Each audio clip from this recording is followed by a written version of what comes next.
Comes down to me again.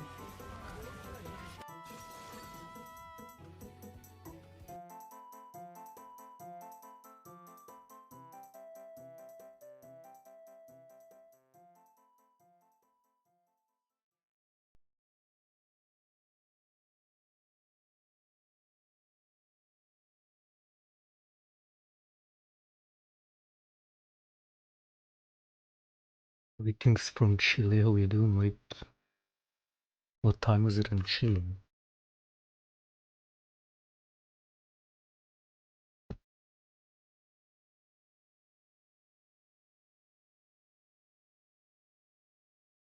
PM.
It's a remake, isn't it?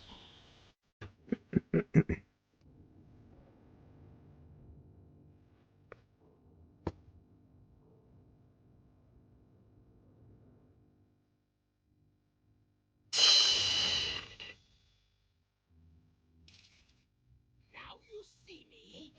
Now you don't.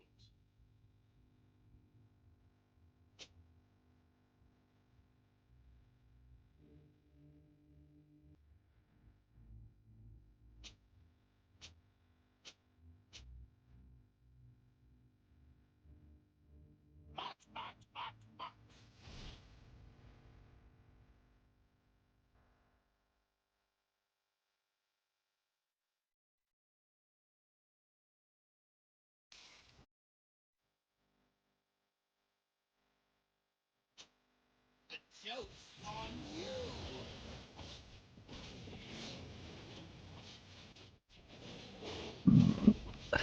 I'm pretty sure it's a remake.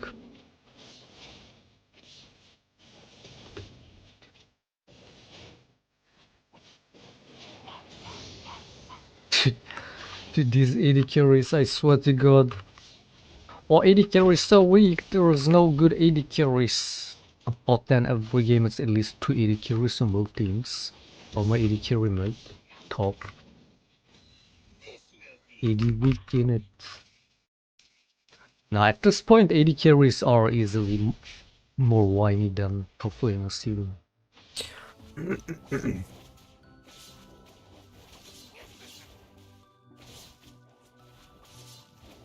joke's Gonna be a on short you. one. Wait, it's not a remake or is it the jungle that's not connected? Or did they connect? Or did he not connect? Here we go.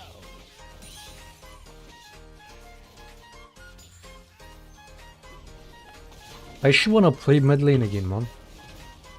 The last time was so fun.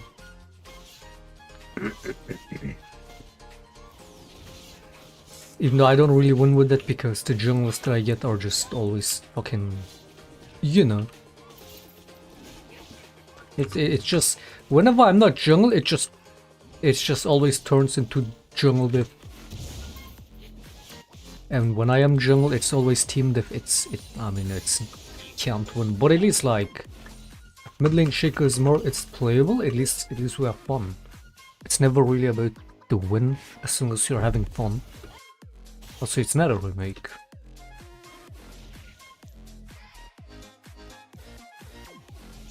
I'm telling you, mid lane AP shaco to this day is the most fun you can have in this game. It was true season 3, season 4, it's true season 14 still. When playable. If you've never played it, you're missing out, especially now that it's playable again. Again, if you wanna have fun, go mid lane AP shaco, man.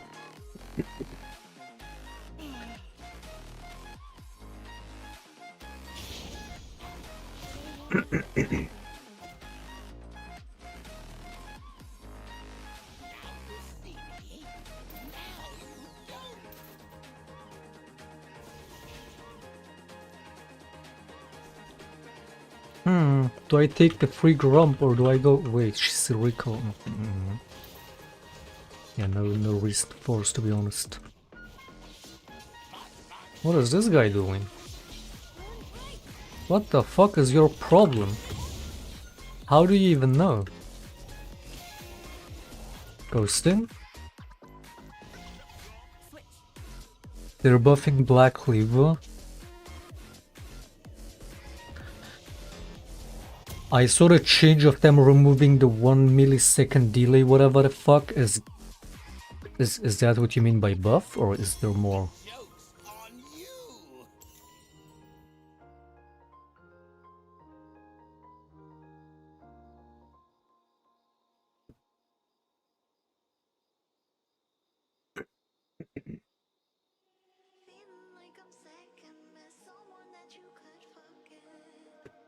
This will be fun.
Ah, shit.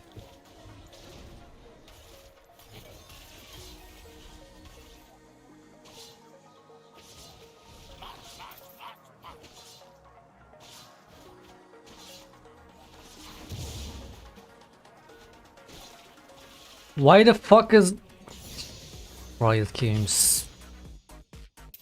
Why did that shit aggro? The joke's on you.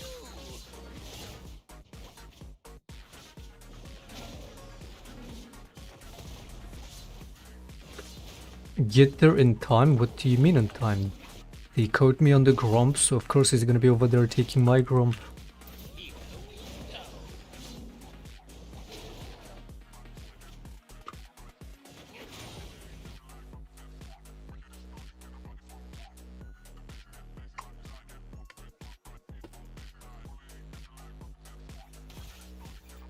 Now you see me. Now you don't.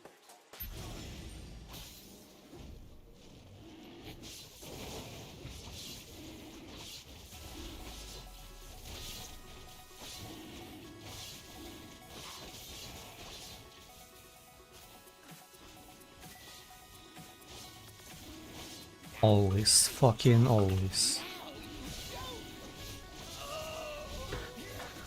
Oh, it's so ridiculous. It's so ridiculous, man. Just always. I mean, you could say it's a bad call, but it's like, how and why would the enemies know? It's so dumb.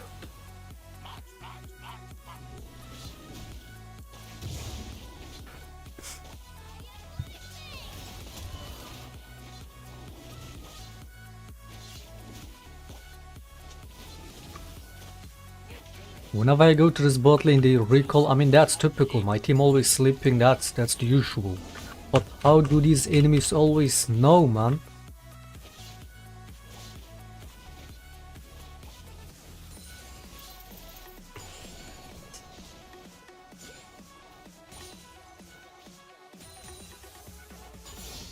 The joke's on you.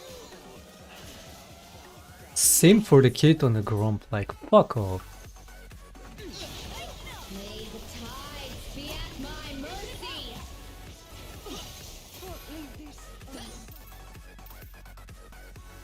This will be fun.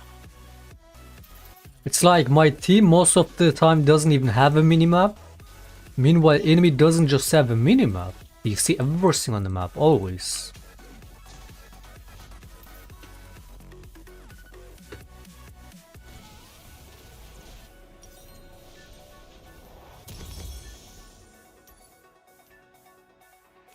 Here we go.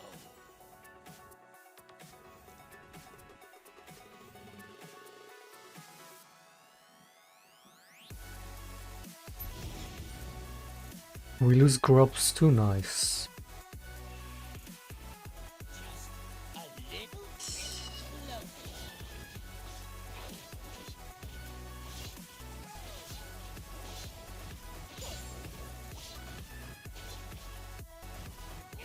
Gracious of me.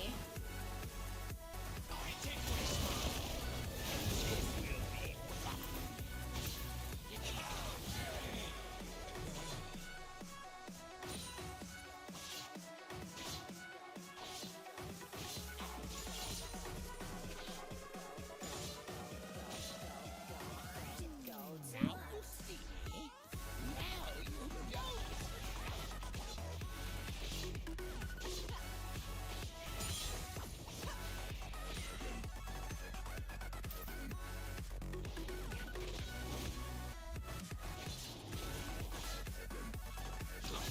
Look at the shit, man.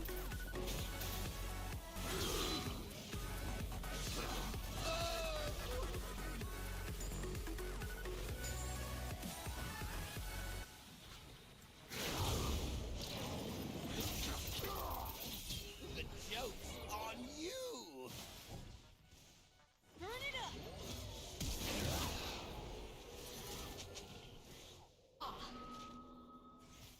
Can we at least take the plates? Can we at least have a first tower? If we're gonna fucking enter Dragon and Grubs, can we at least have that when Milia's top lane, man?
She can see around the corner, I guess.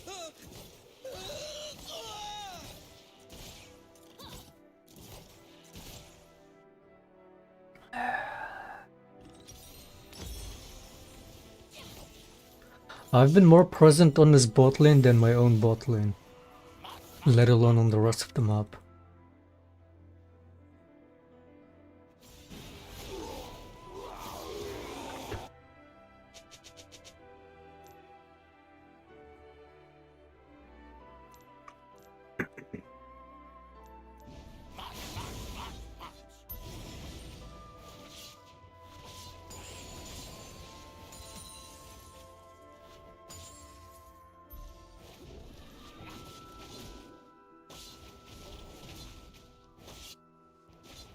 The joke's on you.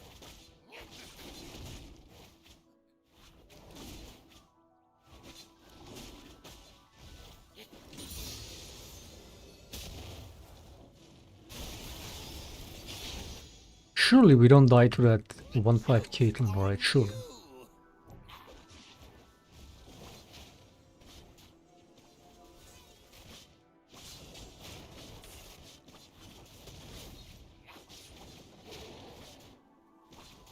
Can you play against this Viego the same way the enemy team is playing against me, man? Please.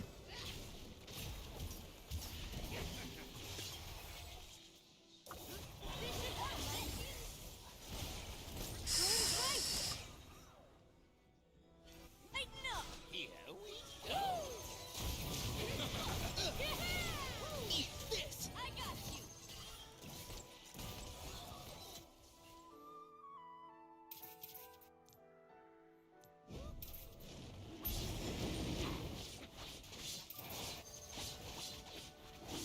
Here we go. It's like this guy just fucking surrounded by everybody and we don't even kill him on the river, we just let him do whatever, take the crab.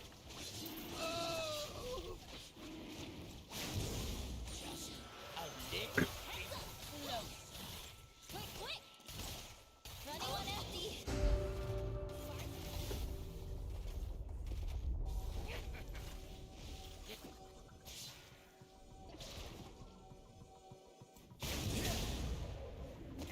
See, this might proc the game. So is it supposed to proc or not? I don't get this shit, man.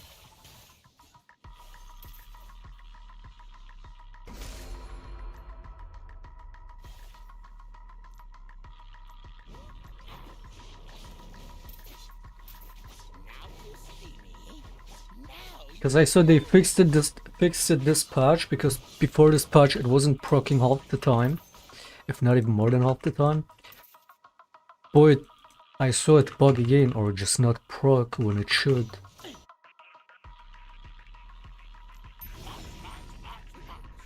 So it's either still bugged, or whatever the fuck. As expected. Just so fucking, like... Time's over. Yeah, I don't know about Skate and Viego. I mean, they were playing like shit, so I can't even say they're cheating or some shit. But the way this guy ran to the Gromp, how he fucking instantly know which one is the real one. Which I even fucking switched place with the clone, so it shouldn't have been that easy.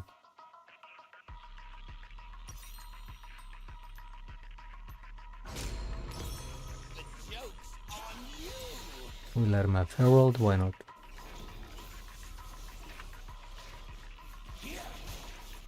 Just a useless fucking Viego going around taking free objectives, why not, man? Like, dude, it sounds like I'm being whiny as fuck, but in games like these, when the jungler is still this worthless, at least they didn't feed him for free, so that's as good as it gets. But when the jungler is this fucking, not necessarily behind, but just not doing anything in the game, him just taking every objective uncontested is fucking ridiculous. Like, not in Diamond Elo, dude.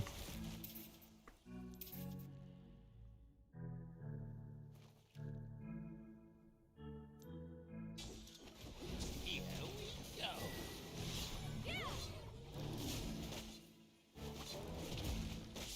This guy shouldn't even be able to take his own camps, let alone these objectives, but even bounty on it. How the fuck? Like, it just goes to show how much these players just ignore jungles.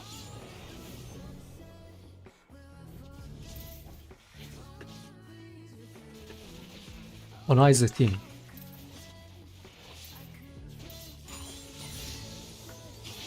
Half the time when you look at the minimap, it should be to track the enemy jungler. And play based around that. Not just enemy jungler, your own jungler, right? And play around that. Diamond players. Diamond fucking players.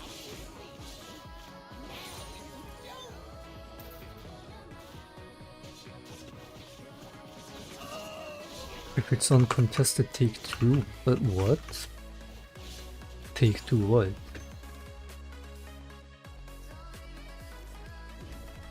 If the Chaos was a cheater, he wouldn't be put 400 games in Diamond 4. I mean, yeah, they're running a 2, but nobody would really like script every game in this game, would they?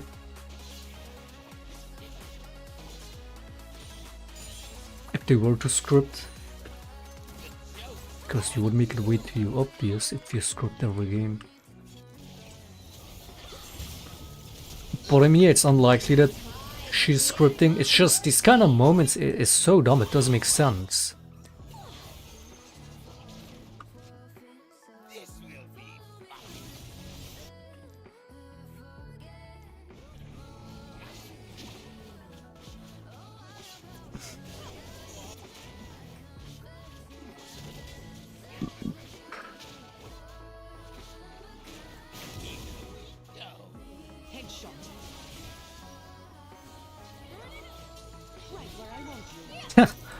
What? Why is a trap over there, man? Like, do you see what I mean? Hey, do you see what I mean? Did she just put it there? It's probably warded and they saw me coming. Oh wait, the Viego or someone also took forever to load into the game again? So if that's... Dude. You fucking made me, because now I noticed every game where it's just somebody not loading, and then that game people play do questionable shit. So now I'm like, okay, wait, that's 1 plus 1. Because I was told that people that take forever to load into the game, it's because they're fucking starting up their scripts. Their script software. So whether it is Viego or Kate, somebody was not connecting to the game, right? Now every time that happens, I'm gonna fucking assume, okay, are they actually scripting?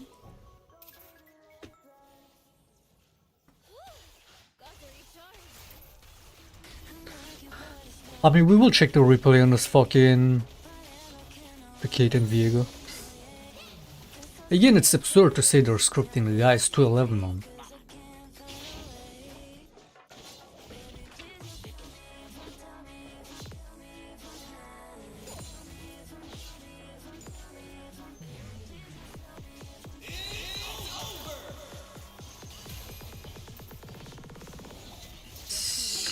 The fact that I still have not seen a single fucking time where Vanguard has counted Cheetah in a game. In my game. Because that was the main thing they showed when they announced Vanguard, right? That screen of Cheetah has been detected in the middle of a game. And then, like, that was supposed to be the main point of Vanguard. That then, if that were to happen, the game cancels. But I have not had that happen a single time.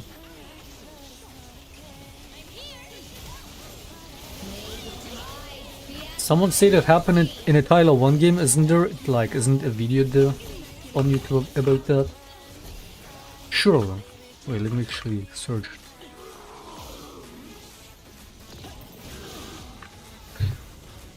Tyler 1 Vanguard script.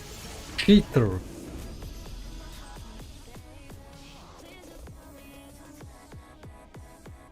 There is not even a video about it.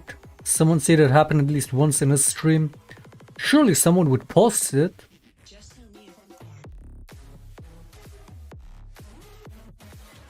What is this?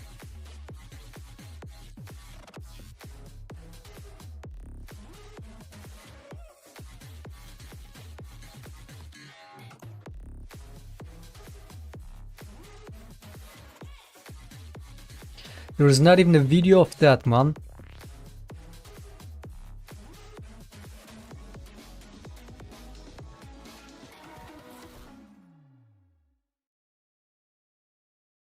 Thermal plus 18 minus 23. The MMR is booming on a second.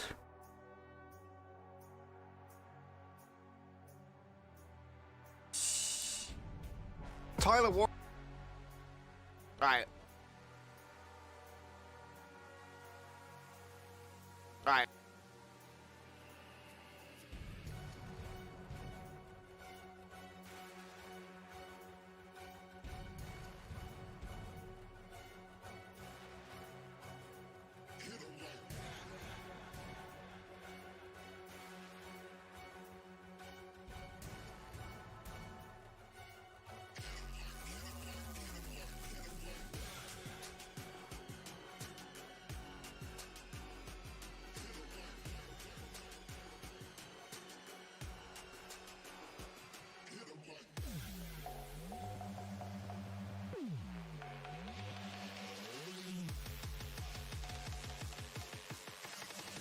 Where's the client?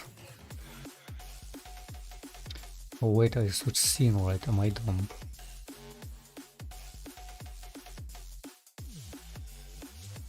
Replay that kid. Oh wait, I forgot that. Yeah, let's check the replay first.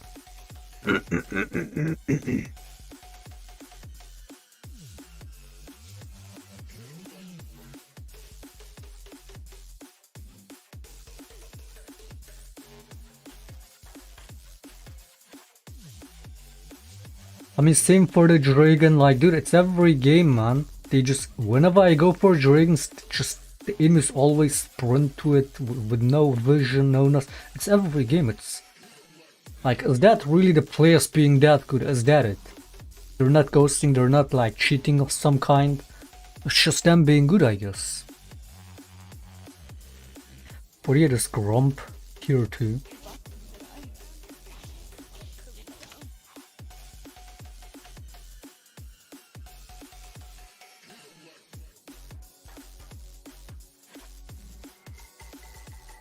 So at this point she's not suspecting anything, and I guess, yeah, she puts the ward in there, that's how she sees me. Why would she even put a ward in there? But yeah, I assumed it would be just her putting a ward in there for some reason.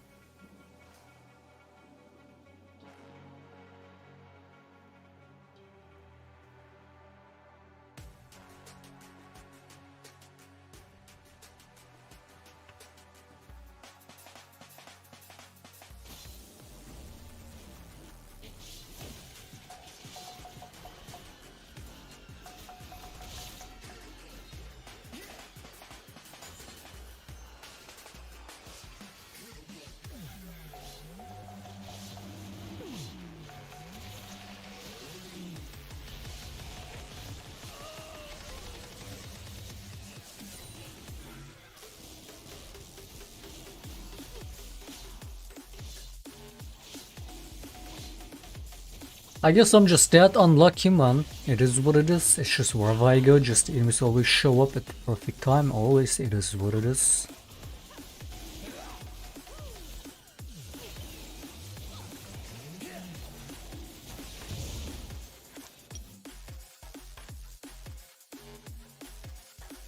We're smurfing though, we're smurfing. AP shake every game. I mean, it's so free, why wouldn't you? Go AD and I lose. What the fuck? Dude, my AP shaker win rate is easily way higher than my AD shaker win rate. Like there should be a way to separate that between builds to see that properly. But yeah, my AP Shaco win rate, especially as of recent, is easily above 60%. AD Shaco win rate at best around 50. I win way more on AP. It's just a much safer pick, less counter picks to it. Most of the, like Viego, most of the hard counter picks to Shaco on AP, not only is it playable, you counter them back.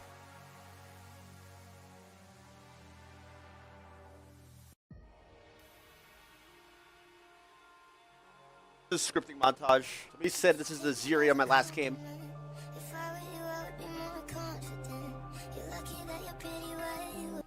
His exact name, yeah, but I don't know if this guy is a copycat or not. Okay, it's not. I just found the game. Random 2 blah blah blah in a server. This was 8 days ago. Right, click his profile. It's the guy that was just in my game. Nice, right? Disgusting. Skill issue.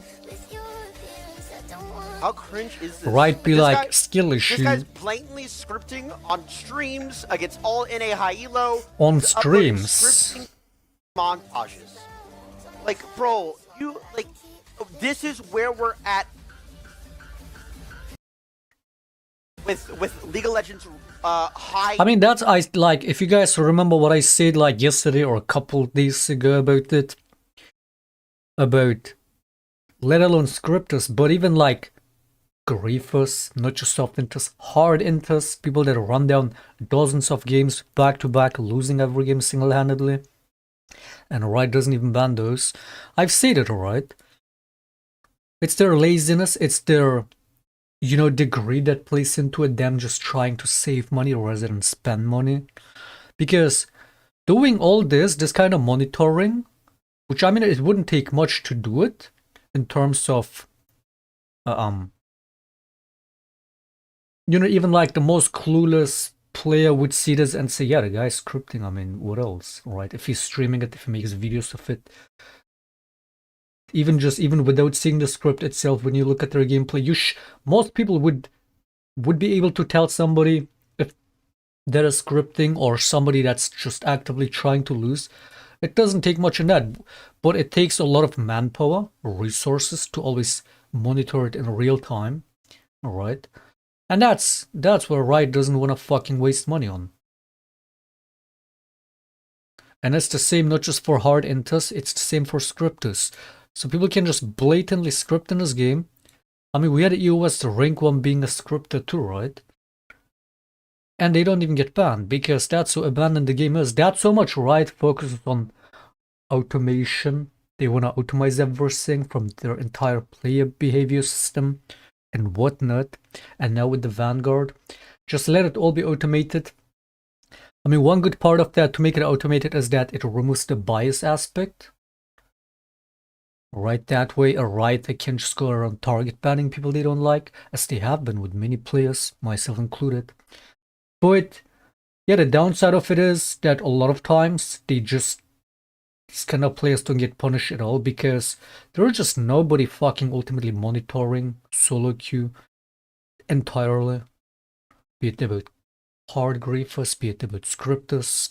So they can't even stream and make videos of it and not even get punished and get to rank 1 with it and advertise their boosting service. And it's like moderation. But the downside of automation is that it's never gonna be as good as somebody, a real human, going after these kind of players. Or League of Legends in general. Like, what is this, man? Like, automation will never be on that level that, you know, it will really This is League of Legends nowadays, guys. catch the players that it's supposed to catch. This is the Because again, they like these scripters, they already bypassed Vanguard on day 1, supposedly. these devs have sent the game. Because not the devs, excuse me, the Riot Games game loop. Nice, I didn't ban never Briar, members. nice, and they This is picked what it, they've nice. What the fuck did I even ban? You guys scripting on every I didn't ban, champion. did I? Dude, And they so look disgusting. Briar, man.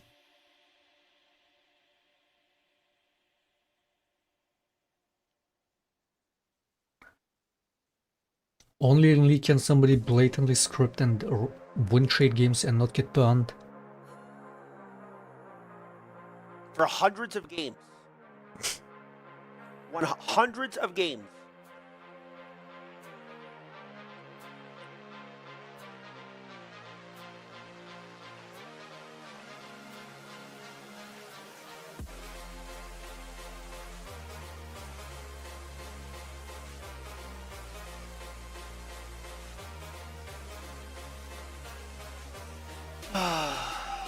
Well, this game auto detects it. Dude, scripting was never a problem. Something happened this year. Maybe people said, oh, their code got hacked or whatever.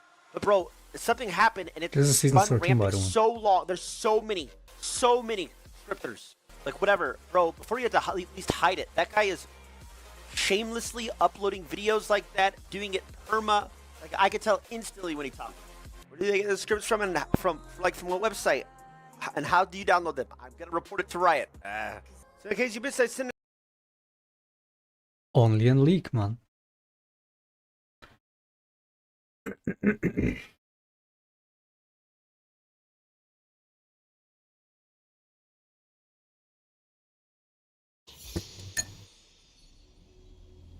The joke's on you.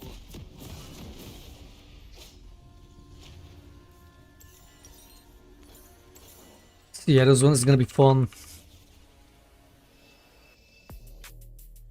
As we enter the night and the lights, I admit that I felt it. Caught in a divide, it's a sign my perception has melted. Just a little bit closer. Creeping inside as your eyes Imagine cheating or fucking boring is that. The funniest part is these kind of scripters have the biggest ego in the game. More than challenger players. I mean, challenger players, the funniest part is relatively aren't really that big ego. Right? Bigger ego players when it comes to elo is first time master peakers. But yeah, scripters, at least in this game, again, I don't think it's like that in other games. In League, boosted players and scripters have the biggest ego. Like the most delusional type of ego. Like they script and I guess they're like overcompensating their shamelessness, right? Because yeah, it's not just boring, it's shameful. It's like a game that's supposed to be about your own individual skill. To cheat like that blatantly, how do you feel good about that? You can't. You're a disgusting cheater. But these kind of players, they have the biggest ego because they're like, oh, I'm a good player. Oh, I script, I'm better than you. Like they genuinely think like that. Because they're just overcompensating, I guess. Same for the boosted players.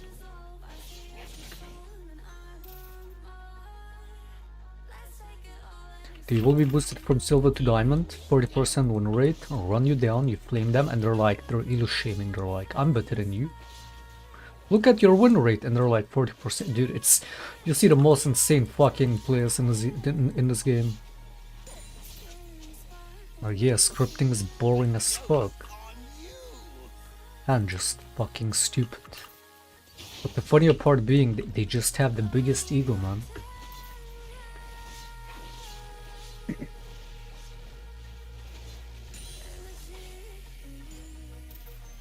Just a little bit closer.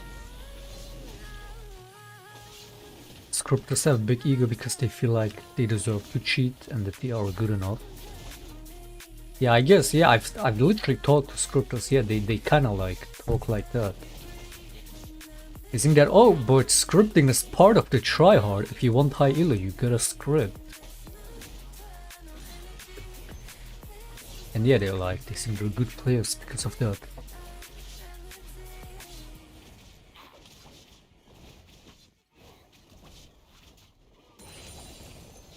Look behind you.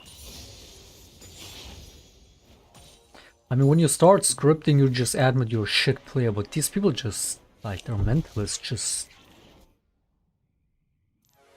pure delusion. Now you see. Now you don't.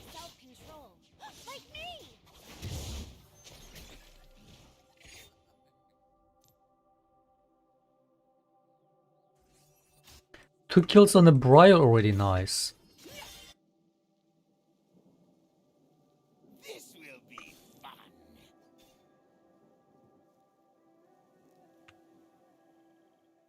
Don't tell me it's both the Vex. Don't tell me this Vex gave this Briar 2 kills within 4 minutes.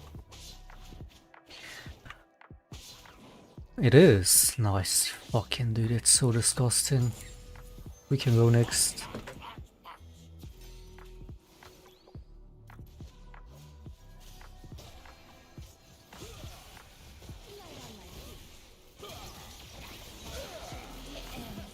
On my terms. Here we go.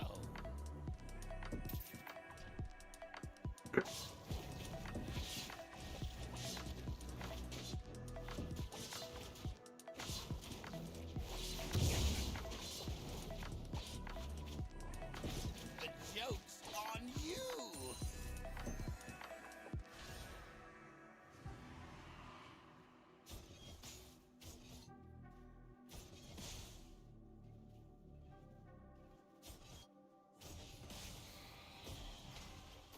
Just a little bit closer. Fuck is this Senna, man?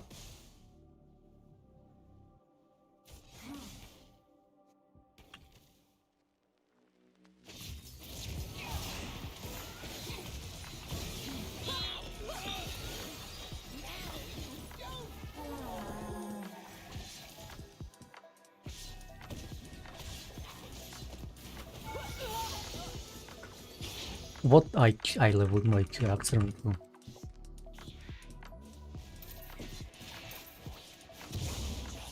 a little bit closer.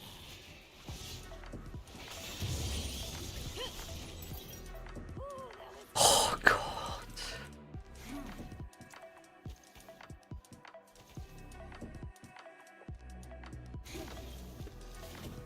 This will be fun.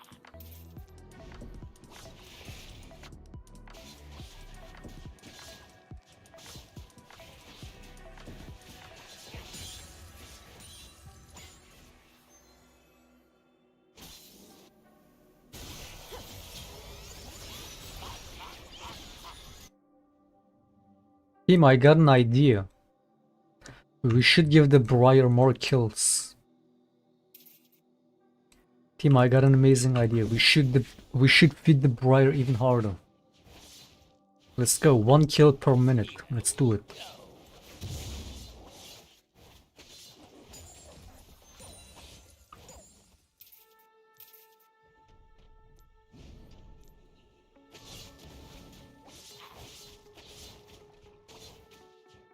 The fact that people would ban Shaco over champions like Briar is so crazy to me, man.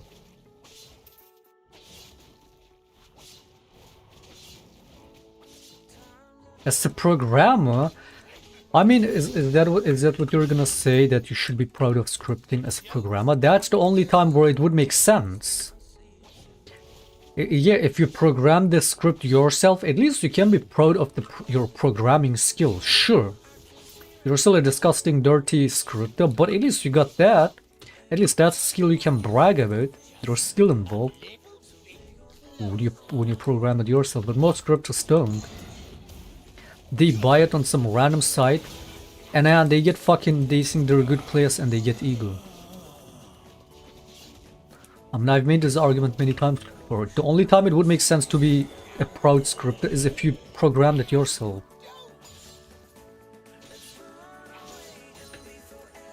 Here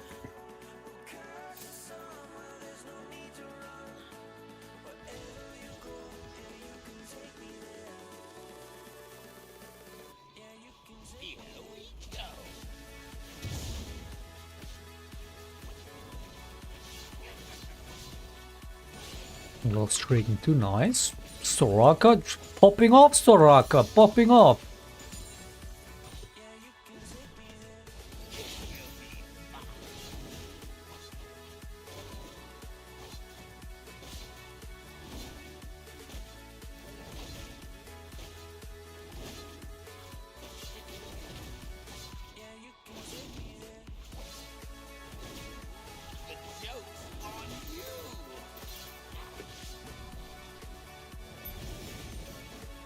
I should probably go buy in it, team. Dude, the sustain in jungle is so dumb, you never have to recall. Look, it's just fucking cat moving here because why not? Like, it's impossible for me to take any objectives because this. There's always enemies on my ass, and when jungler does objectives, not only does he have a team that follows and helps, but like, when the fuck do you see my laners ever contest enemy junglers, man? I mean, you saw the last game, the Viego not doing shit and still getting every objective uncontested. It just, this shit tilts me so bad, it just doesn't make sense. The only time they will contest enemy jungler taking shit is if I fucking perma ping spam them. And even that a lot of times doesn't do it. I just can't take a single objective in this game without always having enemies sprint to me.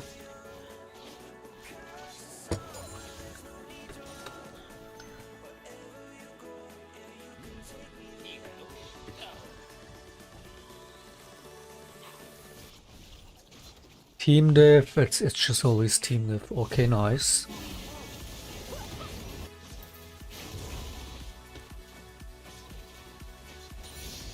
This Soraka, come on. We saw the Vex is the problem, it's actually the Soraka.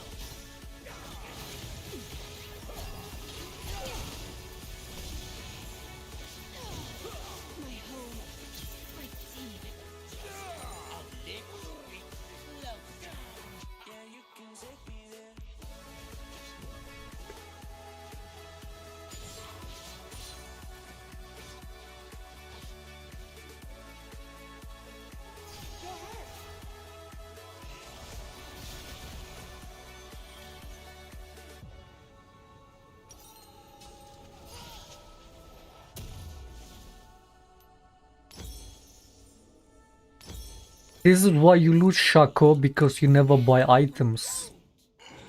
This is why you lose.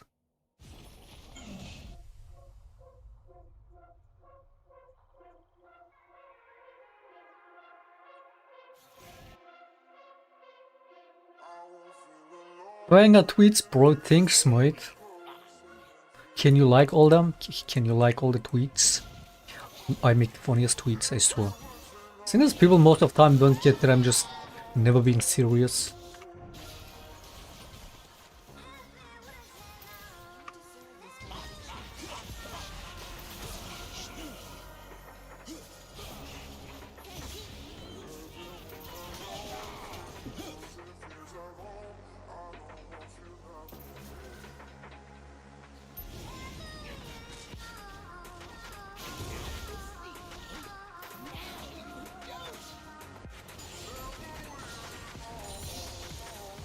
Okay, team, this is really important. What a disgusting champion. Where's my fucking Soraka?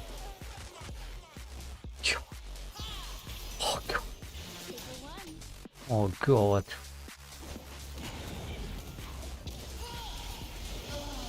Oh god.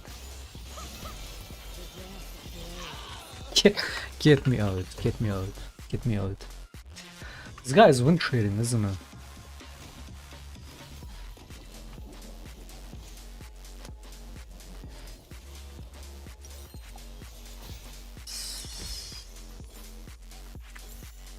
Did he have ult and he didn't ult?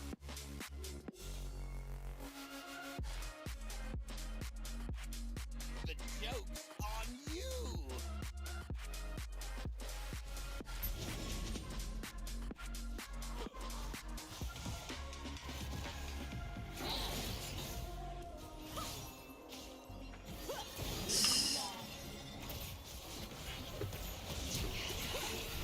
Jumped over my box.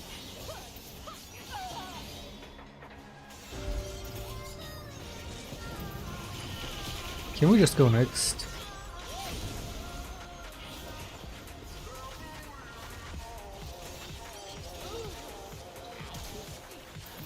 Yeah, I think I wanna play this.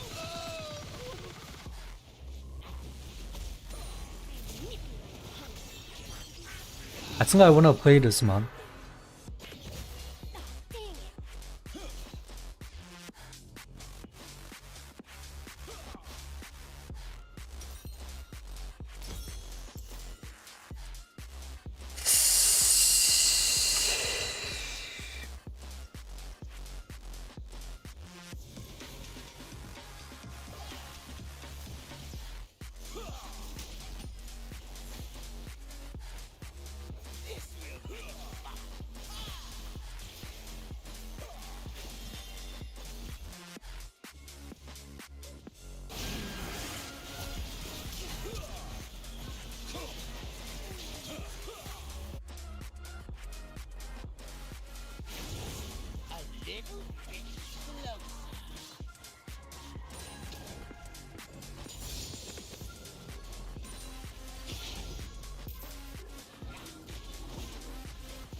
Go next stream. How about I go your mom? I was gonna say your next mom. That doesn't make sense, unless you were disowned and adopted. Yeah, and fucking go both your moms. The one that you don't know and the one that you know.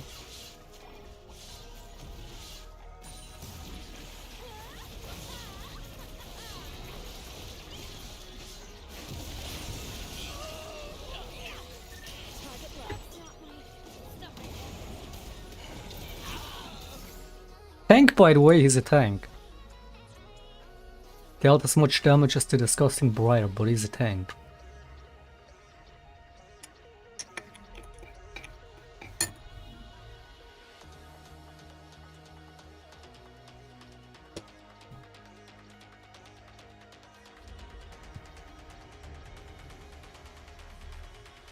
Can we even like let aside that we're all just getting fucked since minute 1? It's like comp wise we have even less chance of winning this. What even is Zoa comp?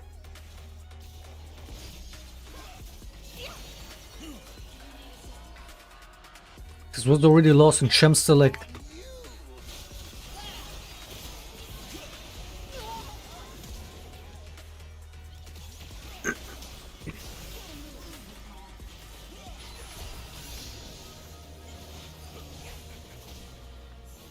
Shaco damage.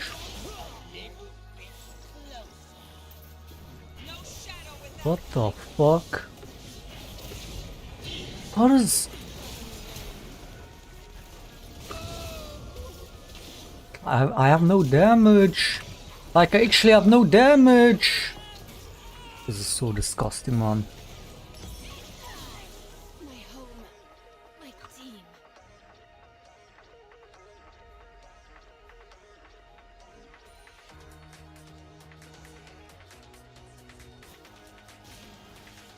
You're an assassin, yeah, yeah, I'm an assassin. Ape Shaco assassin, you see the damage.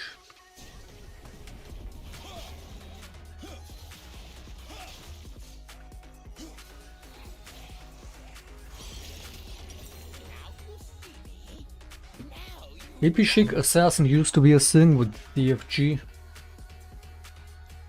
Fucking bring back that item. Bring back DFG, man.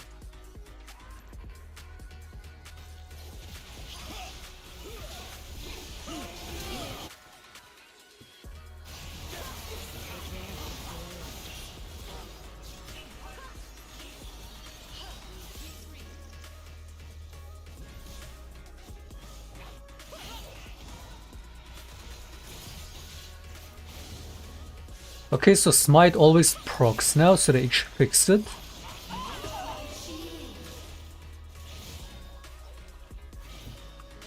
Can we have one Dragon team? One, just one.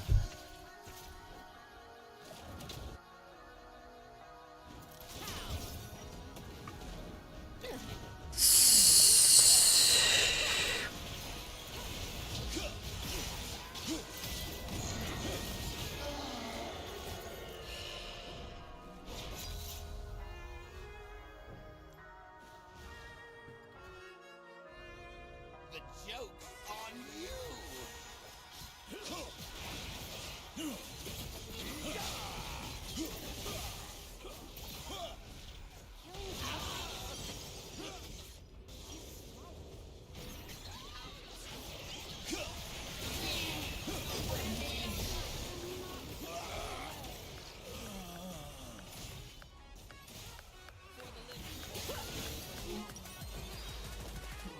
Go next, man. Like this, I don't know what to do with these diamond players. I don't like. We killed the Malphite. Why can't we all just stick together and move to the dragon instead of this dumbass fucking ending to the Briar? We could have killed Senna and Draven over here and then take this. Like, it's not that fucking hard, dude.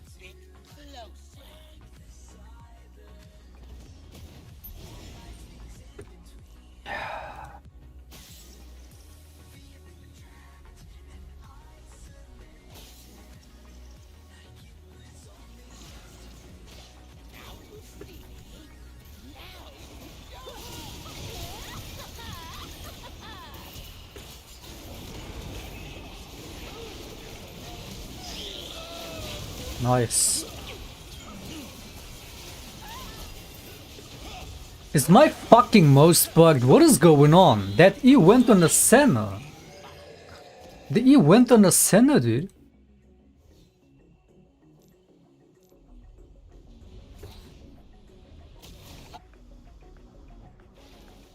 First I fucking failed smite and then the E goes on a Senna. When I'm clicking on Draven. This is so fucked. A Briar with these dragon buffs, like, dude. We're still somehow able to kill her, so there's hope. But, like, the problem with this fucking champion is she is OP early game, she gets stronger late game. So she never falls off. So we're able to kill her now.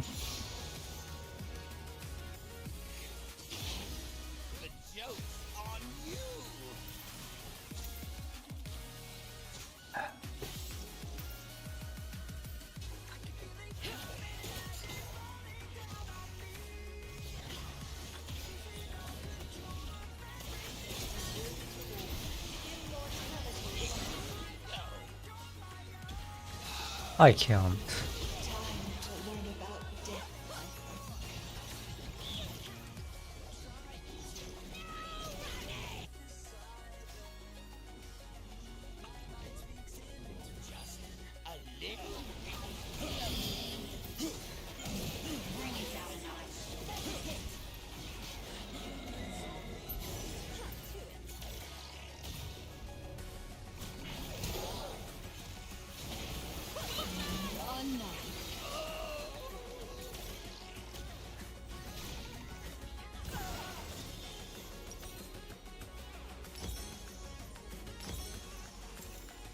Are we taking this?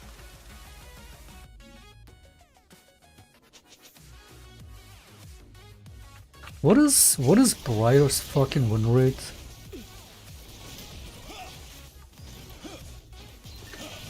Like, this champion is so insanely dumb.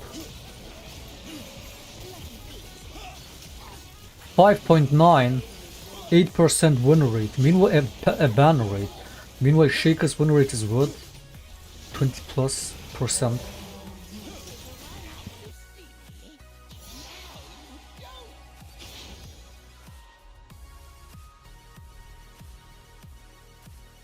Shh. 25. Dude, this is so dumb, man. This is so fucking stupid. The joke's on you. Look at shit. Shaco, win rate and ban rate. Some are more popular than Briar too. Fucking below 50% win rate, 25.5% ban rate. Meanwhile, Briar.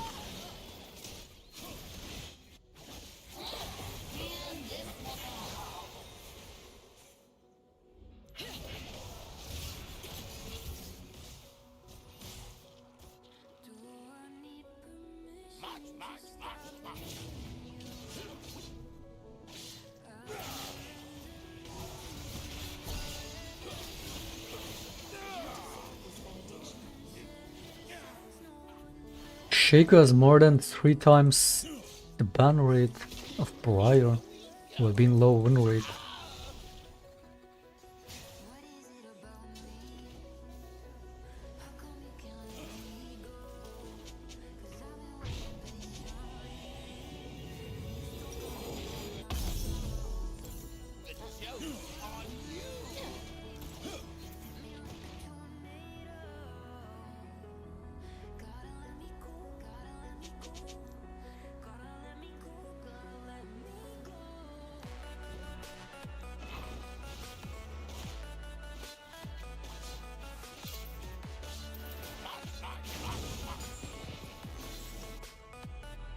The thing is, they could totally add an item like DFG back into the game. It wouldn't really make the AP champions any more broken than what it is.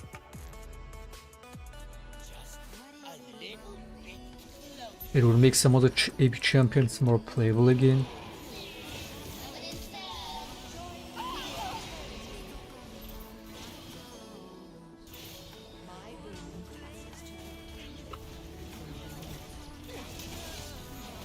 I guess the only problem would be Echo.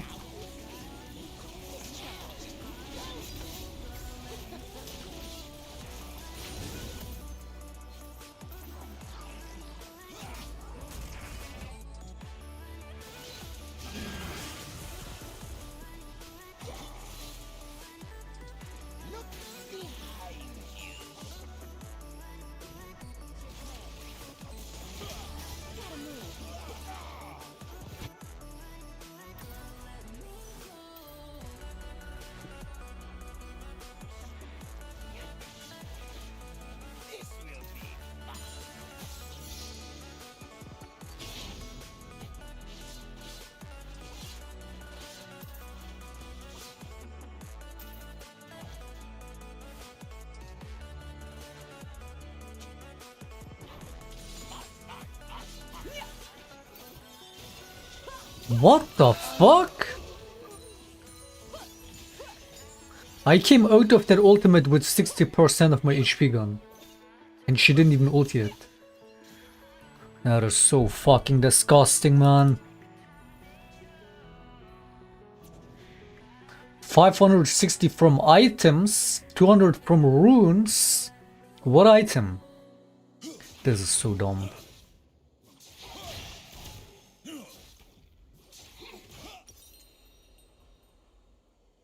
Listen to me speak, but just say what you want. What words will you keep? The one that causes harm.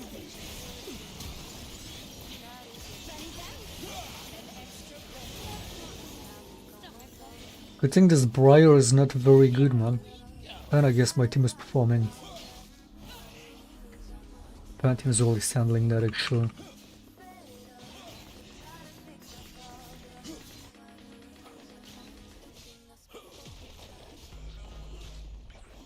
Joke's on you!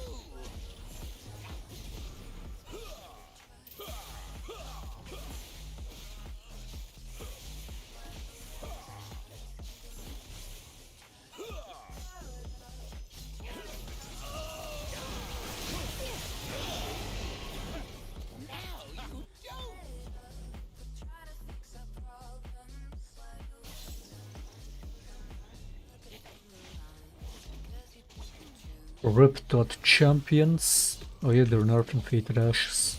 How bad is the nerf? Is it gonna fucking make AP Shaclone unplayable again? Please, like, we've been having fun with this, fucking able to fucking win games again with this. Can we not cut AP Shaclone again and make it unplayable? Because it has been unplayable for the first half of the season without this new item.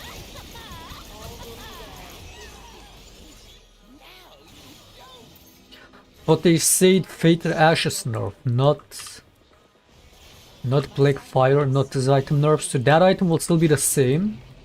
So you just have to fucking rush it and not sit on the Fated Ashes. Shouldn't be a problem. But they're nerfing Leandris too.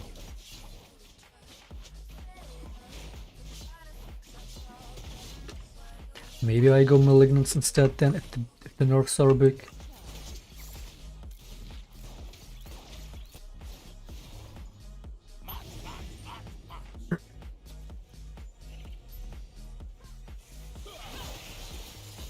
What the fuck? No shadow without light.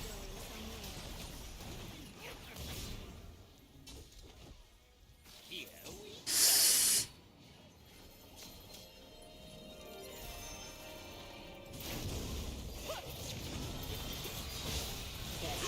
we Dude, can you just...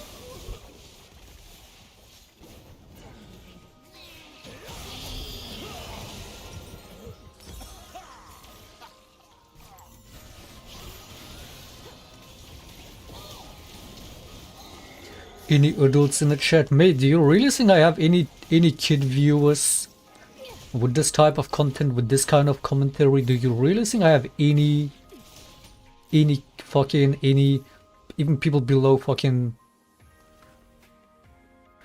I mean, I've asked before many times and given YouTube demographic, average age of my viewership is even well above 20.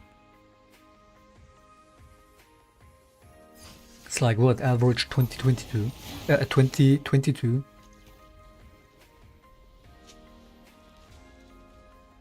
Like literally 22. I don't have a single kid viewer, man. the joke's on you. Which is rather good.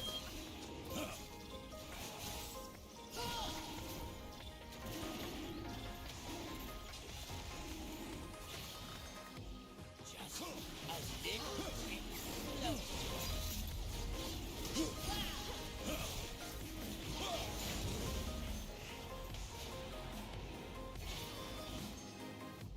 little bit closer.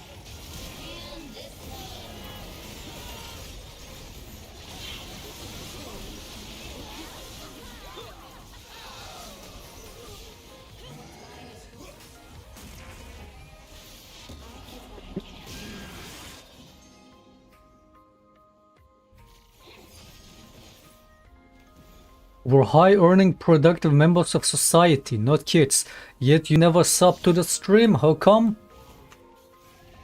How come, dude?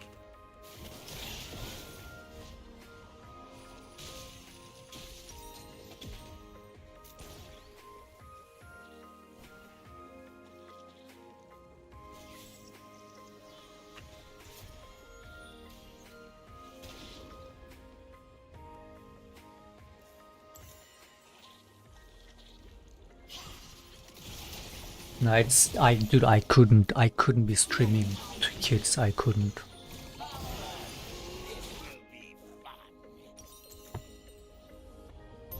I cannot be a family-friendly streamer, man. That shit would just fucking...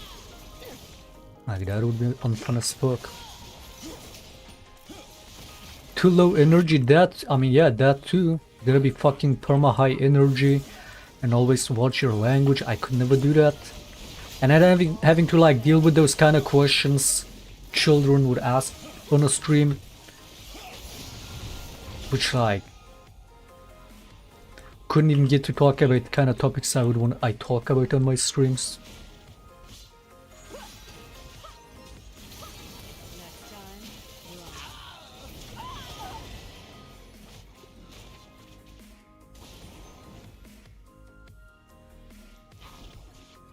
The joke's on you.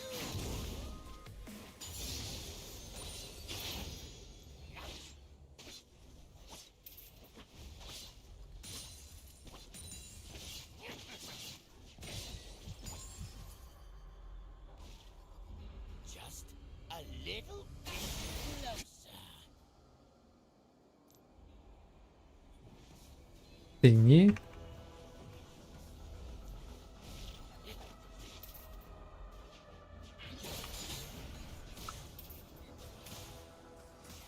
Now you see me.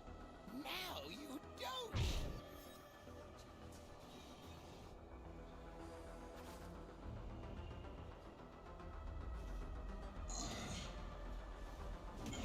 Come up with the opening you do every video. What?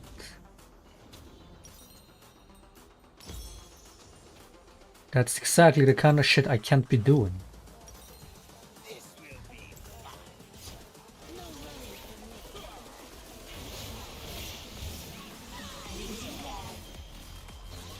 Dude, I cannot pretend like that.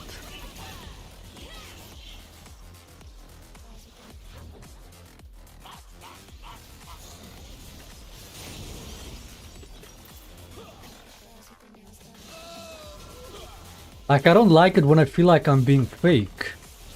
Even just for the sake of recording a video, which is why I hate recording videos off stream. It's just, it feels weird for me to do that.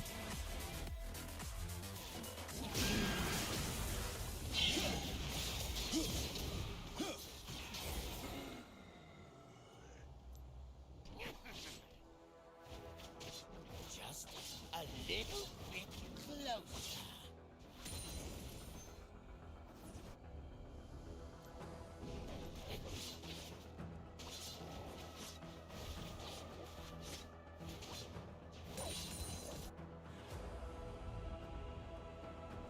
The joke's on you.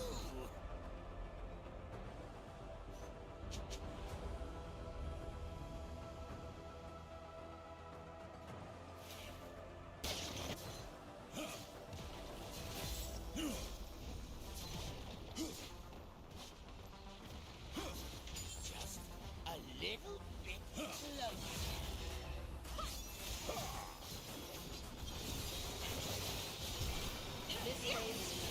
Their damage is so fucking disgusting, all of them.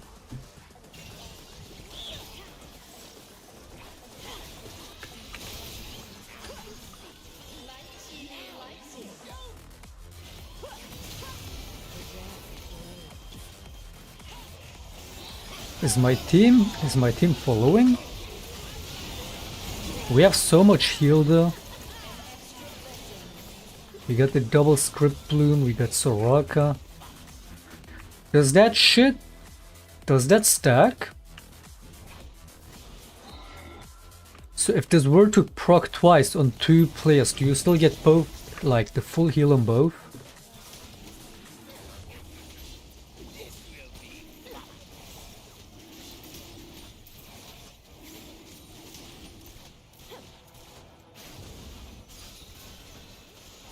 How does that actually work?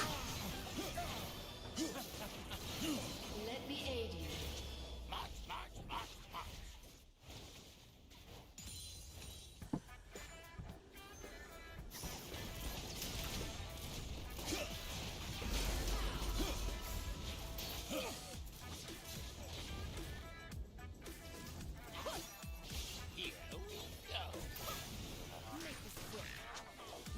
I mean, this is how you fall off, just like this cat. It's like she was dealing such kind damage 10 minutes ago, 15 minutes ago. And now she's falling off, not because the champion falls off late, because she simply didn't build void stuff. Well, I got my MR item.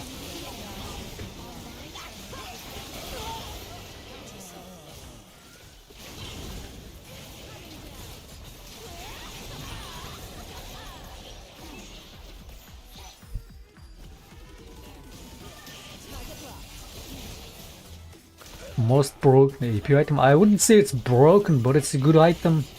It's a good item as in it's like useful, but it's also a good item as in like a good idea for the game, a good addition. Again, like I said yesterday, we need more items like these that give you utility for your whole team, not just for you.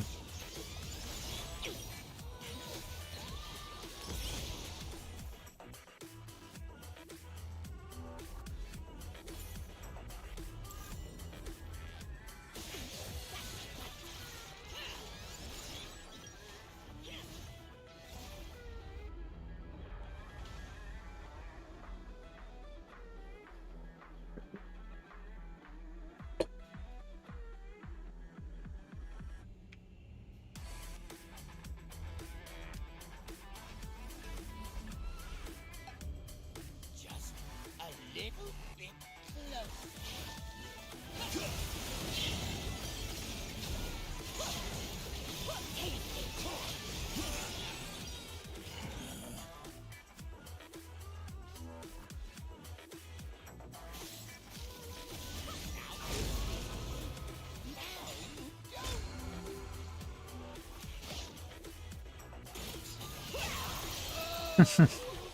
Okay, we lost, didn't we? We just threw it, didn't we?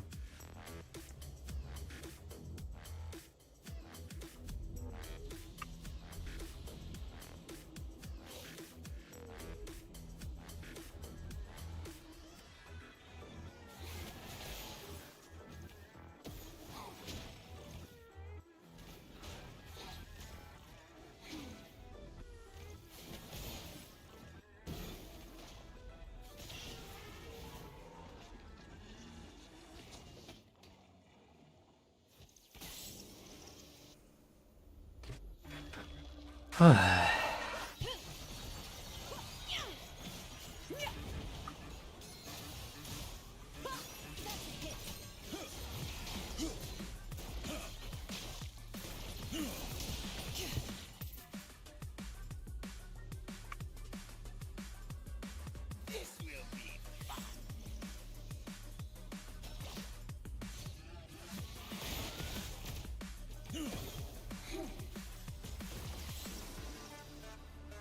Oh wait, our retard Soraka left the game. He's just AFKing.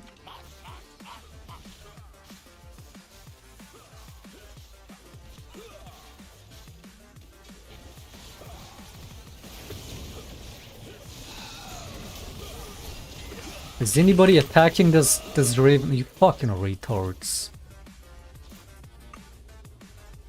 So we lose because we leave the game. So fucking disgusting, man.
That's fun.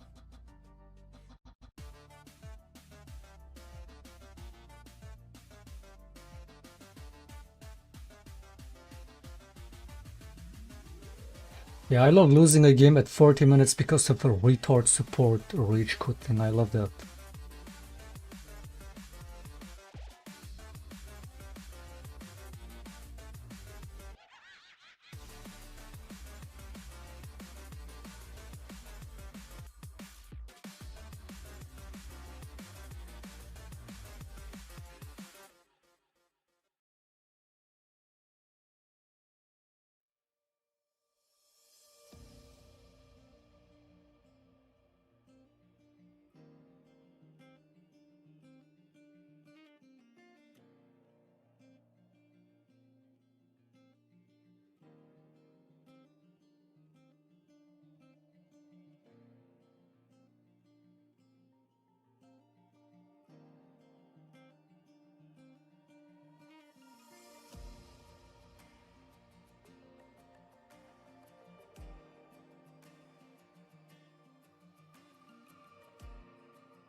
I should be going AD this game, shouldn't? How many APs are we having? Not even checking. Nice, Vel'Koz top. Wait. It's Vel'Koz top lane enemy team.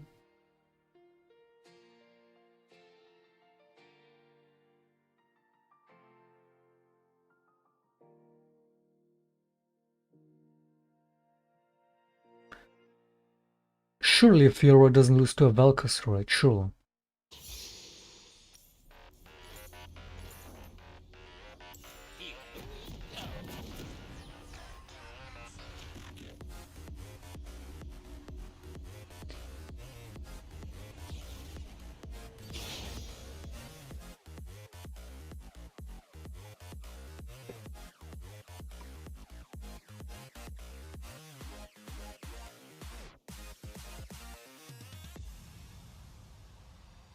This will be fun.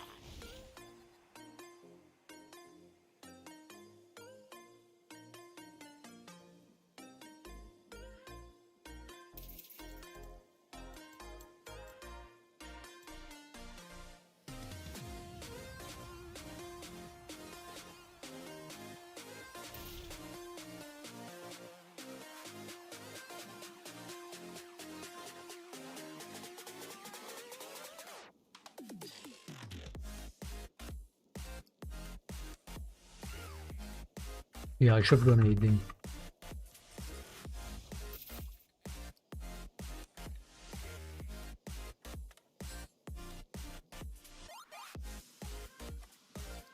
you see me.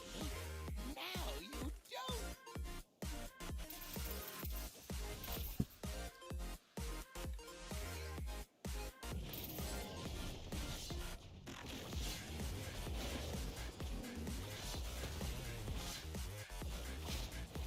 This will be fun. You're curious? Yeah, I will let you know, man. Here you go. Piss me up one more time, you fucking retard. And it's a full ban. March, march, march, march.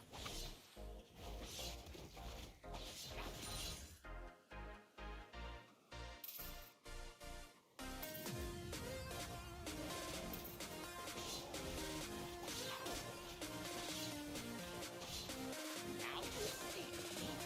Now you don't.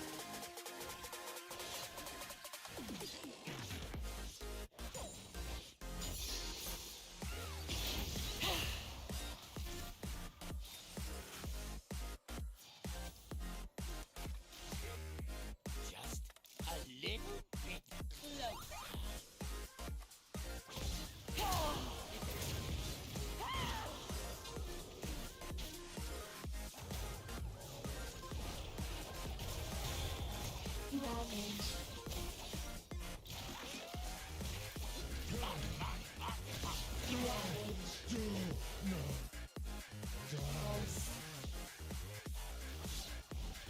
Did he flash? What the fuck was that?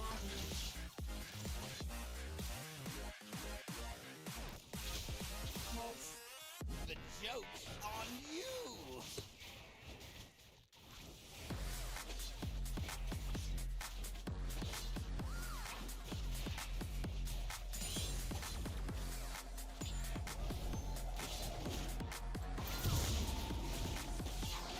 The joke's on you.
A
little bit closer.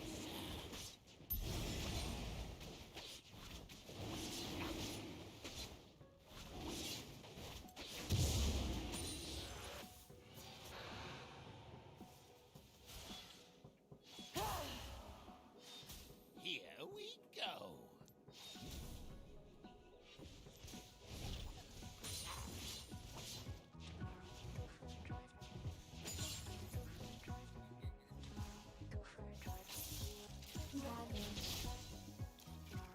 This will be fun.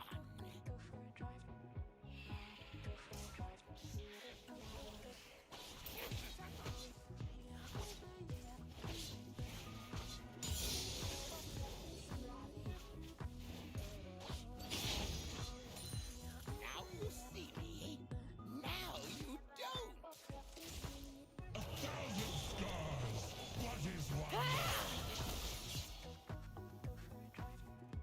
I don't know why I'm still playing around this mid.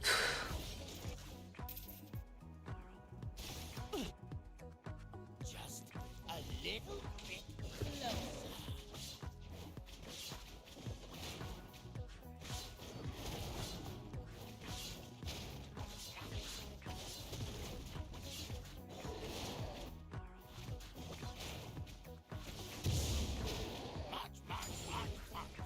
Should be proxying bot lane instead.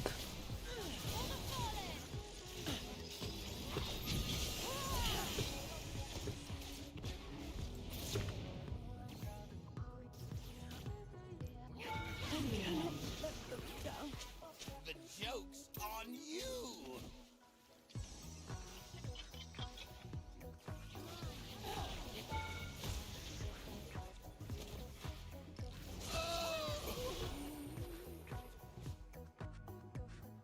She still dies to that.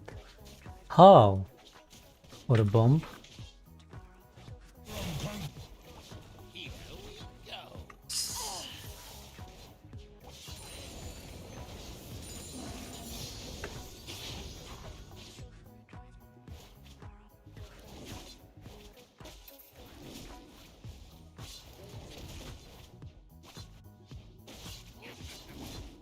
This will be fun.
Just a little bit closer.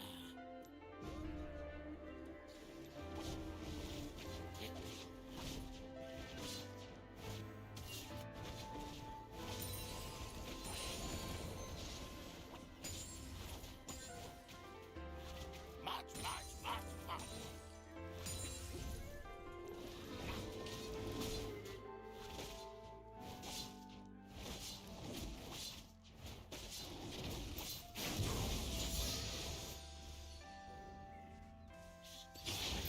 Now you see, now you don't.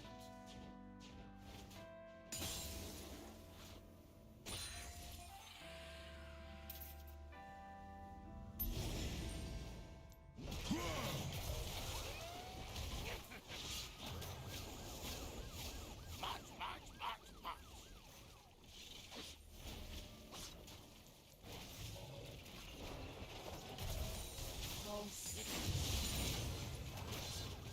But do you have ultimate one time, dude?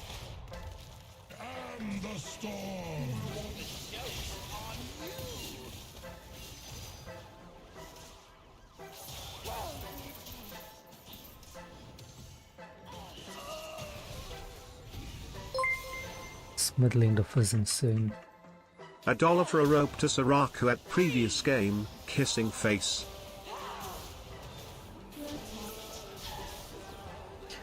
Yeah, as to Oriana, this is how you play. Always waste your ultimate. So when the jungler comes to play around you, you never have ultimate up.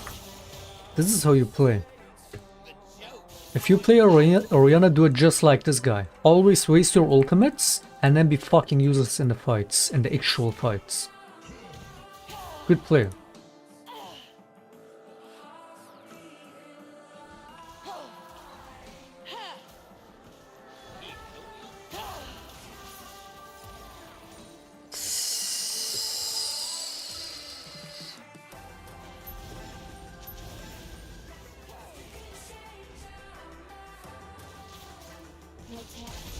You're so fucking...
Look behind you.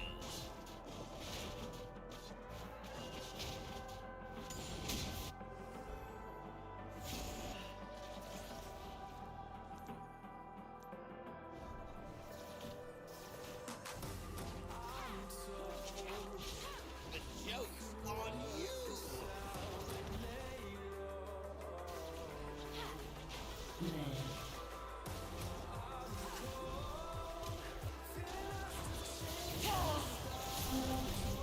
Dude, you're so fucking bad, man. You're so bad.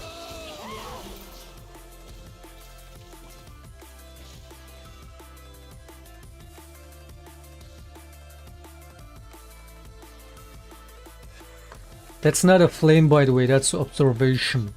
That's not a flame. This Oriana will be a fucking problem the whole game.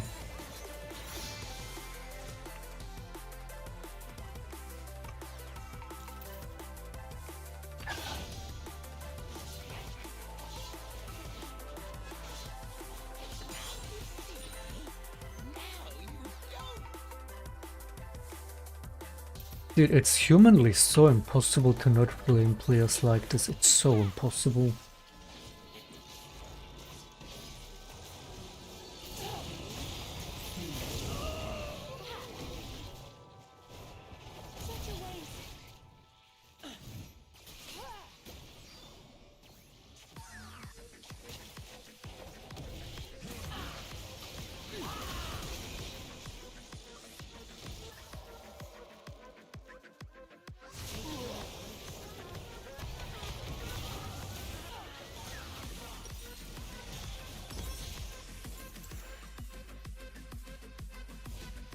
Top mid are human, we can go next.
Now you see me. Now you don't.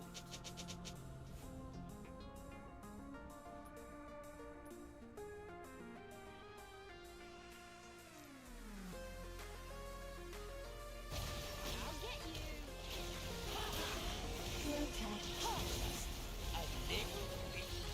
Wait, I'm actually mentally fucked. I didn't even realize I was already here. I'm still clicking like I'm on the way. Holy fuck, the tilt is real. The tilt is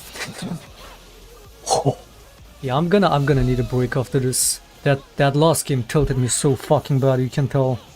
That last game tilted me so fucking hard, man. And now dealing with this fucking top mid.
I mean, this Oriana is not human. Like,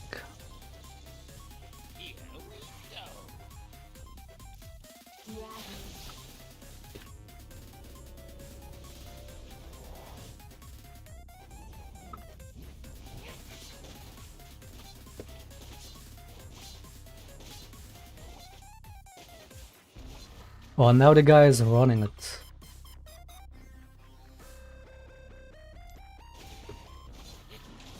Ja, مسكين زونات.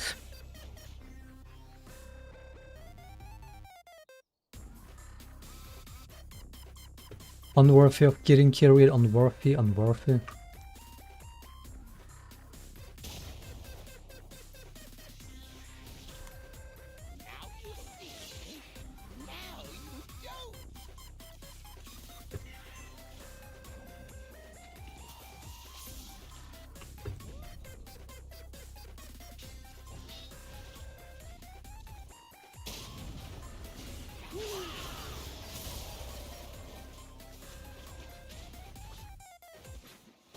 This guy has to be boosted.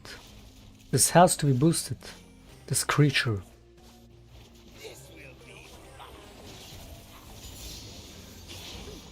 That has to be boosted.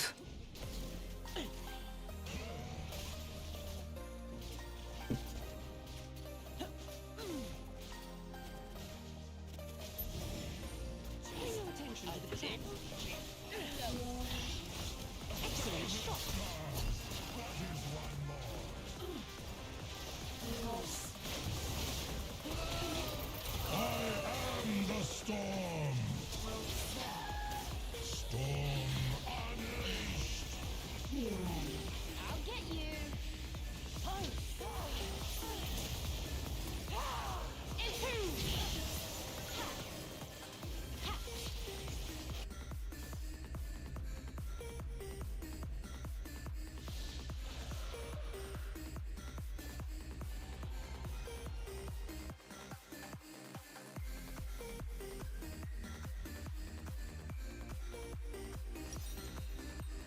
Disgusting stuff, man. Disgusting.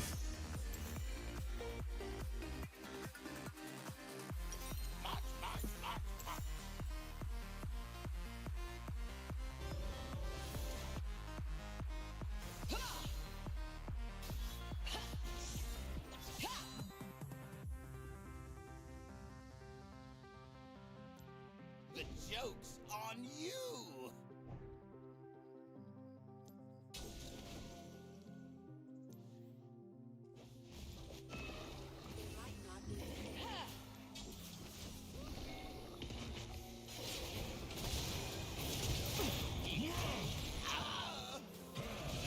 There was a trap.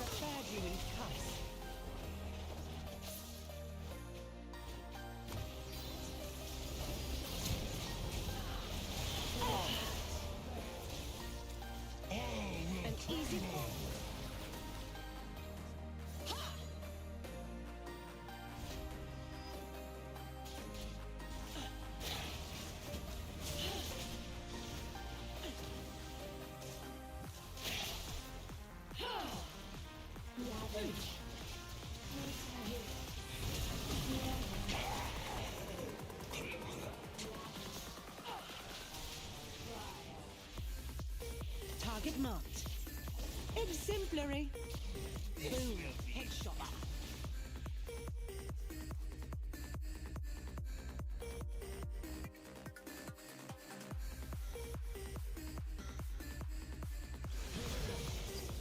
Yeah, I'm pretty sure this is a win trade.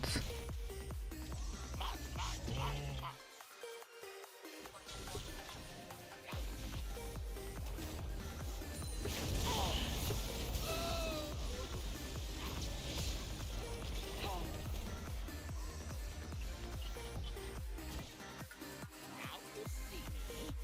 Now you don't.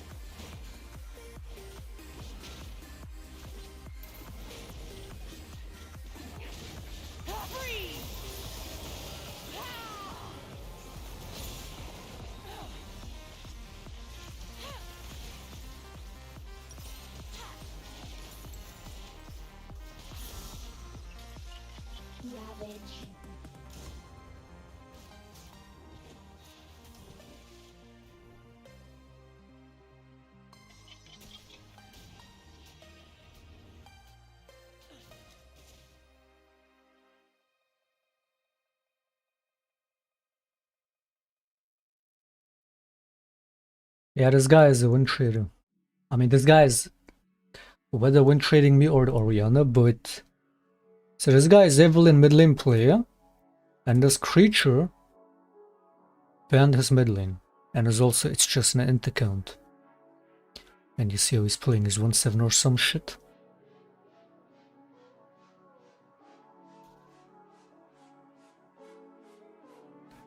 So yeah, it's a fucking win trade obviously by this fucking creature, if not by both these creatures.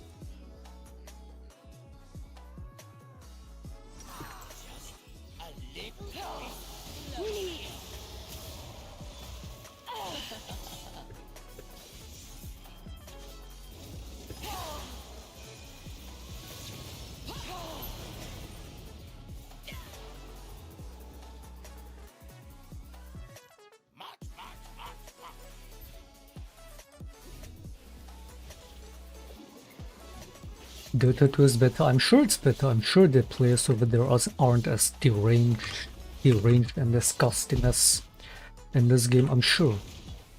What same could go for any game, not just Dota 2 when compared to League? I'm sure Dota 2 is better, man. In terms of players, at least.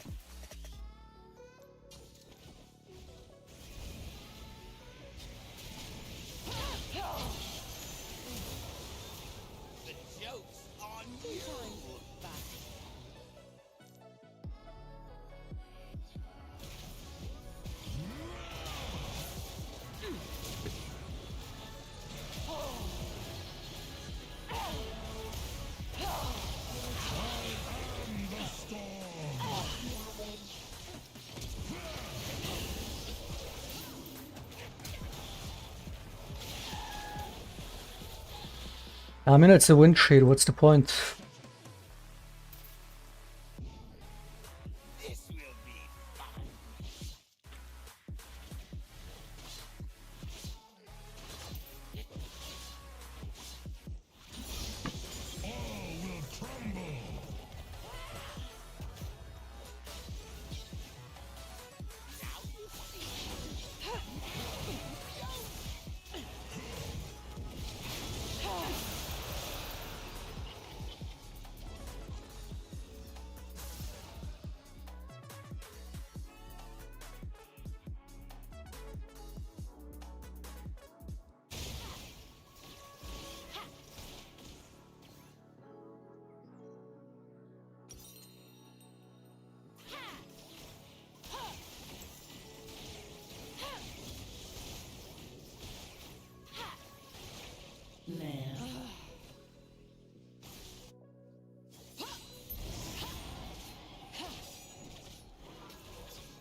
Move your body.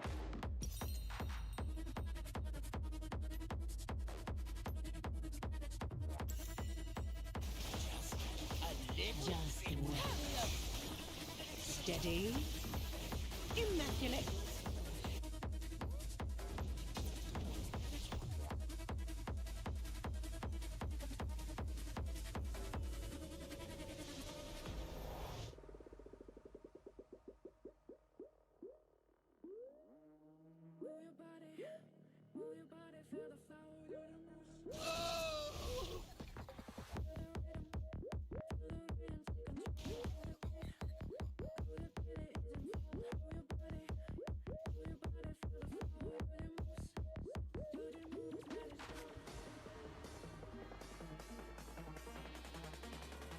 Move your body.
Logan Paul and KSI Prime being sued for 60 million by a bottling company for a breach of contract. What kind of breach of contract on a bottling company causes a 68 million lawsuit? What? What is the breach of contract? Refresco is seeking 67 million in damages due to Prime allegedly backing out of contract.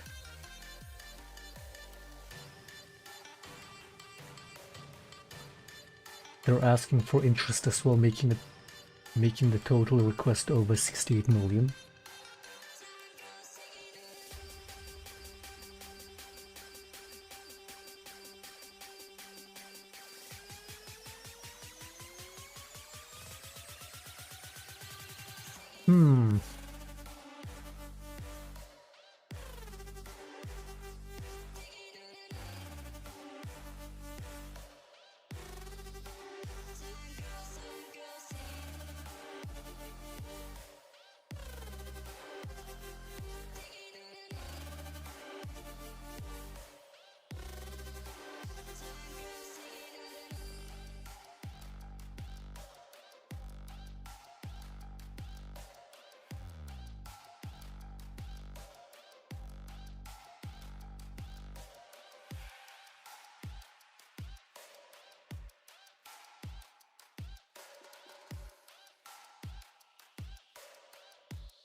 Prime smells like Kühlmittel. Does that is there Prime in Germany? Have you tried it? I've not seen it, not in the stores I've been to. I've seen Gunnergy. I've seen the energy drinks of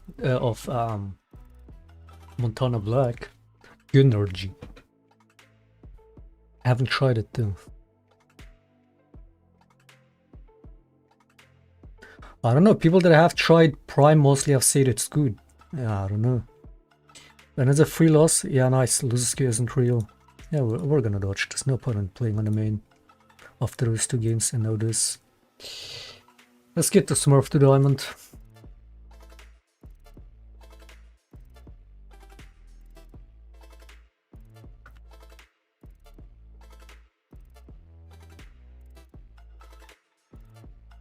Have you tried it? How is it?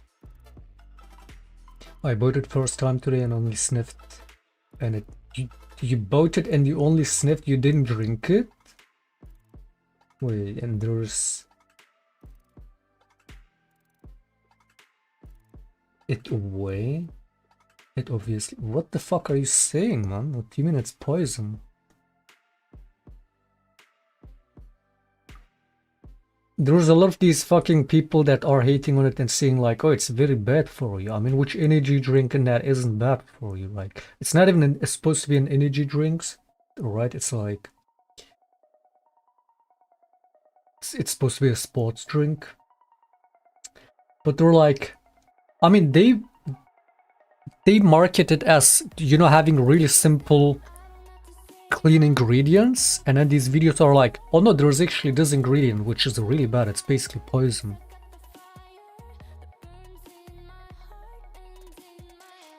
What's in it?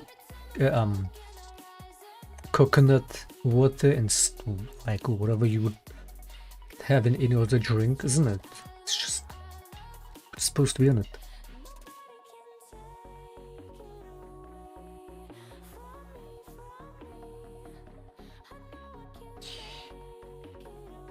Hmm.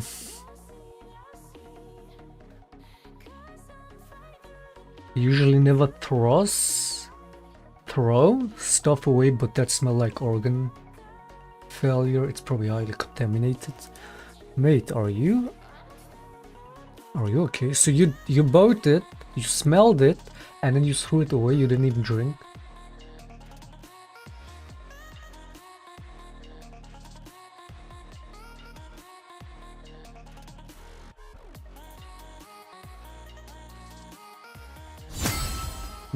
Where's my OBS?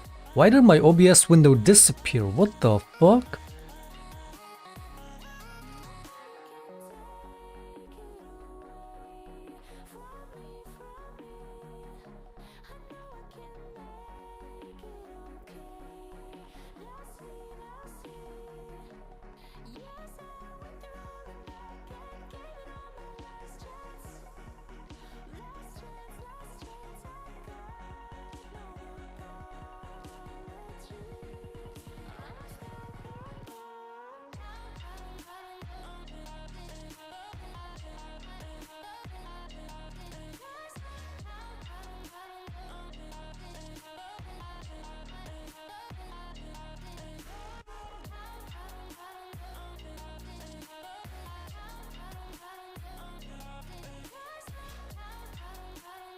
Honestly?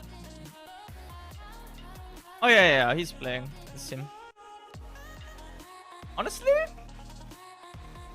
Welcome to my list. Oh yeah.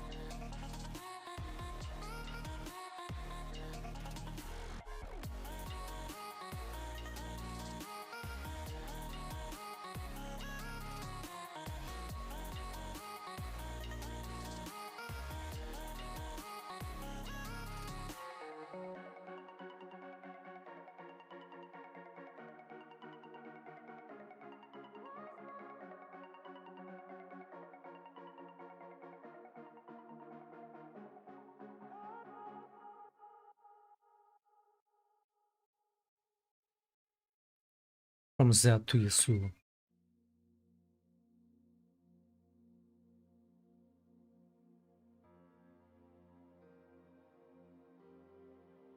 I've been sweating so much the last couple days. It's the humidity, isn't it?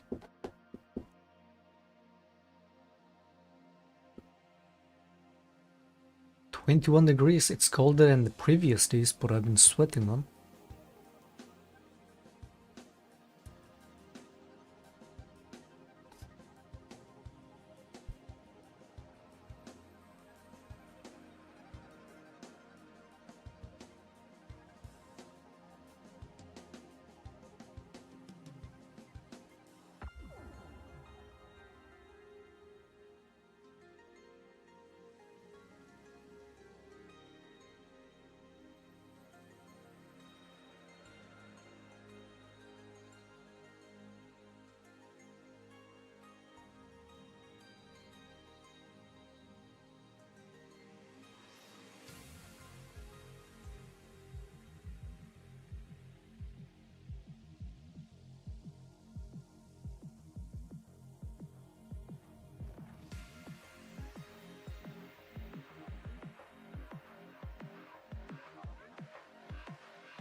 think this guy does anything for a living, dude?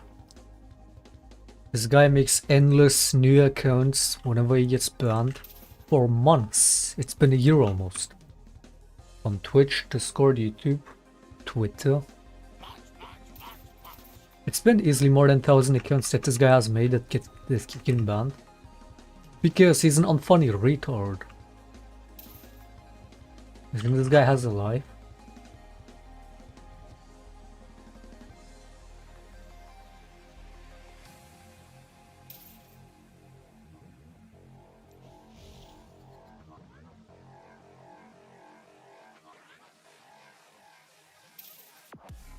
The joke's on you.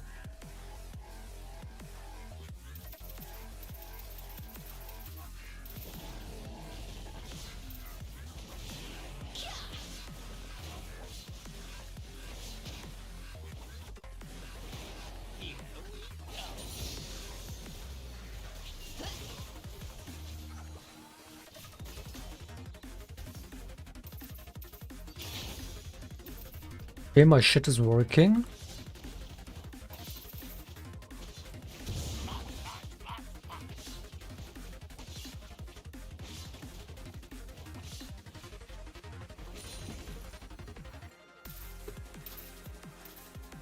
Mate, you're all the same kinds of degenerates. Doesn't matter if you're the same person or not, you're all just equally worthless.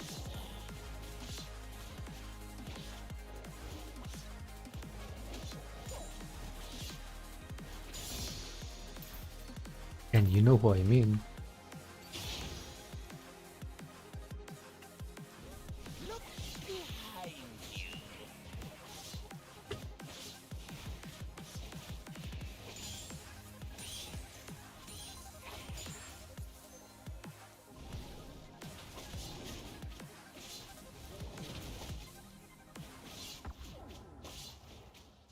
This will be fun.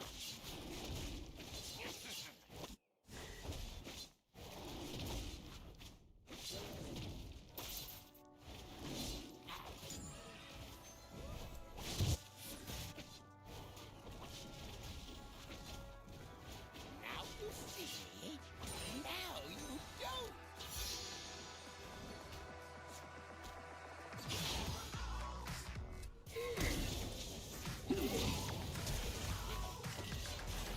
What's that flush?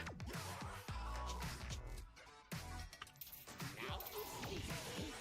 Now you don't.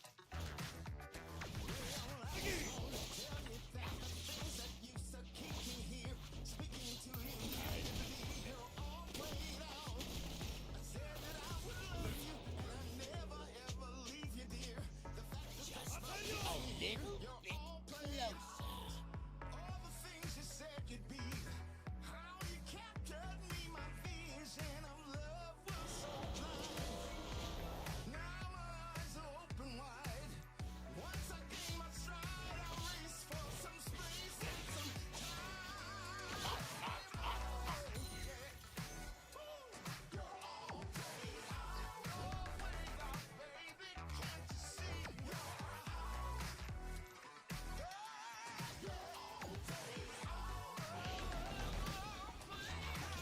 The joke's on you. The joke's on you.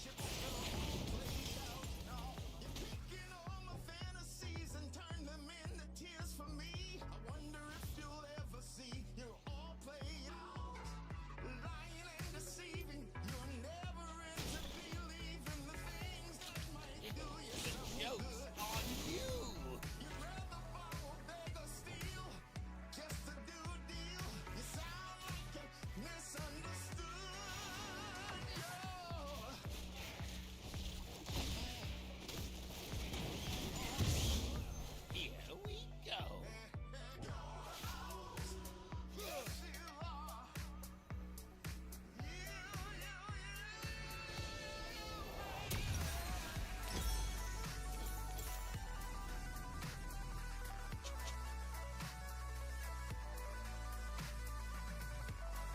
Kroger's Q was insane, wasn't it? The Timo just flashing into his Q?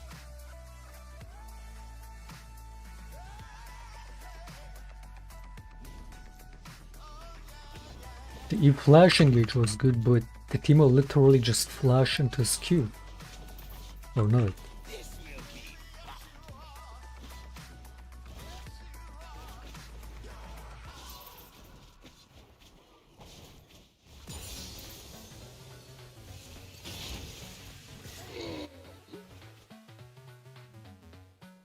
Now you see me. Now you don't.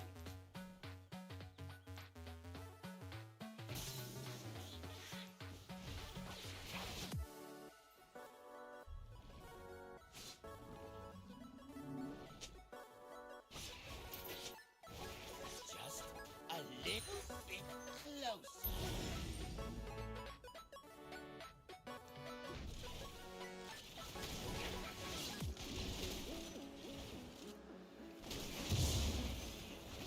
I'm over here, I'm clicking this way, he goes through the smoke like it's the pathing in this game just every time, man. Like literally moving this way would make more sense. And like the auto pathing in this fucking game.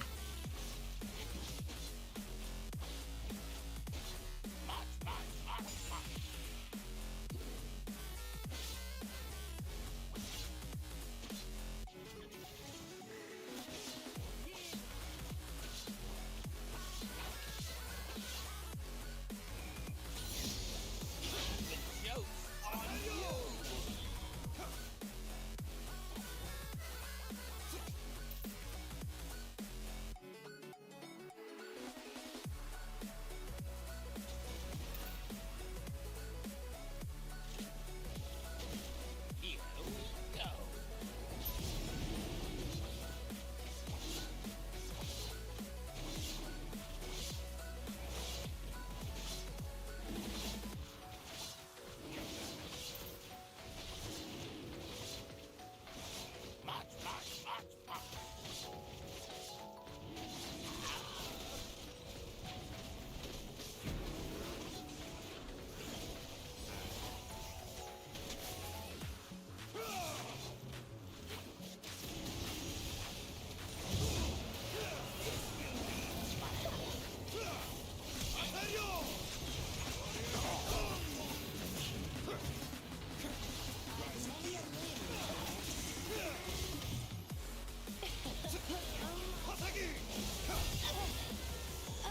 I didn't proc the Dark Harvest on that.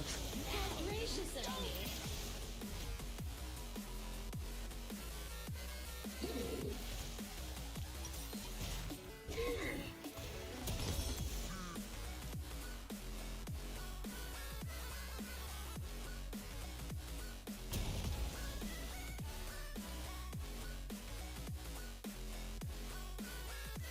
Just a little bit closer.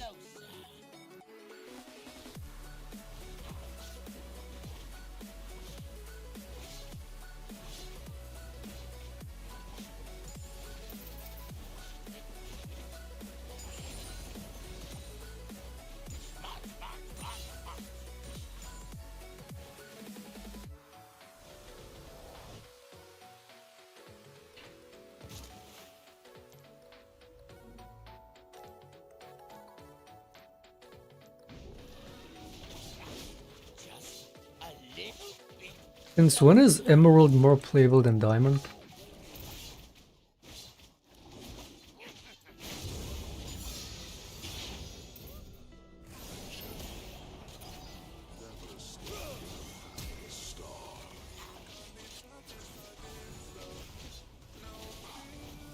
The joke's on you.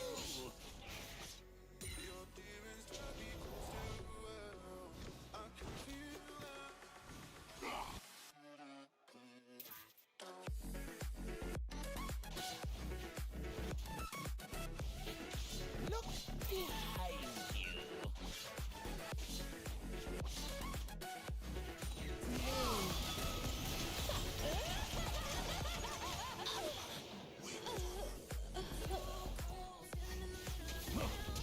Pretty remembrance.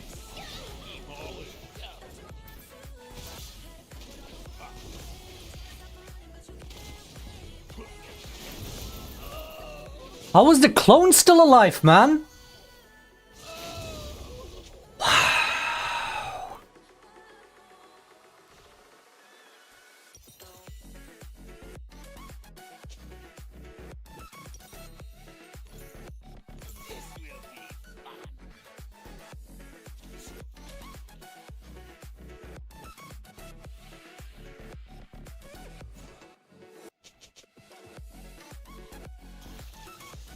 First the clone survives at 5 HP and then the Graves. Oh, that's so disgusting.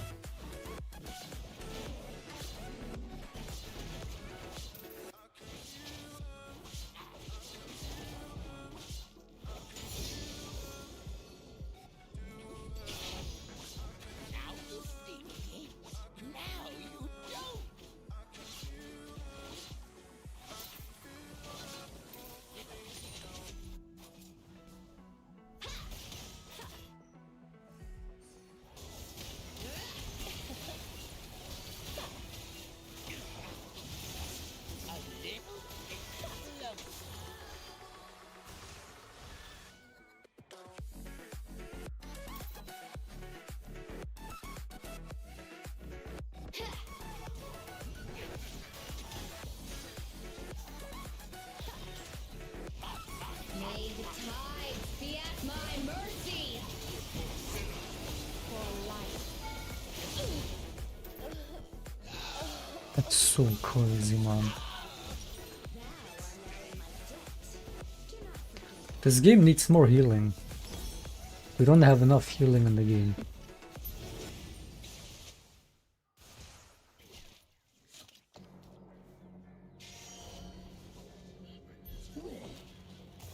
The joke's on you.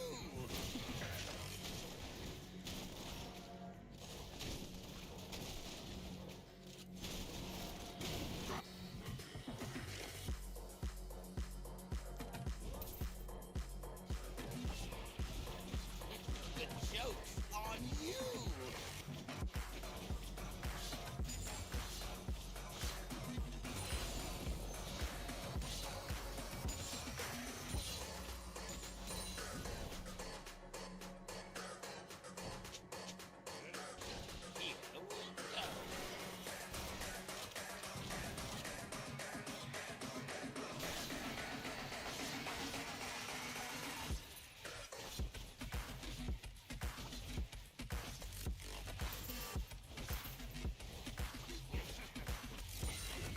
Here we go.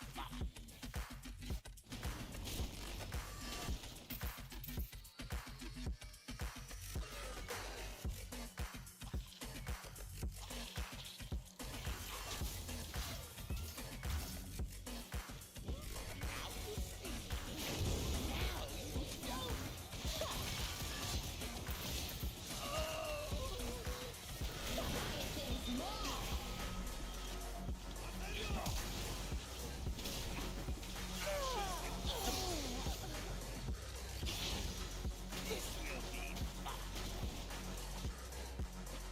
be fun. Feels good to make things again.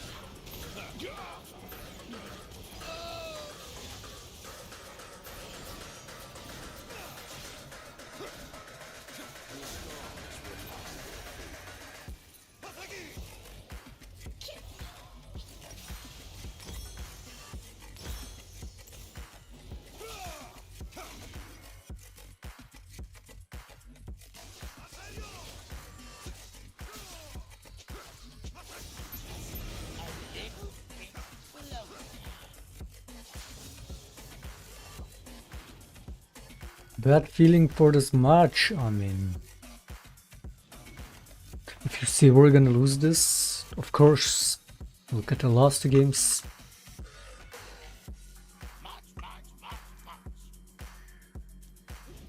Doesn't look like we're losing, but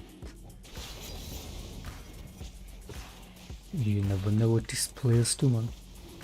You saw the 40-minute game. It's not even a bad feeling per se, it's just what you expect.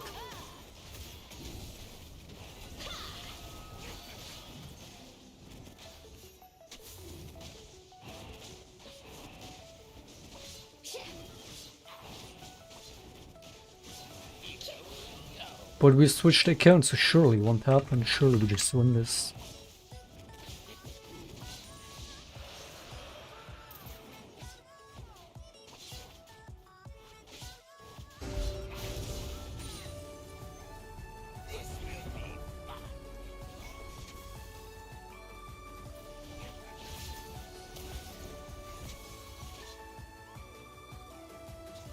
It is so hilarious, man.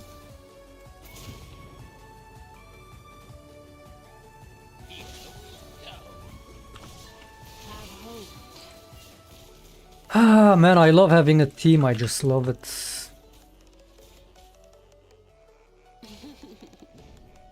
I love having a team.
May ye not forget the law of three in my seventh mood.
It didn't reveal the shroom.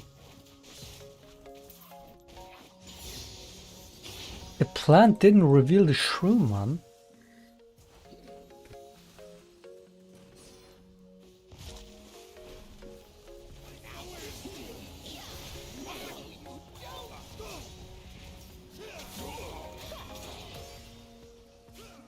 Earned my favor.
There's your bad feeling, man. There it is.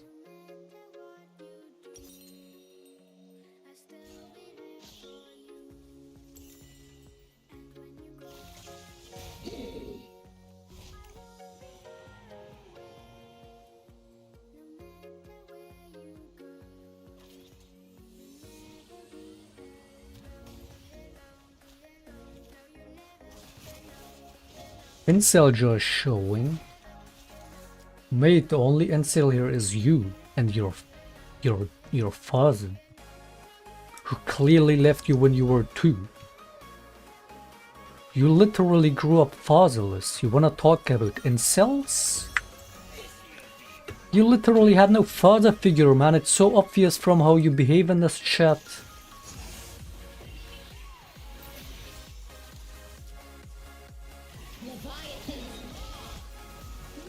I'm just trolling. You don't like trolls. I don't like retards like you. Annoying fucking retards like you.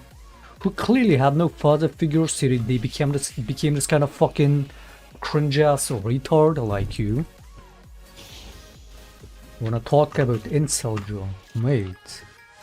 You're too ugly to even show yourself. Leo. Oh, but you're just trolling. You're just trolling. Let me see your disgusting fucking face, man. Let me see what kind of fucking cringe ass retard hides behind that trolling. That's not you being a no life, fatherless retard. You're just trolling. Let me see that face. Go, you're on Discord. Let me see the face.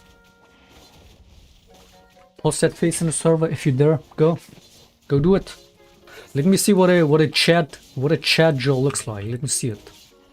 Who's clearly not fatherless.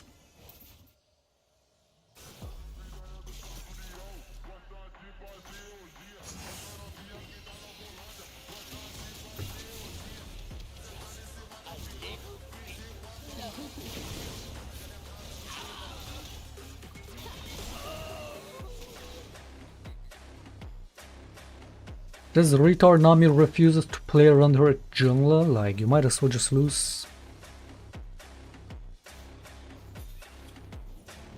Why you care about his looks constantly? You've already shown me what you look like. You should not even be involved in this topic. We've heard what you sound like. At least you had the balls to do that. And I mean I'm not saying you're ugly or anything, but you know, at least you had the fucking guts to actually show yourself and talk in the voice chat. At least you do that. Credit where credit is due. But you know those retards that were in that group chat and none of them had the balls to even talk? Okay? Too scared to even talk and be like, oh my, I don't have a microphone. I don't have a microphone. I don't have a camera, I can't. Oh no, what was one of the retards excuse that they were making? What was it? Oh, I don't need online validation, I never take pictures. Imagine being so ugly you not only never take pictures, but no one takes pictures of you either. Imagine being that ugly. And then be like, oh, it's just, yeah, I don't take pictures. Say you're a fucking ugly fucking retard without saying you're an ugly fucking retard.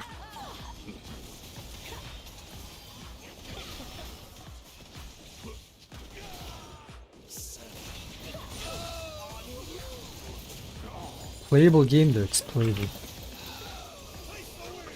None of these retards deserve the win as per usual. You can ask his mom about his look. Sure, send me your mom's number. Carnivore, send me your mom's number, dude. Let me see what she looks like. If you're too pussy to show yourself what you look like, at least let me see what your mom looks like. I can't ask you to show me your dad because you clearly have none. Clearly, you don't know what you don't know what your father looks like. So I can't even ask that to have an idea what you look like. But at least you can show me your mom.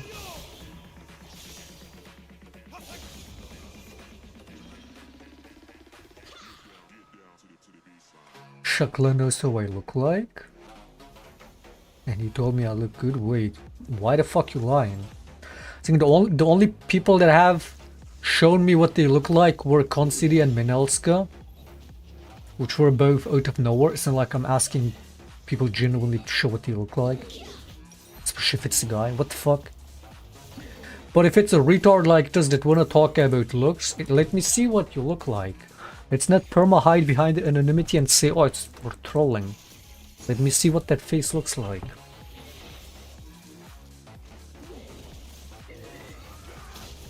Minelska, dude. Wait, Concity, do you know?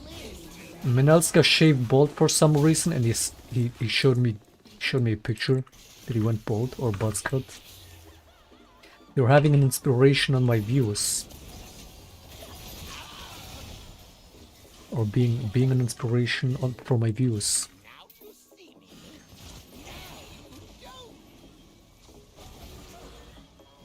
This team is so human, by the way.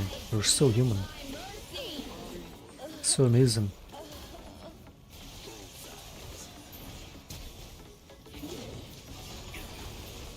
Yeah, run into... Yeah, nice. I mean, the comp diff is also, once again, comp diff, team diff, subhuman diff, brain damage diff. Just full package. As per usual. Maybe we can do a meetup in Auto for Mate. You've been crying for a meetup for months. And then I agreed to it. And then you fucking go mental as fucking for the 10th time.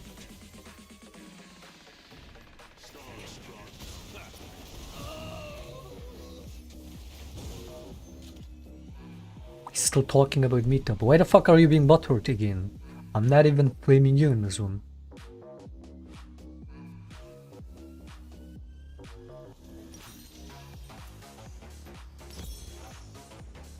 But you know the deal, if you're doing meetup, you're paying for the shisha, man, you know the deal. And then you can flame those rejects IRL, or you're saying a meetup with all these retards that are even too scared to talk in a voice chat. You want them to do a meetup. Like these retards ever fucking leave their fucking rooms. They can't even talk on a voice chat, man.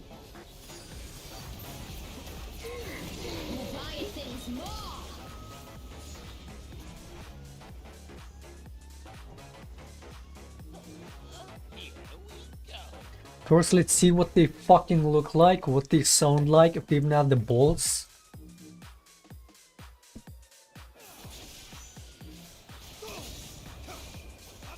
And then, once we know that, we can do meetup, and then we can go on a search and find their non-existent father.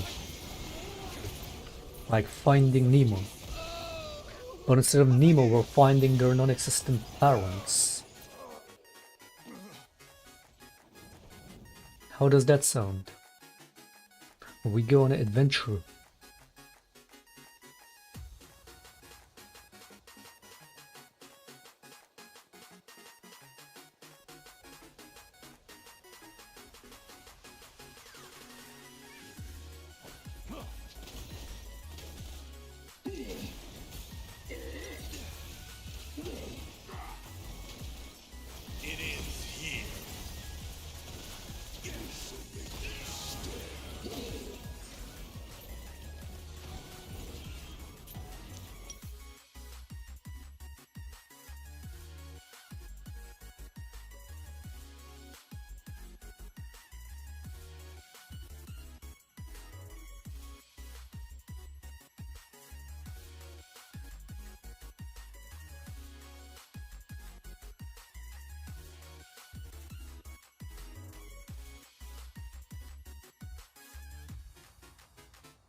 Incel joy can be fixed? Sure can. You know what can't be fixed? Having no father figure. growing up without the father figure and becoming such a fatherless, no-life retard on the internet. That can't be fixed. The psychological damage part of that cannot be fixed. Any thoughts on that?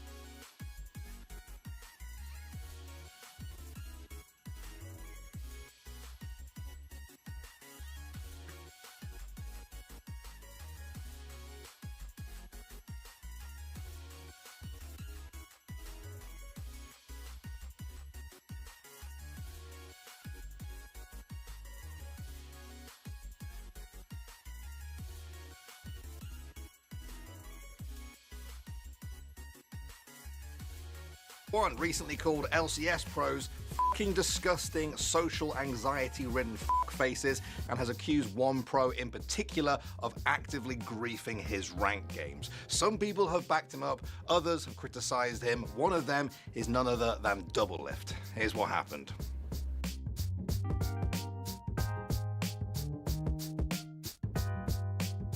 So, it's no secret that in recent months, Tyler1 has become increasingly frustrated with the game that spawned his streaming career. This is I can't play this piece of shit. It's actually terrible. It's a terrible game.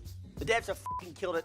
Everybody's miserable playing it. It's also no secret that he took a break from League to become ridiculously good at chess in a very short amount of time. It's all I have been doing. It's taking over my life. At What times, the Tyler's fuck? criticisms of League have gone beyond the game and have been more pointed at the pro scene, specifically the LCS. When the League was suspended last year due to a player walkout brought on by operational disagreements between the LCS and the Players Association, Tyler had zero sympathy for the players. I feel like people are striking and people are upset. Bro, what was it even doing anyway? Like I said, there's people crying about it. Well, no NA talent. Bro, if we're being honest, there's not any, there hasn't been NA talent in years anyway. Why are we just now mad about it? Because, oh, there's no NA talent, so now, finally, we're just gonna stop bleeding money. We don't have any NA talent anyway, and we're just gonna cancel the teams. But people are like, well, no, we need the teams to have NA talent. There is no NA talent. Nobody was getting promoted anyway. So in some ways, his latest rant doesn't really come as a surprise. On Monday, Tyler lost a ranked game playing Malphite top. One of his teammates was Team Liquid's Core JJ, a two-time LCS champion famous for his bot lane dominance alongside Doublelift, but his biggest career highlight is undoubtedly the World Championship he won in 2017 with Samsung Galaxy, bringing an end to the SKT dynasty in dramatic fashion.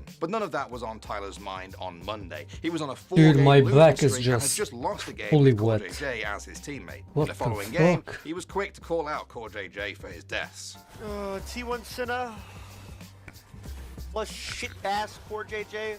How do you win, bro? He's just actually trolling. So fucking annoying. But you win actually, man. You win, you win, bro. You win, moron. I cannot believe I've now got griefed by Pink Ward 2 games, obviously though. And then I've now got griefed by Pink Ward 2 games, obviously though. And then griefed by Core JJ back-to-back games. After the game, Tyler did a VOD review and broke down Core JJ's gameplay. Let's walk up. Okay, the wave's completely pushed. Oh, let's walk and eat another hook. What are we even doing? Like, okay, so yes, he gets hooked by Blitzcrank, but what is he walking forward for? Why is he even right-clicking forward, by the way? But Tyler wasn't done there. Soon he turned his attention from this one LCS pro to the league in its entirety. People wonder why I despise these dog shit paycheck-stealing LCS players so much. That's why, bro. Until I ever see any of these fucking disgusting social anxiety. No one flames pros and semi-pros in League like what's going on. This will be fun.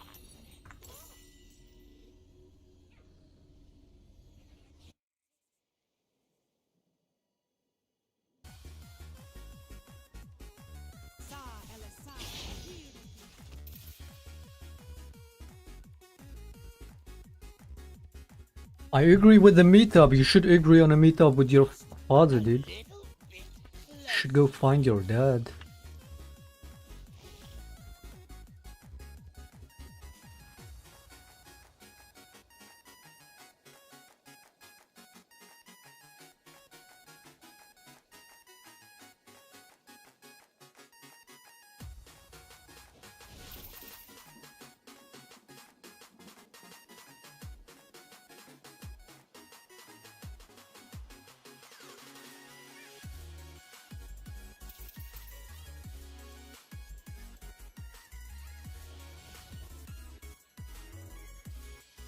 First, you would agree with the meetup with me because clearly, with this kind of fucking garbage, clearly I'm that father figure you're looking for, trying to replace your missing father. Clearly.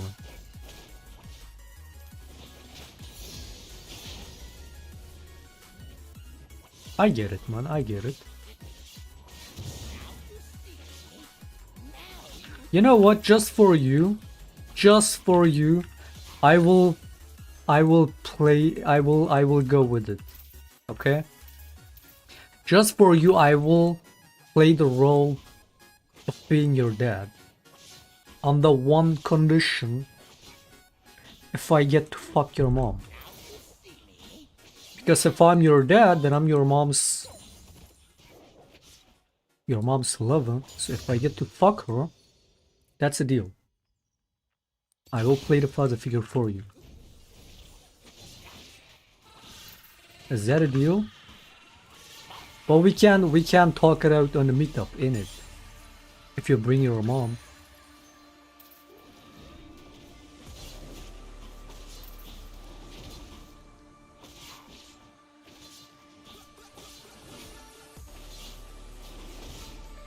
Being a fuzz is not easy. Sure is. It sure isn't easy for sure, man. I mean, why else do you think this guy's dad left him? Clearly he had enough of him at just 2 years old. Imagine.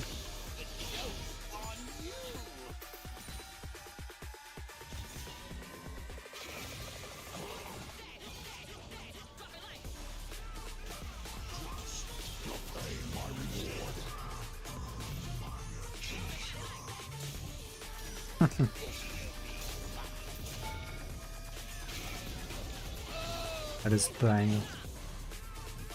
Top lane is already 0-2, the game hasn't even started. You know what we do in a game like this? This is what we do.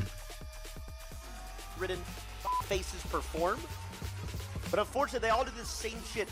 He then went on to talk about how LCS pros in solo queue simply don't give a shit compared to other regions. And people wonder why NA's so dog shit. Bro, so that's the thing. You see people in Korea and China solo queue, those pros actually get fucking pissy in solo queue. Like actually.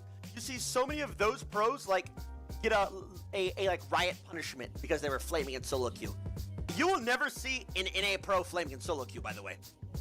Because number one, you won't see them in solo queue, but number two, they will never type because they don't give a shit. To summarize the next few minutes, Tyler said that players in NA have become soft, that they simply had no passion, that he'd rather take emotional typing from his teammates over silence, and that CoreJJ is a player that has spent too long in North America and has just given up after getting the bag. One person who wasn't having any of what Tyler was cooking was CoreJJ's old friend and teammate, a little streamer called Doublelift. Every pro player, no matter what region you're from, is flaming in solo queue.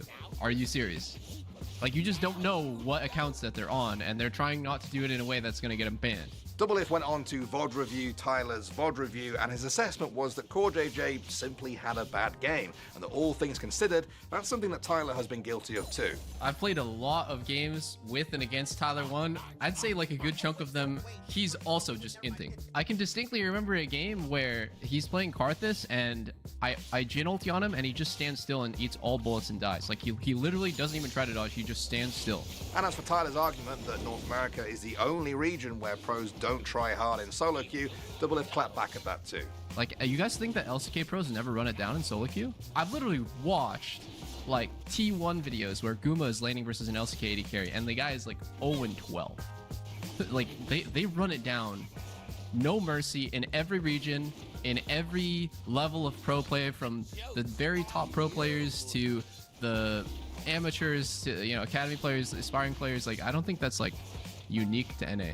Look, Tyler 1 going off about CoreJJ is nothing new. There are clips on YouTube of him accusing him of win trading almost 2 years ago. It's also not the first time he's taken a swipe at the LCS and the pros who play in it. But this level of vitriol might be something new. Now, some might say it stems from the monstrous losing streaks he's been on recently, but his fans on Reddit have been defending him from the monstrous losing streaks While playing Ilawi? Oh no. He's been on recently, but his fans on Reddit have been defending him, Losing saying on that he Ilawi is in should fact be being illegal. targeted by win traders and griefers who only seem to have bad games when they're on his team. So But what do when you Tyler think? wants You think case, of Tyler course he's gonna is be win right to traded go a off bunch, against of Core course. JJ like this? Is he being a bit of a hypocrite like Double Lift seems to suggest? Is he right about LCS pros and their lack of passion or effort in ranked? Or is he just a bit tilted perhaps and needs a bit of a break?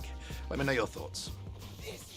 I think it's genuinely hard sometimes to tell if someone is having a bad game or if they are inting. I don't want to think that a professional player would ever intentionally lose a game. It's called Occam's razor. The degenerate the simplest downfall of explanation, Panzer which is probably just Dragon. There's a famous quote that says you either die as a hero or you live long enough to see yourself become the villain, which can be aptly applied to Panzer Dragon. He went from being one of the biggest League of Legends YouTubers to falling down in a degenerative pitfall. But how did it all come to be? The origins of Panzer Dragon can be traced back to Season 1, where he started as a gold player. What's also interesting is that his name, Panzer Dragon, is a name given to him by Riot Games. In 2012, Panzer Dragon posted on Reddit asking why Riot gave him this nickname after his previous name was Chess Dragon. The reason as to why he got name changed seems to be the What dragon? usage of name after his previous name was Chess Dragon. The reason as to why he got name changed seems to be the usage of the word chess not being cool in Riot's eyes. Regardless, Panzer Dragon continued to play League and got Diamond in Season 2, and in Season 3 he for the first time he reached just went Challenger with that temporarily, and it wasn't until in Season 4 where he managed to hit top 50 of the NA ranked ladder. Moreover, Panzer Dragon had just started his YouTube channel almost 2 decades ago, back in 2006, where he posted mostly random videos that were about his life or interests, such as him playing Dance Dance Revolution Supernova or a skit for Carbo's commercial. A couple years later, Pans started to post League of Legends related content such as compilation videos of the Season 2 World Championship, short and quick funny videos, and memes. But in 2013, at the same time when he managed to reach Challenger, he started to post more regularly, like stream highlights and educational content in the form of 4-minute Challenger guides of certain champions. If you'd like to support the content and the research I do, consider buying very cheap RP, cheap battle passes, and or orbs. You could also just smash the fucking subscribe button. Otherwise, links are in the comments and the description. Pants would start to get views on his videos quite rapidly, gaining a few thousand subscribers. He ramped up his content and would continue to double down on competitive, ranked content. Pants also had a vested interest in joining the esports side of League of Legends, such as playing in the 2014 NA Challenger series, which was a direct bridge into the LCS basically. Unfortunately, he saw no success during this time. Pants continued to stream and provide content, growing his channel to over 600,000 subscribers in 2017, having doubled his 300,000 subscribers from the previous year. However, 2017 also brought its own set of drama, with accusations of racism. I shouldn't listen to that fucking Nick call. After the incident, a Reddit thread was made about him saying the racial slur. He then saw this and on his stream asked his fans to download the thread in an effort to suppress it. A later clip surfaced of him saying that he was proud of uttering the slur. I said it. Am I proud of it? Just a little bit. Fuck yeah, let's go, bud. He finally apologized after the thread got traction, where he stated, "There's nothing I can say about this. I was completely frustrated in that clip, so I said the N-word out of super frustration. As for me saying I was proud of it, I was trolling on my stream with my viewers. I didn't really think it would be taken out of context. I don't expect a lot of people to understand my personality since it's literally no filter. I apologize if this offended anyone." This so-called apology didn't sit well with many, as he essentially was apologizing for people being offended by him using the slur, rather than apologizing since he knows using the word in a public forum is wrong. He blamed people for getting offended at his no-filter troll persona, which was a prompt excuse for being a douchebag. More clips, however, did surface on the Reddit thread, accusing him of saying the racial slur multiple times and frequently, but they eventually got deleted and the clippers got permanently banned from his Twitch channel. Moreover, Panzer Dragon was also accused of copyright striking other videos of him saying the racial slur. Another popular clip of ImaCutePie surfaced a few days later, where he asked Panzer Dragon to spell engineer.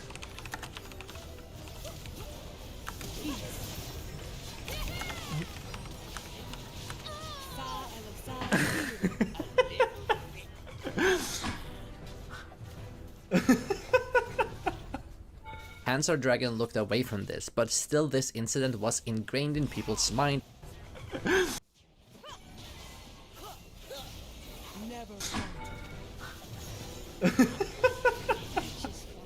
Panzer Dragon looked away from this, but still this incident was ingrained in people's mind when thinking of Panzer Dragon. But this incident had no say for his YouTube community, as people still enjoyed his content as he continued to steadily grow both in views and subscribers. As previously mentioned, Pans wanted to delve into the esports side of things. In 2017, this was his chance as the NA Challenger Series was coming up. It was the second event in NA where it gives non-LCS players the opportunity to prove themselves to franchise organizations to help find new talent in the North American circuit. Unfortunately for Pans, he was denied, and he later reflected in a video posted a few months after the N-word drama titled "I Got Denied to Scouting Grounds." I think you guys know, but I was the #1 seed to go to Scouting Grounds.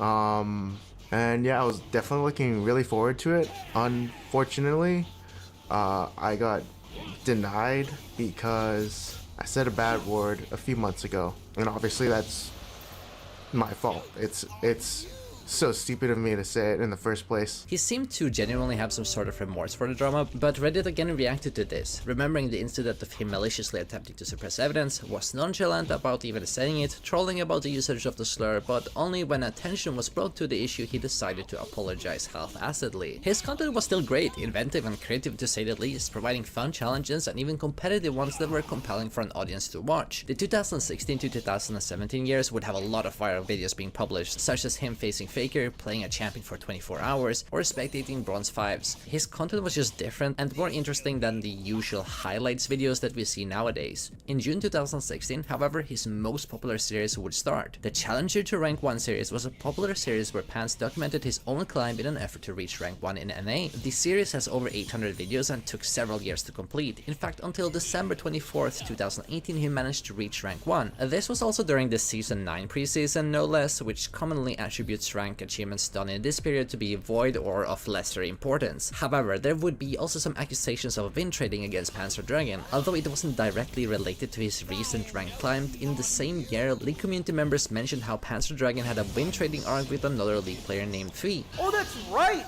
I forgot about Panzer Dragon and Fui with trading arc. Oh my god, I had so many videos on my other computer, and like, that wasn't 2018, and like, all this other shit of these two win. Bro, I forgot. Dude, there's been so much fucked up stuff going on, I forgot about how bad win trading was, even when I was in New York. Wait, it's always been this bad. Not like stream snipe me and do it bad, but it's always been bad. They do not care, man. Holy shit.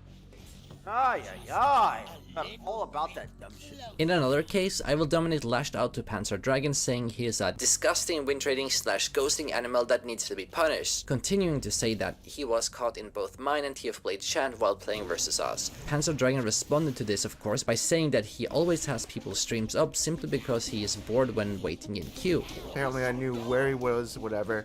And then 2, I'm in their chat. But as you guys know, I like to watch streams while in queue. I'm bored as shit. What else am I supposed to do? Watch YouTube videos? Panzer Dragon also achieved rank 1 in 2020 while this season was ongoing, finally getting it for real this time. But still, win trading accusations would pop up, and as well as people accusing him of being boosted or assisted by doing with Viper, which he did give a special thanks to. Nevertheless, questions would arise whether his rank 1 climb truly was legit if win trading was involved. Panzer Dragon.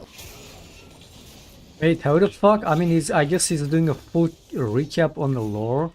But this is gonna be such a weird video, isn't it? He's gonna fucking recap on all the league lore and all that.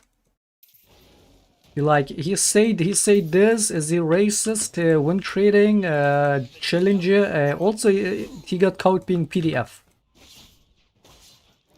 I mean, that should have been the main topic from the start. Like, that's so weird to be talking about all these rather non-meaning shit about leak, did he do this, did he win trade, whatever the fuck even what he's saying, because we know where this is going, right, given that this video came out after he got exposed.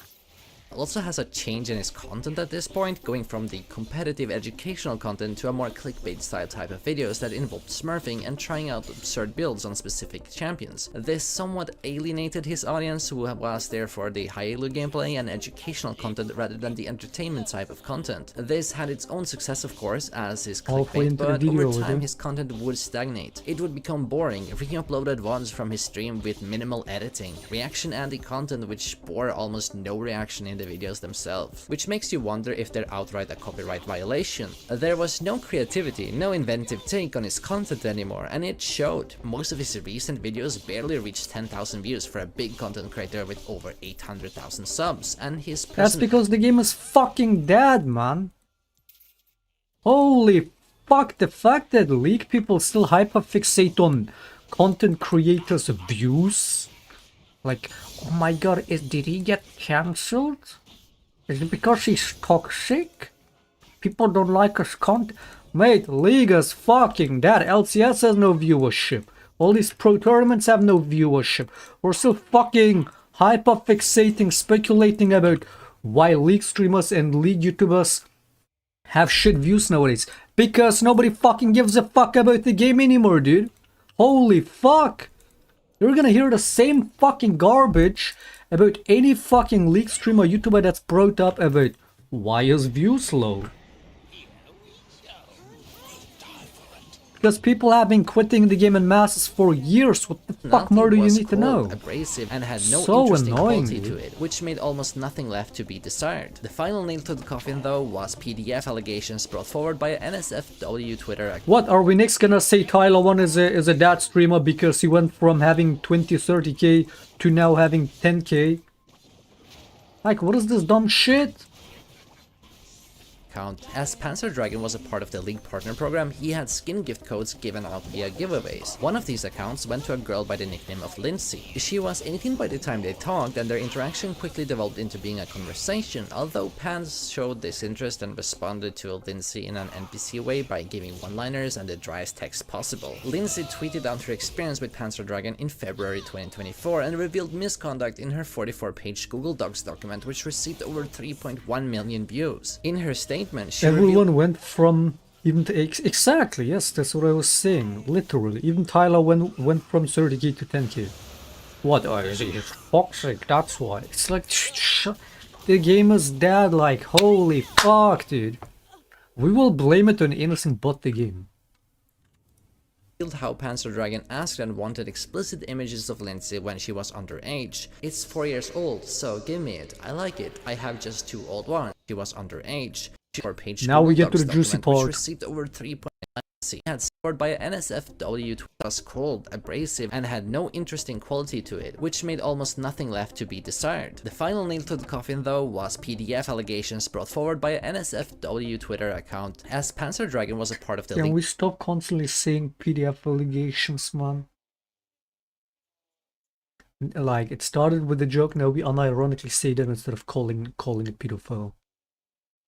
Partner program, he had skin gift codes given out PDF via file, giveaways. by the One way. of these accounts went to a girl by the nickname of Lindsay. She was 18 by the time they talked, and their interaction quickly developed into being a conversation, although Pans showed disinterest and responded to Lindsay in an NPC way by giving one-liners and the driest text possible. Lindsay tweeted out her experience with Panzer Dragon in February 2024 and revealed misconduct in her 44-page Google Docs document, which received over 3.1 million views. In her statement, she revealed how Panzer Dragon asked and wanted explicit images of Lindsay when she was underage. It's 4 years old, so give me it. I like it. I have just 2 old ones, probably like the same time-ish as that previous picture, like 4 years ago. Pants then confirms once again that she should show him them even though they are 4 to 5 years old. Yes, I wanna see. The pictures she sent were explicit images of something she found from Reddit that was of age and not actually her. Nevertheless, Panzer Dragon still showed PDF tendencies through this particular interaction. The League community reacted to this with personalities like Hums, Druted, and Nail shaming such behavior. While the reactions to the Google Docs were developing, Panzer Dragon streamed where he mocked and made fun of the situation. For example, he went Annie Bond running it down but playing into the Wait, PDF so how meme old that is was so the random girl actually within when he was...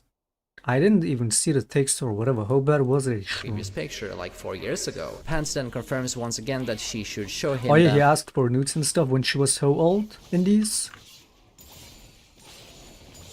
There were 4, so if she's 18 here. And they're... So he's asking nudes of her when she was 14.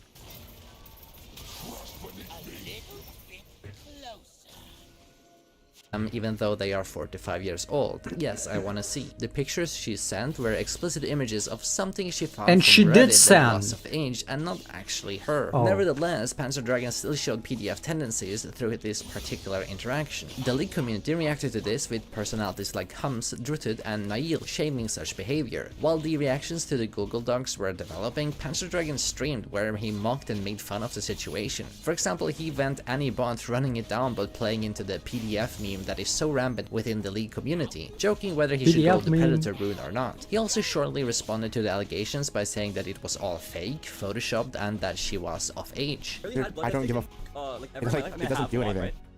Oh, whatever, I don't really give a f. Look, she's over the age. That's all I'm gonna say. Don't be a retard. That's all I'm gonna say. Mate, it that doesn't. To ask an 18-year-old to send her nudes of when she was 14. How is it okay? He's defending that? Look, she's over the age. That's all I'm gonna say. Don't be a retard. That's all I'm gonna say. You guys That's are the just PDF complete shit. retards. No, the allegations aren't true. You guys are so f***ing stupid.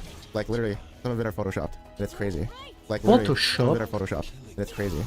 Look, I'm just gonna say, whatever is, like, it's photoshopped. Like, what it was like, okay, that's it. I want you to say it's photoshopped, okay? And I will say, she's over the age, okay?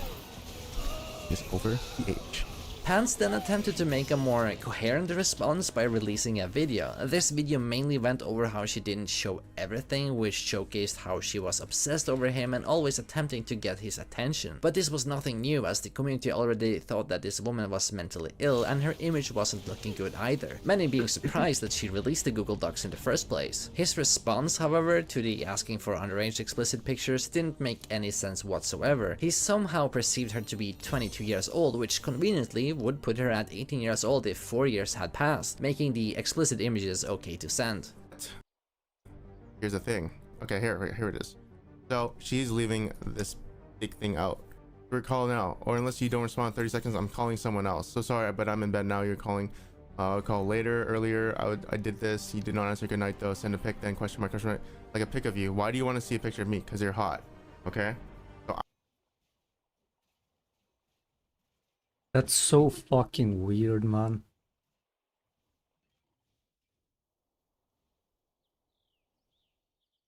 Like, at this point, To be constantly telling a girl, send me picture of you, send me picture, please. Nudes, anything. That is so fucking she's weird. 22 or she's 18, 19, whatever. But I in my Unless head, you're I think dating, she's 22. to be While saying him that is arriving at the fucking age weird. 22 doesn't make logical sense either, as it just randomly appears, there are more inconsistencies. As in the Google Docs, he confirmed her age being 18 years old 2 times. The first So which part was it where she was 22 as he says? Like, what is he saying? What part is instance Photoshop? by asking her age, which she said was 18, and then another Above 25!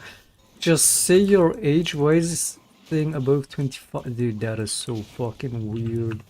time where she asked if he knew her age, which he confirmed to be 18 again. Pans also said that 8 months had passed as the Google Docs span over 2 time periods, but somehow conflating an 8-month time period with 4 years isn't a good defense, as he would say, I don't give 2 fucks about her and forgot her. A Twitter user by the name of L9 Friendly Style called him out for these main inconsistencies, where Pans explained further that I assume she was 22, like it's 7 months, you want me to remember your mom's age too. Why should I? She's a random and your mom's a random too, and would send underage explicit images. She's 22 or 19, she knows what she's doing. But one could only imagine if I forgot was a valid excuse for convicted PDF files. One would also think that a 29-year-old male would learn the information that the person they're talking to is 18 years old. What's also interesting is that Ellis and Solarbucka reacted to this drama and went over it. This was initially done because Lindsay had contacted Ellis through DMs and as well asked him to react to the drama personally. As such, he did.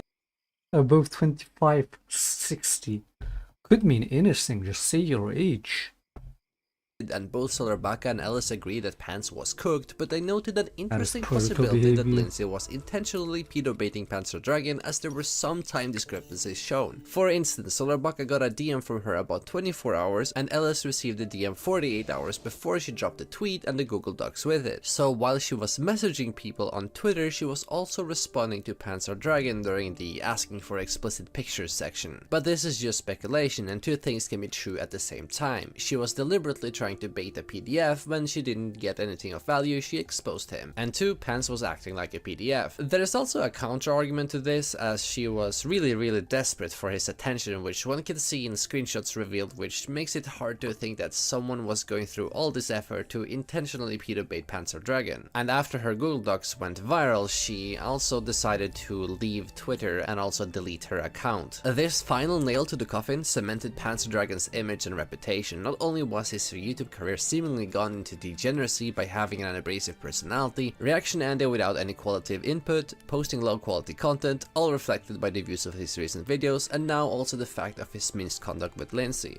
One can only wonder where it all went wrong. Perhaps laziness befell upon him as staying consistent, but creative can get hard, and maybe motivation also fell after playing the same game for over a decade. And after reaching rank 1, there was no more incentive to keep playing, or no more goals to attain, so what really comes next after that? Okay, he was rank 1, but was he rank 4? YouTube career seemingly gone into degeneracy by having an abrasive personality, reaction ended without any qualitative input, posting low quality content, all reflected by the views of his recent videos, and now also the fact of his misconduct with Lindsay. One can only wonder where it all went wrong. Perhaps laziness befell upon him as staying consistent, but creative can get hard, and maybe motivation also fell after playing the same game for over a decade. And after reaching rank 1, It there can was totally no be more pedo bait, but still he is weird as fuck. You guys know I had this pedo beta girl on my Discord some months ago during that other drama. And she's a known pedo beta, right? Because she exposed some guy like a month before that. And she's fucking being weird as fuck always in my Discord and shit, and like I would always tell her like, oh, I know you're a pedo beta. It's like my opinion on pedo baiting I've made very clear. Same with all these fucking, it's like this Vitaly stream lately. It's Perma doing this pedo exposed stuff. Or the whole Chris Hansen stuff, right? It's also just all pedo baiting. Doing all that, doing like, even girls doing pedo baiting as people frown upon, I don't think, like, that's good. If you expose actual pedophiles, that's good. Like, yeah, a lot of them might be dishonest with it and not have the best intentions. But exposing actual predators, especially in this league scene, I mean, it's full of that. That's a good thing, ultimately. Alright. So, yeah, I don't think pedo baiting is a problem. And also, like, in this guy's case, what were you saying? But he's weird as fuck. That's more than just being weird.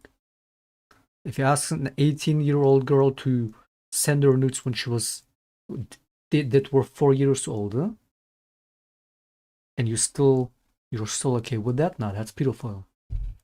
She was also Straight up. responding to Panzer Dragon during the asking for explicit pictures section. But this is just Yeah, it's not just speculation, being and two weird. things can be true at the same time. She was deliberately trying to bait a PDF. When she didn't get anything of value, she exposed him. And two, Pants was acting like a PDF. There is also a counter argument to this, as she was really desperate for his attention, which one can see in screenshots revealed, which makes it hard to think that someone was going through all this effort to intentionally pedo bait Panzer Dragon. And after her Google Docs went viral, she also decided to leave Twitter and also delete her account. This final nail to the coffin cemented Panzer They're Dragon. just fucking evil trying to ruin people's careers. I mean, yeah, that's the part where, yeah, that's what you can fucking hate on. What clearly is not okay. But if your goal is really to pedo bait, to expose actual predators, that's a good thing.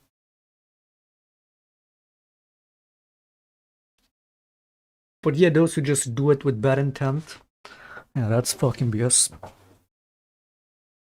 Dragon's image and reputation. Not only was his When they YouTube just career lie seemingly about gone stuff into and whatnot. degeneracy by having an abrasive personality, reaction ended without any qualitative input, posting low quality content, all reflected by the views of his recent videos, and now also the fact of his misconduct with Lindsay. One can only wonder where it all went wrong. Perhaps laziness befell upon him as staying consistent, but creative can get hard, and maybe motivation also fell after playing the same game for over a decade, and after reaching rank 1 there was no more incentive to keep playing. And then back to the league talk. It's like, just, can we not do this? Can we not be like, oh yeah, he content creation, viewership. Did I also mention he was PDF, but also he was rank 1. Dude, the structure of this video. Without any qualitative input, Shit posting low video, quality subscribe. content, all reflected by the Shit fucking video. Liked and subscribed. Isn't one on Shinshin on this? What is this? I still don't know the whole Shinshin lore. Like, I've always tried to keep that shit neutral for the longest time, but like, having learned more about it and given that he's recently got exposed again, fucking indefensible.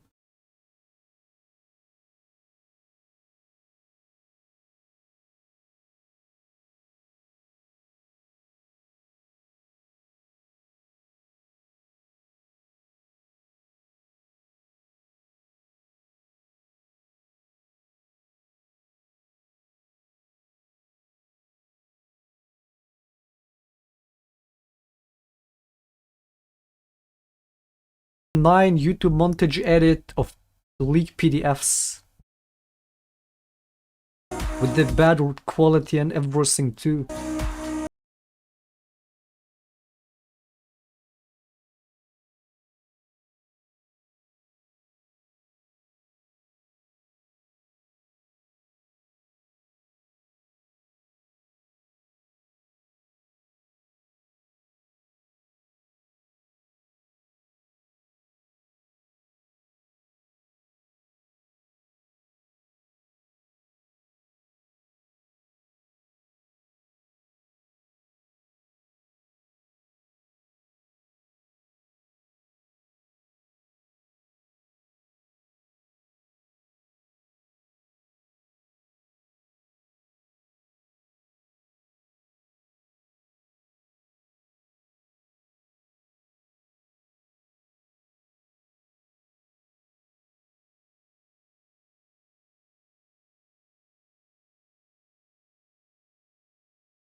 Wait, this is not even a real one, is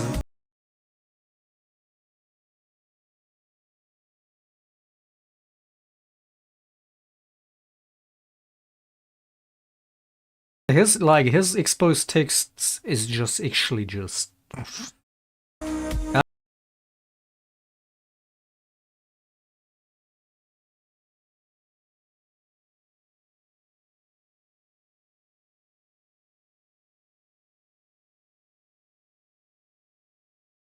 the story before when like about a year ago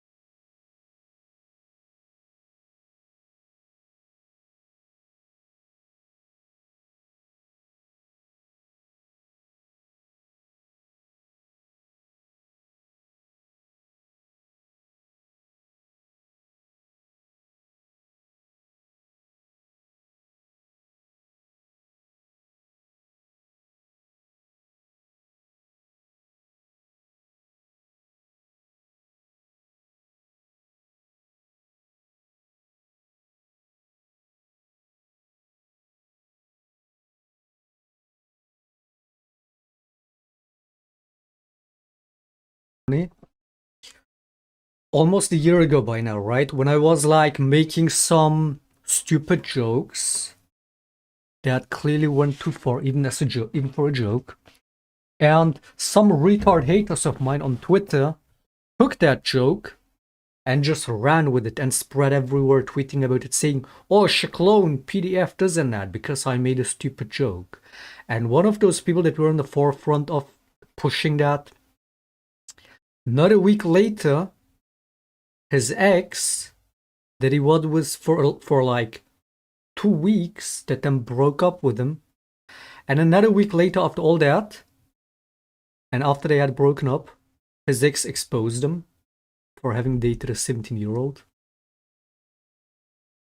Like, isn't that it? That's peak karma. That is peak karma, man. But then all his friends that same way jumped on the wagon about me, then defended him when there was actual evidence of him being that, but they defended him.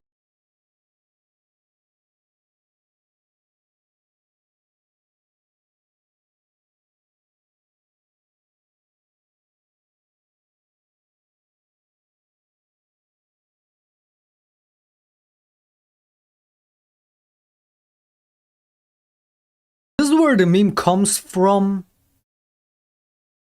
Is it the whole Jax player top laner PDF meme? Does it all come from a Shinshin dude? Like single-handedly? Did he start?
Finished mid, you know this one is gonna be good.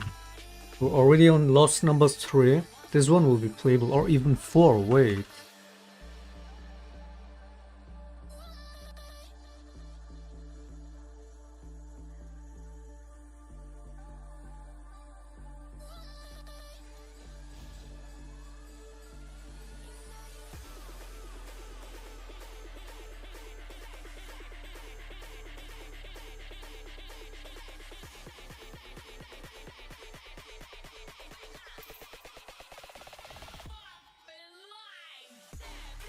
Loss number 3, this one will be loss number 4. Action top, singed mid. Nice.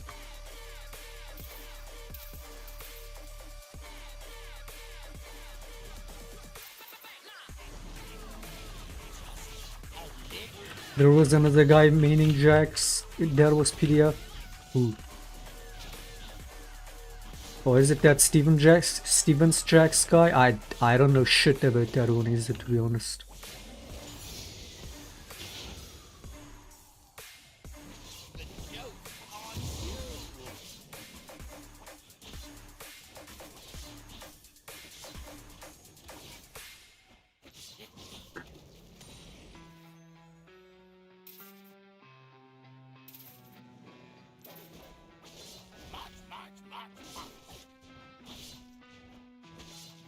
I saw Hazmat was on SIP on Discord, what?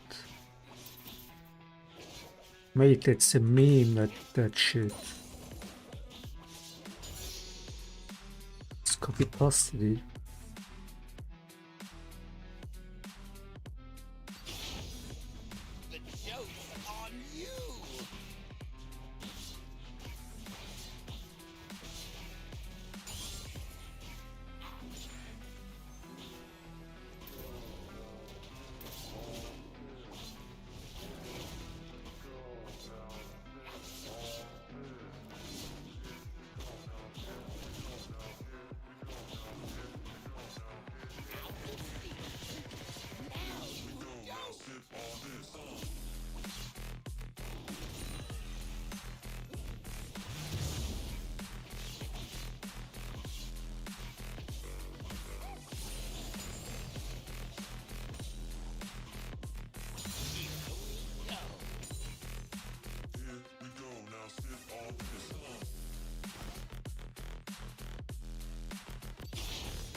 Why is it not giving vision?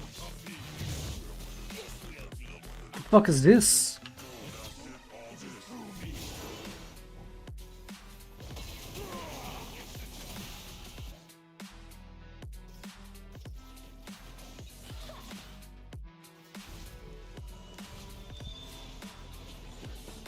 Quality games again, man. Quality games.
joke's on you!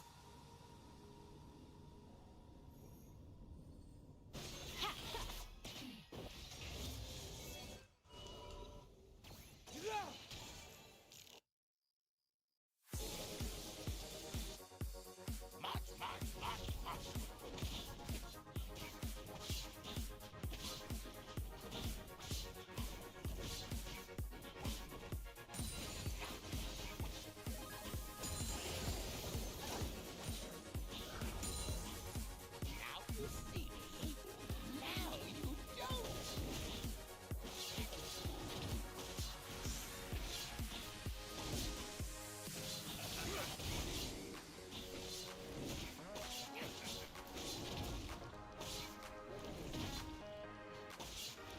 Look behind you.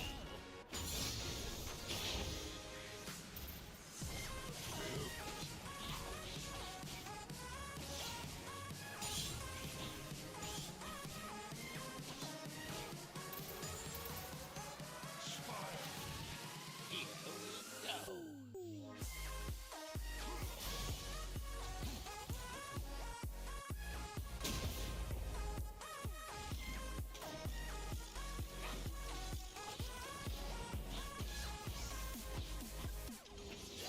Just a little bit closer.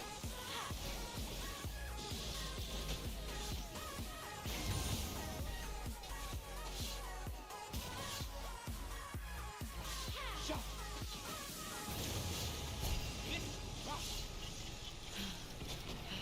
This will be fun. Just a little bit closer.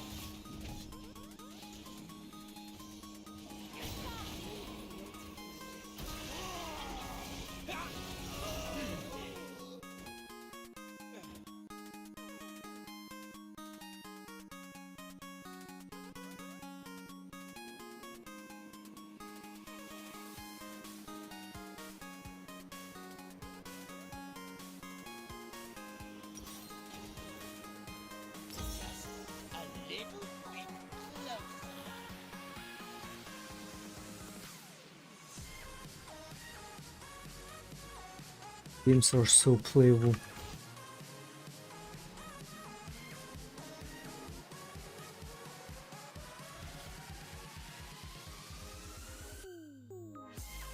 The joke's on you. Phoenix Wing.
Population of droids, fast unrelated, not debating their ploys. Sat back, taking what you're made to enjoy is in fact taking you straight to the void. You're a slave to the joys. Instead of making some noise, you've been sat waiting back for the day it deploys. It's too late to avoid. The joke's on you. Minds are glazed, we're a population of droids.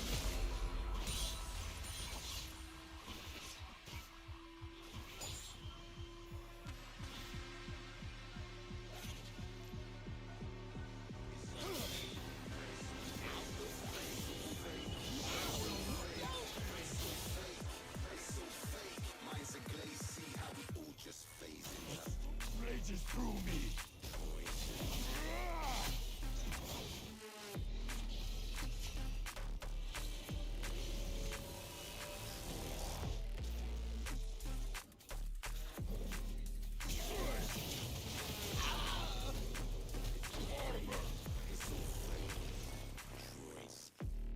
I'm sure playing it with the retard teammates like this, I'm sure playing it.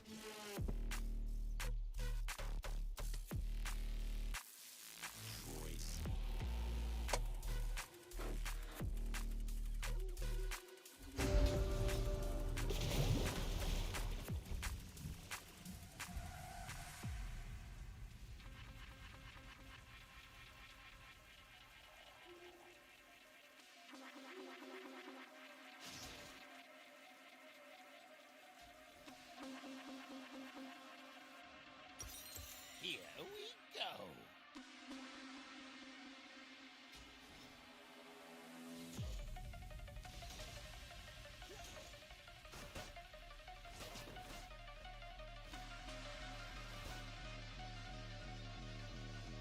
This will be fun.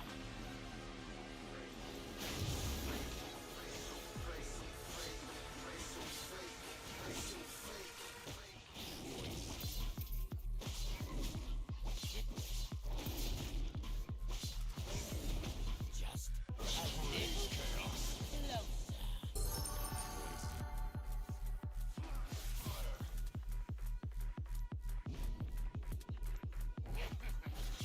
Harness emotion.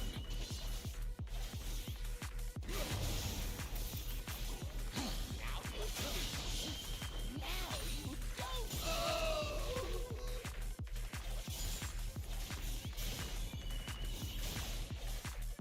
I will never bend to the light.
Magic Felix, you are playing the game for 15 years.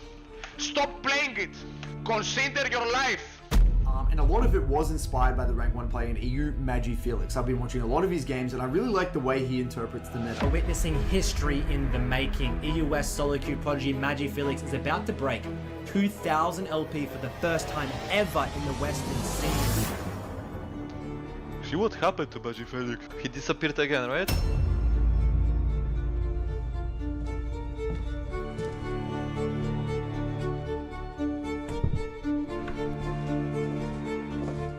Mr. President, it's finally an honor to meet you. I'm going to ask you a question about Magi Felix and the so-called dark truth behind him. Do you happen to know anything about it? I must admit, I'm not familiar with pro player Magic Felix from League of Legends. I'm a bit of an old school guy when it comes to sports. Give me a good game of basketball or football any day. He leans forward, his eyes sparkling with curiosity. But tell me, what's the story behind this pro player Magic Felix? What makes him special? Well, Mr. President, I must tell you, it is a story to tell.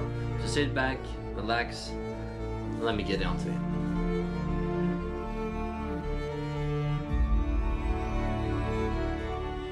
When people think of absolute solo queue gods, they think of well-established legends like Faker or Dopa, but there is one person that far exceeds even their solo queue achievements, Magi Felix, otherwise known as Felix. This European super prodigy at one point had 5 challenger accounts which occupied rank. The guy sucked in pro play shows that solo queue means shit if you're an antisocial loser.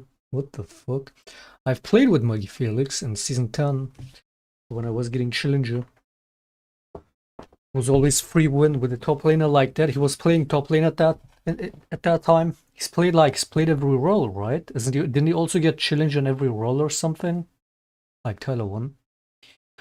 But yeah, he's just clean player, safe player. And he was playing top lane in those games. It was a free win every time. Rank 1, rank 4, rank 6, rank 7. Also played against him too, and also won.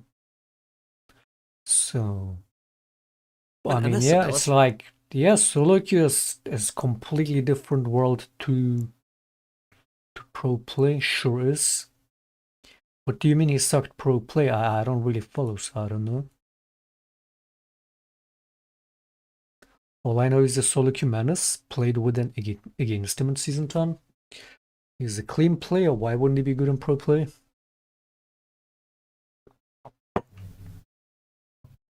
Ranked 24 in the European West server. This effectively amounted to over 5,000 LP in total. Not only that, but Magi Felix also managed to have 5 accounts in Challenger at the same time, while one was in each role in July 2020. Magi Felix also reached rank 1 multiple times throughout the seasons he has played, but nowadays Magi Felix is nowhere to be seen in the pro scene. After just 1 year in the LEC, Magi Felix never really came back to the franchise leagues or competitive play at all. So how can such a rising prodigy, often regarded with high respect, and calling the guy antisocial loser, mate.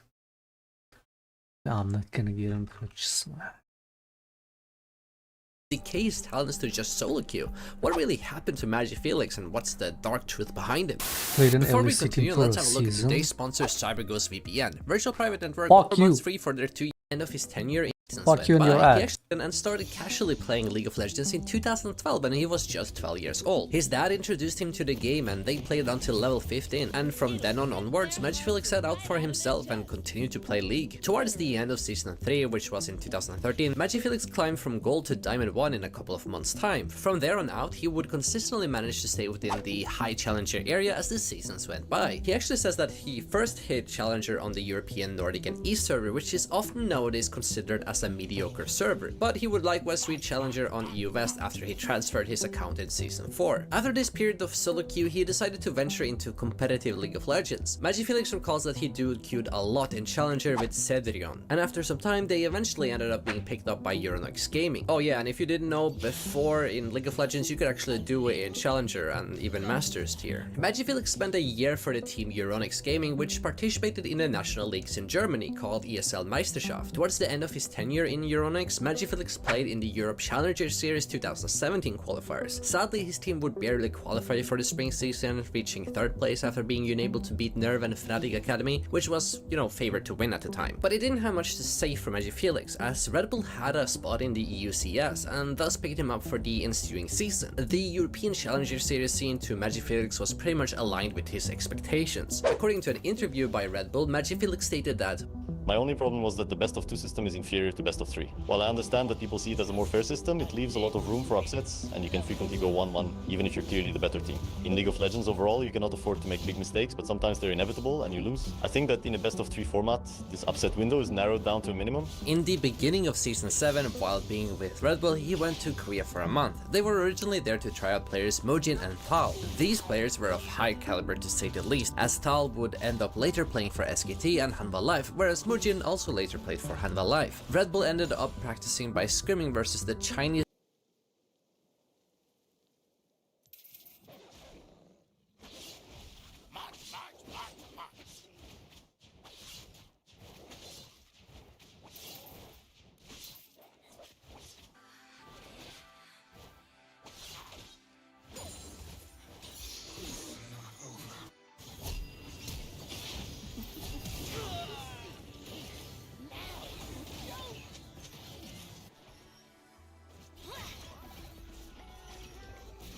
Don't even think about it.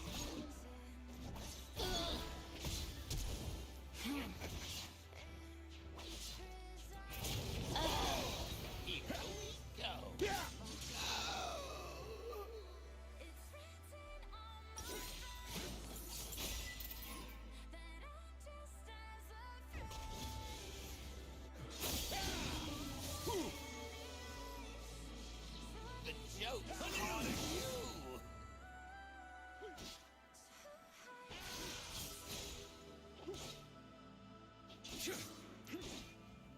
The world's quiet.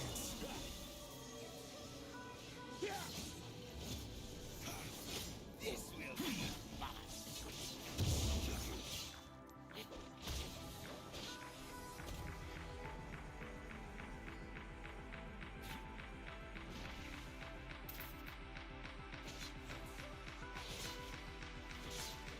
The joke's on you.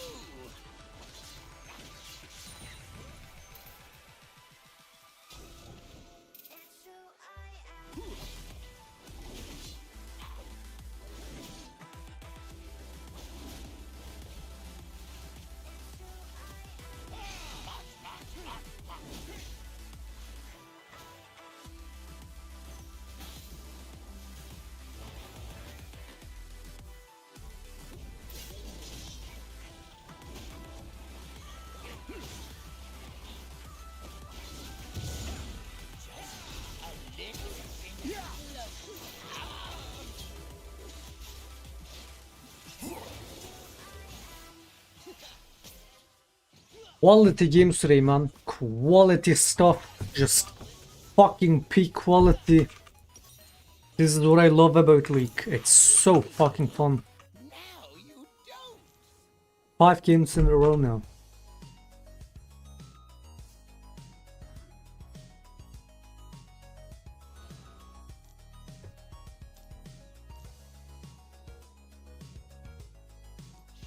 This will be fun.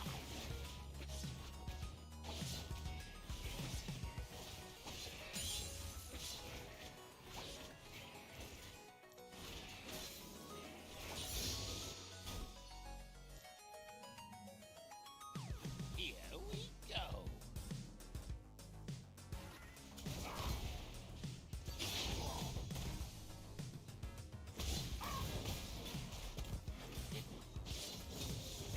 He hits level 6.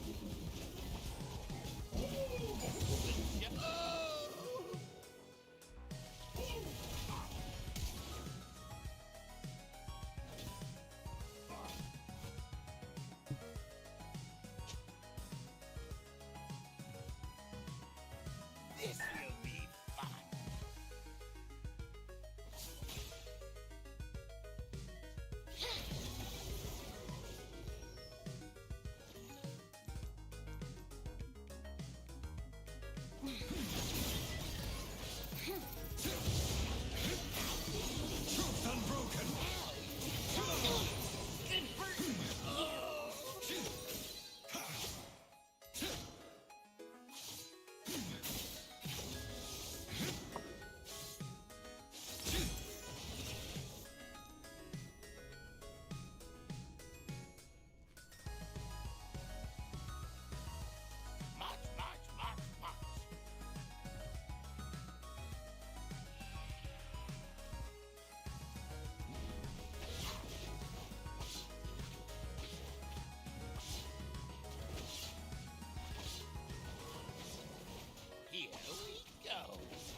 Good game, team. Back to React. Guys, I'll be Players honest. seem to try and catch a few his developmental league and the Korean challenger teams. For the purposes of this video, I managed to actually get an interview with MagiFelix, and one of the things he said about his time here had a sad touch to it. We screamed Knights teaming out miracles and never ate multiple times. Surprisingly, Fufu stood out as the best mid laner I screamed while I was there. I still remember when he absolutely bodied my Zeta Syndra with a 30 CS gap at 10 minutes. In solo queue, I reached rank 7 with 240 games played. My win rate towards the end was around 60%, so if I stayed there a bit longer, I thought I would have gotten rank 1. I played multiple games against top players like Dopa, Crown, Faker, and Rookie, and had the advantage over them when I was on Katarina. I think that was the beginning of the end of my career. I thought I had reached the top of solo queue, and there was nothing exciting left to strive for other than the same old thing. MagiFelix continued to roam between the national leagues for the next 3 years, going to Movistar Riders, which played in the Spanish National League, and as well as going to Youth Crew Esports in 2018, which played for a Turkish league. What's important to note here is that the experiences of MagiFelix's teammates in Movistar Riders seems to have been genuinely positive, with many coming with positive statements and even joking about his dedication to playing League. All about Hatrix, I think outside of the game, like I think he's really funny, like he's a nice person. I like him a lot. In the game, I think he's really good mechanically, but I think that he's not that smart as Felix. Hatrix is nice for short term, I think, but I think Felix is nice for long term because I like the quiet and the chill type, so I would probably pick Felix. MagiFelix, as a player, he's very thought through. Every action or everything he does in the game has a reason behind it. He's really disciplined, doesn't take risks. Hatrix as a player, he's like very aggressive and confident in his plays, but sometimes they can like backfire, you know, because he didn't consider all the variables.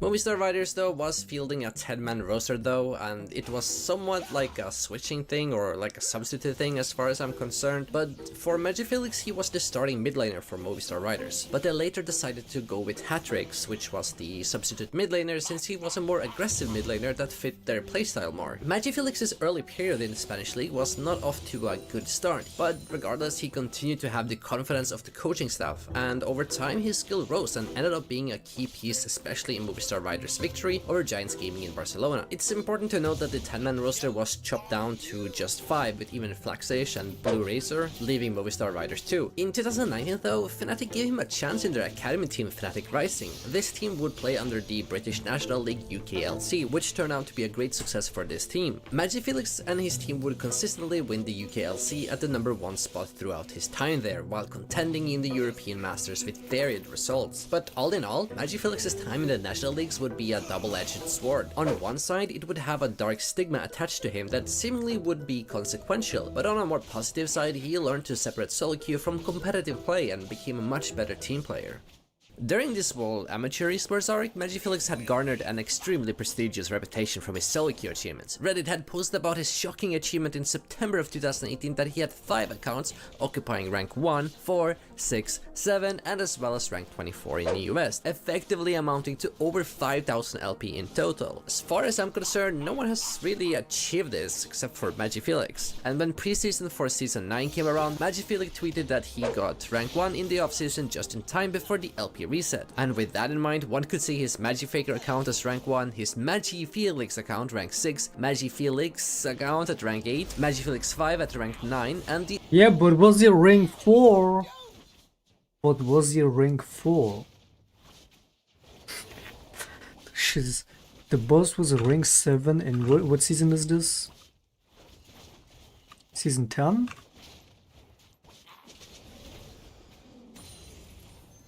$2,000 games.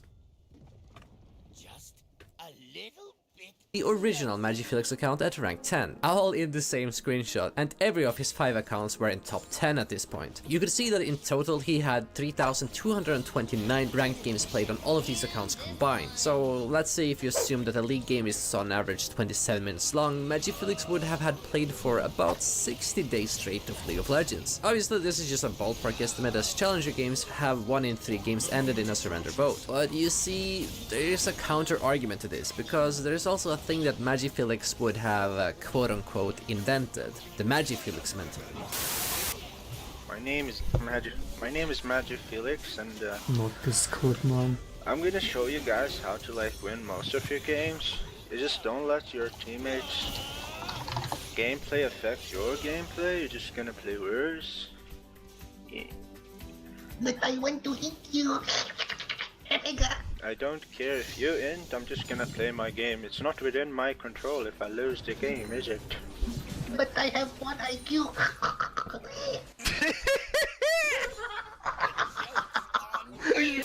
It's hard to find where the Magifelix mental concept first came up, but it seems to be a term coined after seeing Magifelix's personality in the works. For instance, when he gets completely ran down or target ended, he has seemingly no emotional response, such as this one time where he was being ran down and said basically nothing. He would also frequently and vehemently decline the surrender vote, even in situations most people would perceive it to be a no chance of winning. I mean, even when the enemy team is hitting your nexus. Nevertheless, this type of mentality is what many League players should strive for, and many do, although they are unable to. But nevertheless, Magifelix's legacy coined the Magifelix mental term. I had the liberty of asking Magifelix what he thought about this coined meme term about him, and he said that he thinks the meme spawned from the fact that he never tried to write anything that could trigger anyone, never surrendered, and always did his best to win. However, nowadays, apparently Magifelix only hears about his Magifelix mental thing when his teammates are pissed off that he doesn't surrender their game. Regardless, he thinks it's overall a nice thing to be known for though, but he also noted how the high elo ladder nowadays is infecting everyone with its hostility, and frankly, it makes the game less enjoyable for him, and hey, even for me personally speaking as well. And, well, he has even more achievements. Apparently, he managed to get Challenger in 2023 by playing every single champion once. He was quite literally inventing his own challenges since he's basically done it all. And when the 2v2 arena mode was around, Magifelix also got rank 1 playing it. He mentioned how he had a blast playing arena, but he thought that it was just too bad that the ladder was horrendous in terms of accurately measuring skill, and matchmaking wasn't much better either. And you'll probably not see him play it anymore unless this is fake, as he told himself as such. And since Riot is seemingly making it even more casual nowadays, it's unlikely he'll attempt another rank 1 grind. And by the way, during Magifelix's reign as rank 1 on the normal solo queue ladder, other challenger players had taken to social media to complain about their LP gains being relatively low. This was usually attributed to Oh, is that why people were saying he ruined solo queue? So because he had too high LP gains, or too high LP on his account, people were getting less LP. Magifelix having such an incredibly high LP differential to his peers. Magifelix also told me that there is some interesting lore to this, and he thinks that this is his most underrated accomplishment. This was when he reached 1450 LP back in Season 8. Literally everyone in Challenger began losing LP due to the way the system worked at the time. People don't realize that LP values fluctuate over time. If you convert the 1450 to 990 LP lead I had over rank 2 at the time into percentages, it's a 46% difference. Translated into the current EUS ladder, it would be like rank 1 having a 700 LP lead over rank 2 with 2230 LP. My LP gains at my peak were around +7 -30. The only reason I could climb that high was because I had a lucky win streak with around 90% win rate in my last 40 games, and that was after I had already reached rank 1 by a large margin. But there's also a little fun side to this story. He lost all of his LP on this account eventually, and not because of him losing or decaying, but because he was getting DDoSed for weeks straight until he was forced to decay. This is actually documented on Twitter, with a few personalities talking about it, such as Gilius saying that Magifelix is getting DDoSed by some toxic people in EU solo queue. Twitter also seems to have caused these subsequent DDoS attacks because there were many league memes where everyone was essentially thanking Magifelix for the LP losses, and some would even joke that they were going to grieve him to restore the gains. It was caused by the Twitter league memes where everyone was thanking me for the LP losses. Some or even joking that they were going to grieve me to restore the gains. Someone thought it would be funny to DDoS me. For the next weeks, I would disconnect for just over 3 League player base at its finest. League. I mean, I don't want to overgeneralize too much, but this is the driving part of the player base. Maybe not the majority of the player base, but the driving part of the player base. As in like the loud minority type of thing, right? This might not be the majority of the community, but this is what defines the league community. This right here. Oh, you're too good at the game, fuck you. Or you're winning every game. It's your fault that I'm gaining low LP. Even if that's true, because his LP is too high. Even if that's true, and then to target, DDoS him, grief him, win trade, just the typical And you don't even have to be a streamer to get that treatment because you're just too good and people are jealous. That's league players at its finest. 3 minutes every 15 minutes, perfectly timed so I couldn't finish a game without getting liver penalty losses. I have some suspects, but I won't mention any names due to lack of evidence. Now, Magic Felix also had a few more other achievements on other servers, such as getting Challenger in Korea and as well as China, but he wasn't on these servers for very long. He was there only to bootcamp, but nevertheless he managed to get the high rank. But what's the secret to Magic Felix being so consistently damn good? I mean, like, now it makes me think that these internet issues that I constantly have, there's 3 DCs, like yesterday that lost me 3 games, made the stream crash like 5 times. Now like that kind of shit, just even more ridiculous shit last season, even worse internet issues last season, more just lost games in a more ridiculous way because of the DCs. Like one time when I was 1 LP away from hitting Master, and then loses Queue of Doom, but that wasn't enough. On top of it, every game lagging, this and that, and then demoting all the way from almost hitting Master to D3, mostly because of losers queue, just unwinnable games, and then lagging also. And then before demoting to D4, 2 games in a row, I get into game, 1 second in 10 at DC. The second day my team remakes, internet is back. Okay. Still didn't demote D3 0LP. Queue up again, and I'm already 10 game loss streak because of the losers queue and all that. Queue up again, I'm still keeping it chill, I'm just smiling at it. Queue up again, it's funny, you know? Queue up again, same shit happens again. 1 second in, when the game starts, internet DC. The second my team remakes, internet is back. And then that way demoted to D4. Some more end of season 13. So that was fun. In 1 day from almost hitting Master to D4 because of a 10 game loss streak with unwinnable games, mostly people running, plus the internet just DCing at the perfectest time, just forcing remakes. I mean, that kind of shit, that has to be DDoS. And given what like happened 2 days ago or literally yesterday. Now that was 2 days ago, right? Has to be DDoS, man. On these servers. Lost over 3 minutes every 15 minutes, perfectly timed so If even people like this get DDoS that don't even stream, are never toxic, or being the complete opposite of being toxic, and all they're doing is winning their games, and people have an issue with that, and they target him and DDoS him for that, so he loses all his LP. Again, that's 1, leak at its finest, and 2, this just fucking mirrors too much with my kind of games. Makes me think that, okay, am I being DDoS too? But how the fuck, dude? How would these people get my IP? That's the question. Like, I know back then in older seasons in League you had drop hacking and shit, because people would get your IP through League or some shit. Or I used to get DDoSed in fucking during Skype times when I accidentally leaked my Skype, and you could get IP through your Skype name, and then I got DDoSed. So that all has happened, but like now, how would people get your IP? If I don't click any links or anything like that? If I were to be getting DDoSed, how?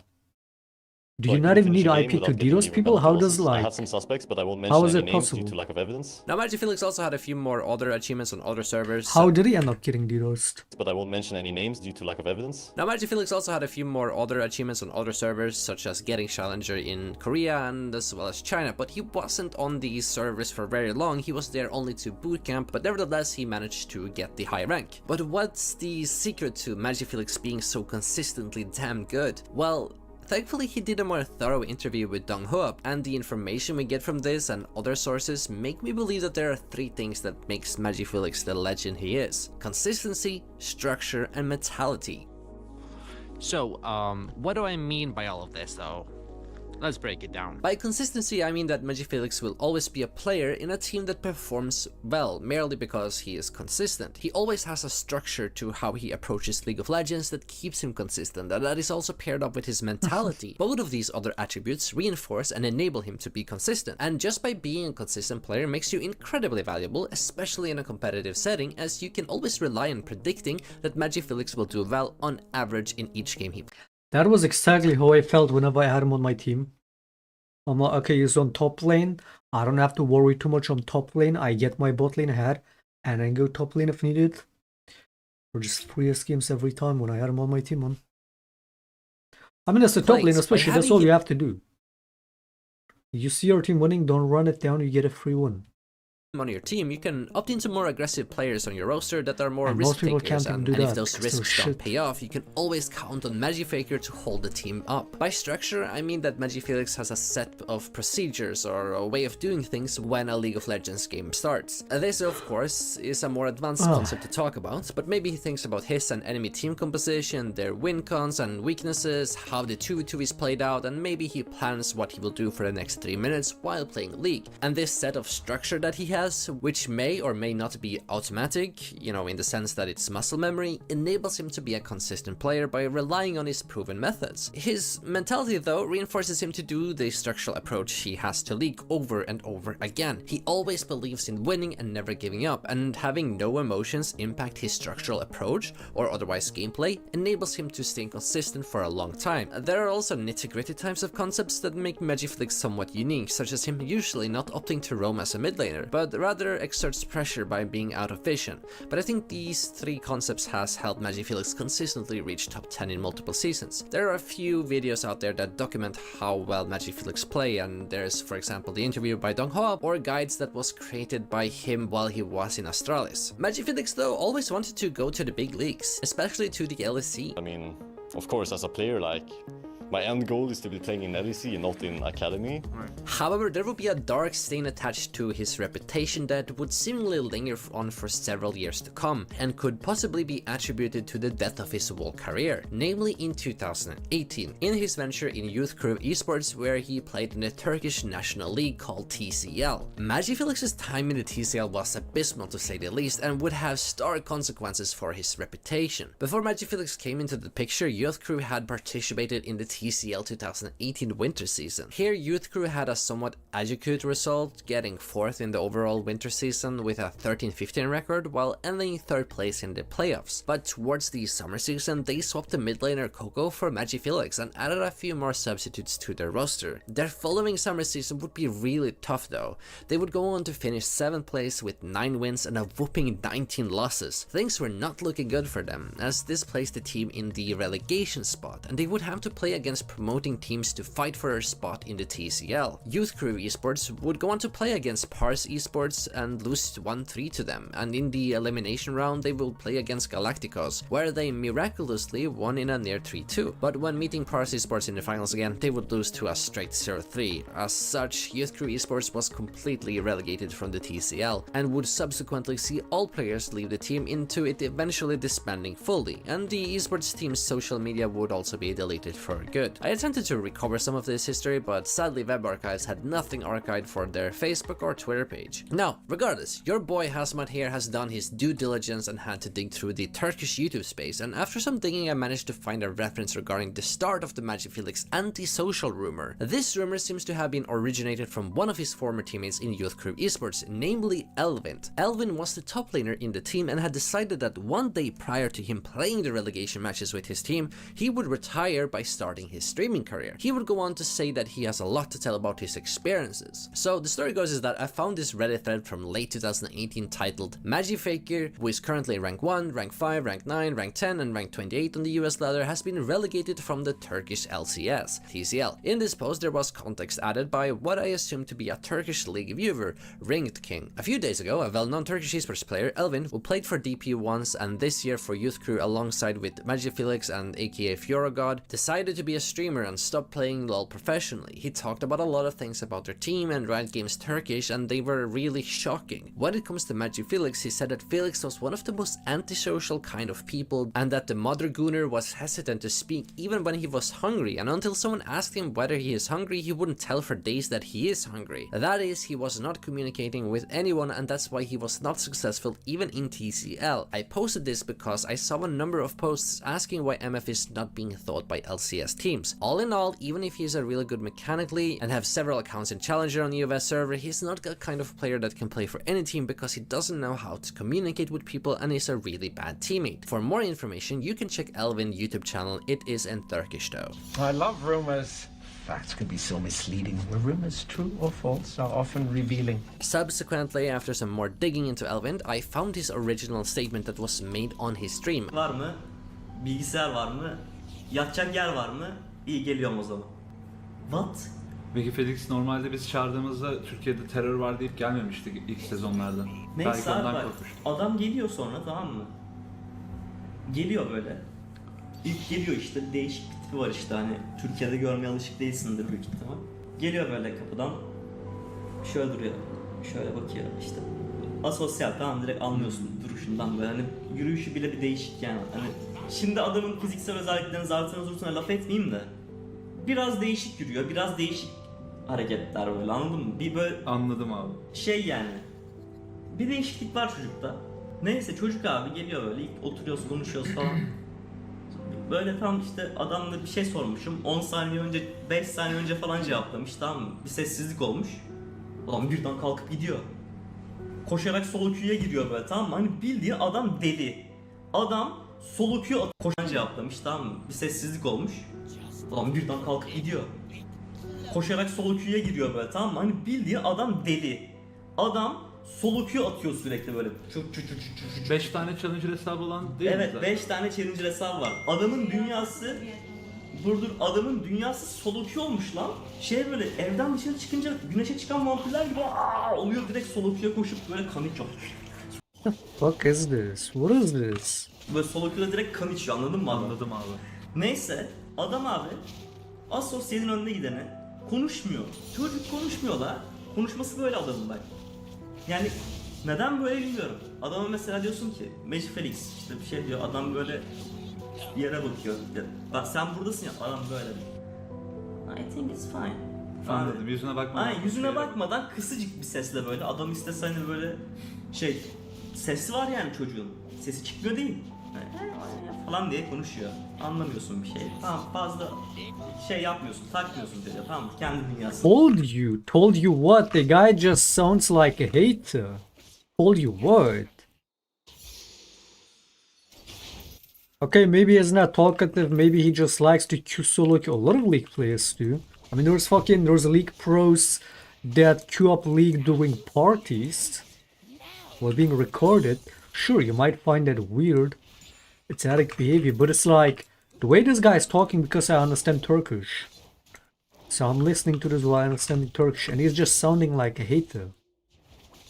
He's like, oh, this guy, he always plays solo queue, he doesn't talk to us, and then it's like when he goes outside, he catches fire because of sunlight, and he's like drinking blood. He's calling him a vampire, basically. The fuck is he saying? He just sounds like a hater, dude. Takılıyor. Büyük ihtimal gelme sebebi buraya.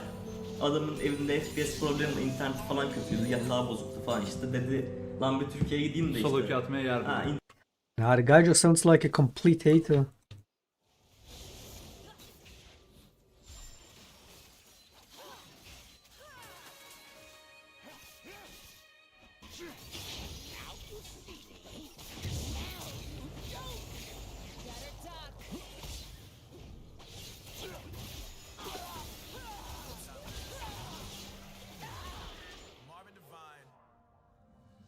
Oh, how dare he play League? How dare he? What the fuck? Nah, it's just complete hate shit what he's saying. He's not even really talking about, oh, whatever, why their team didn't work, why they might have lost the tournament or whatever shit. Like, he's just saying, oh, the guy is antisocial and he plays too much League. He's a vampire. Just the way he's talking about it just sounds like a complete hater, let alone what he's saying.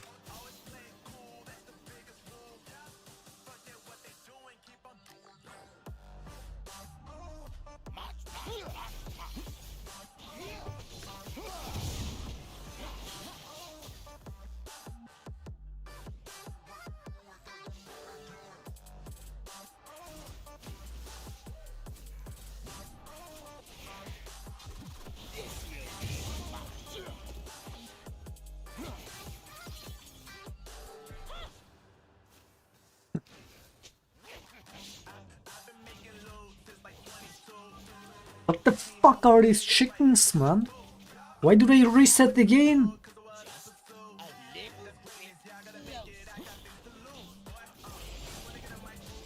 Riot Games, I'm gonna lose my mind, Riot Games. I'm gonna lose my fucking mind. What is this? Am I lagging? What is happening? What the fuck is happening, dude?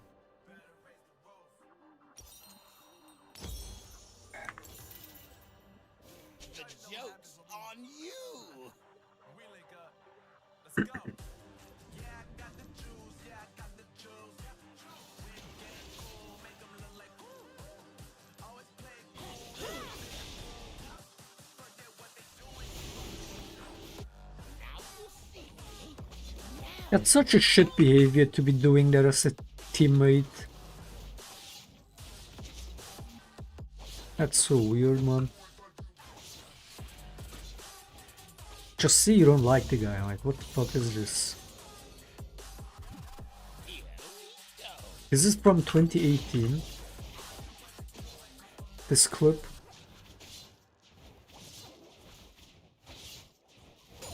So weird, man.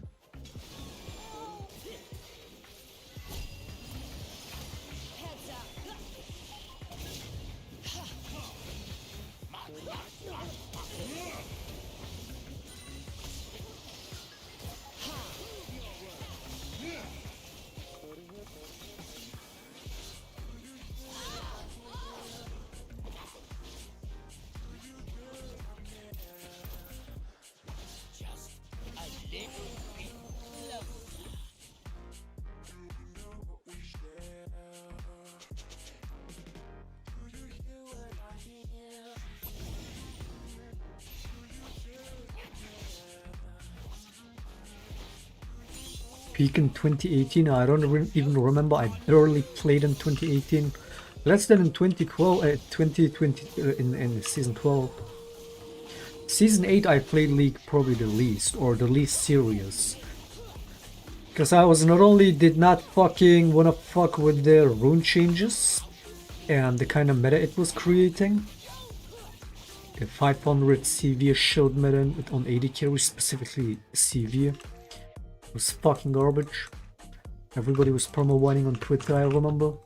I was just playing mostly Apex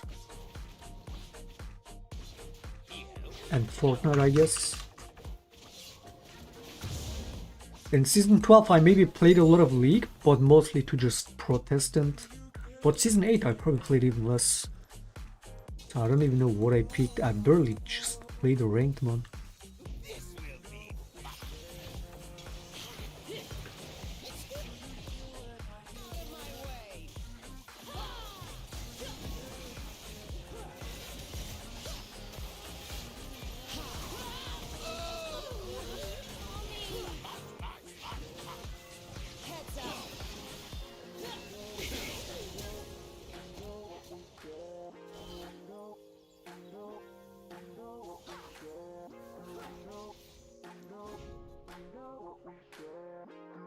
Just a little bit closer.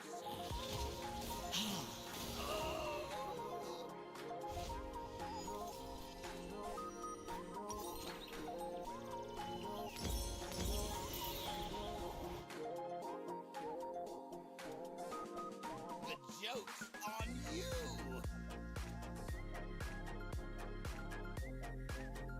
「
After 6 disgusting games, it seems like we get to have a playable game, huh?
I mean, Malignance might be the move for the Leandris if the Leandris nerfs are too heavy.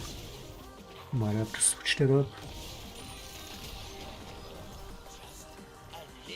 You do know every AP goes Leandris, you do know that.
Where the fuck is the Herald going?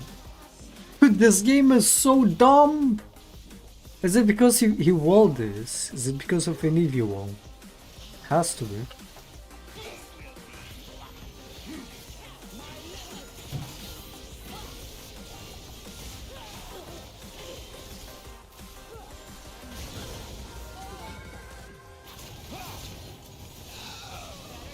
So that combo is undodgeable, nice.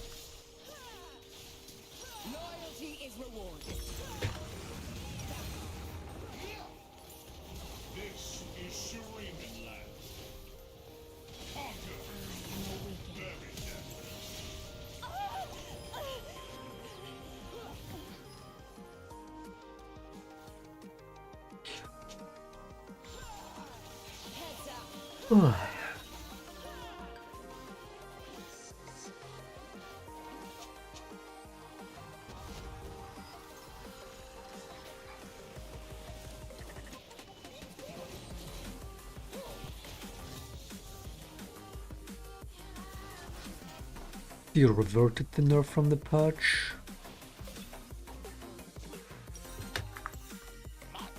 The patch that's coming, where they say they were gonna nerf Leandris, they took that back, not a revert. Is that what you mean?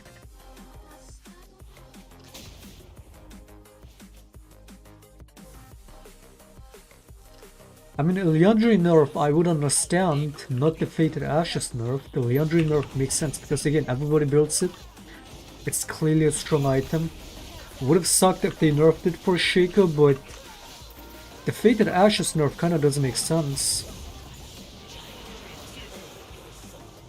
Whereas the Leon Reese does.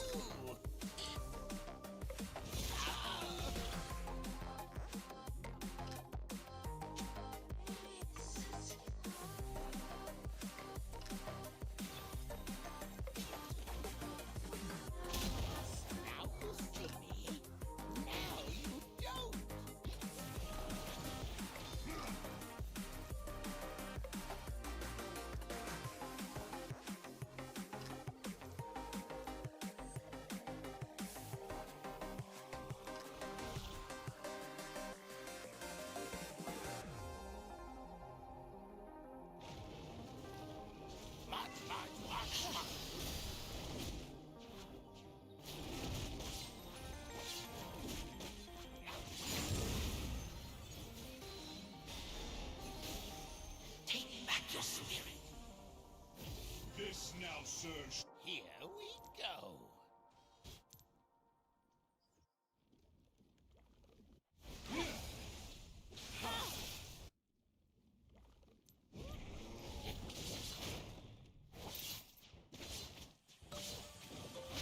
This will be fun.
Since when is that Illaoi ability able to kill you, dude?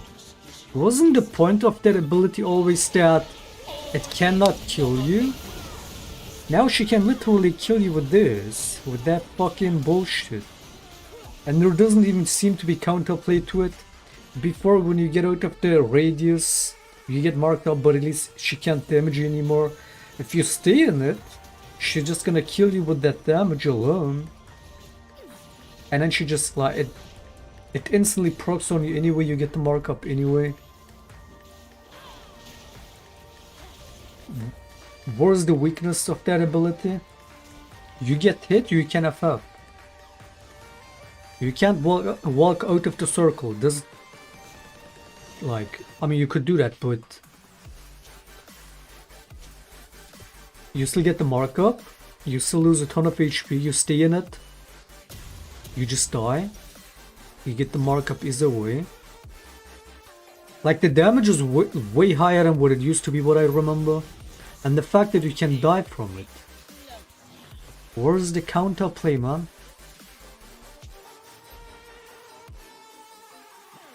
You stay fucking away from Ilawi. Even that doesn't do it. You stay out of the ultimate. Once you get hit by that ability, it's like, it's game over.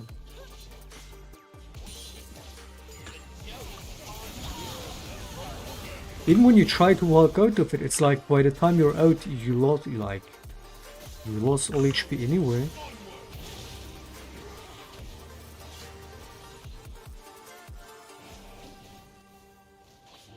Or just don't get hit. Just don't get hit by the ability. That's the counterplay, I guess.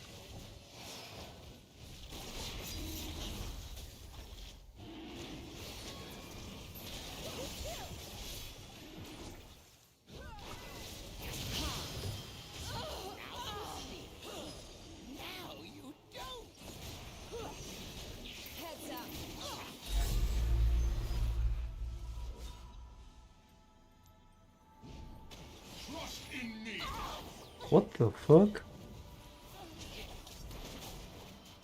Just a little bit closer.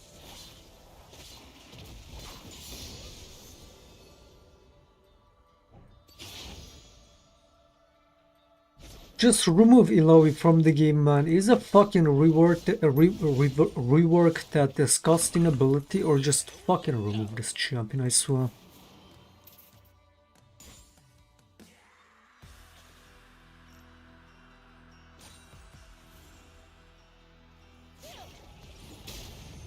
Look at that, look.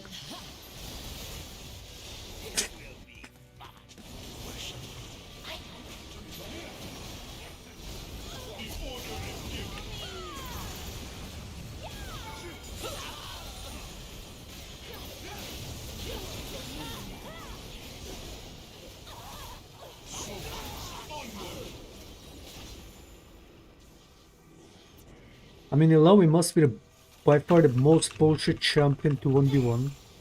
By far. And there's a lot. Volibear, Belvet, Viego. And yet she's worse than all of them, man.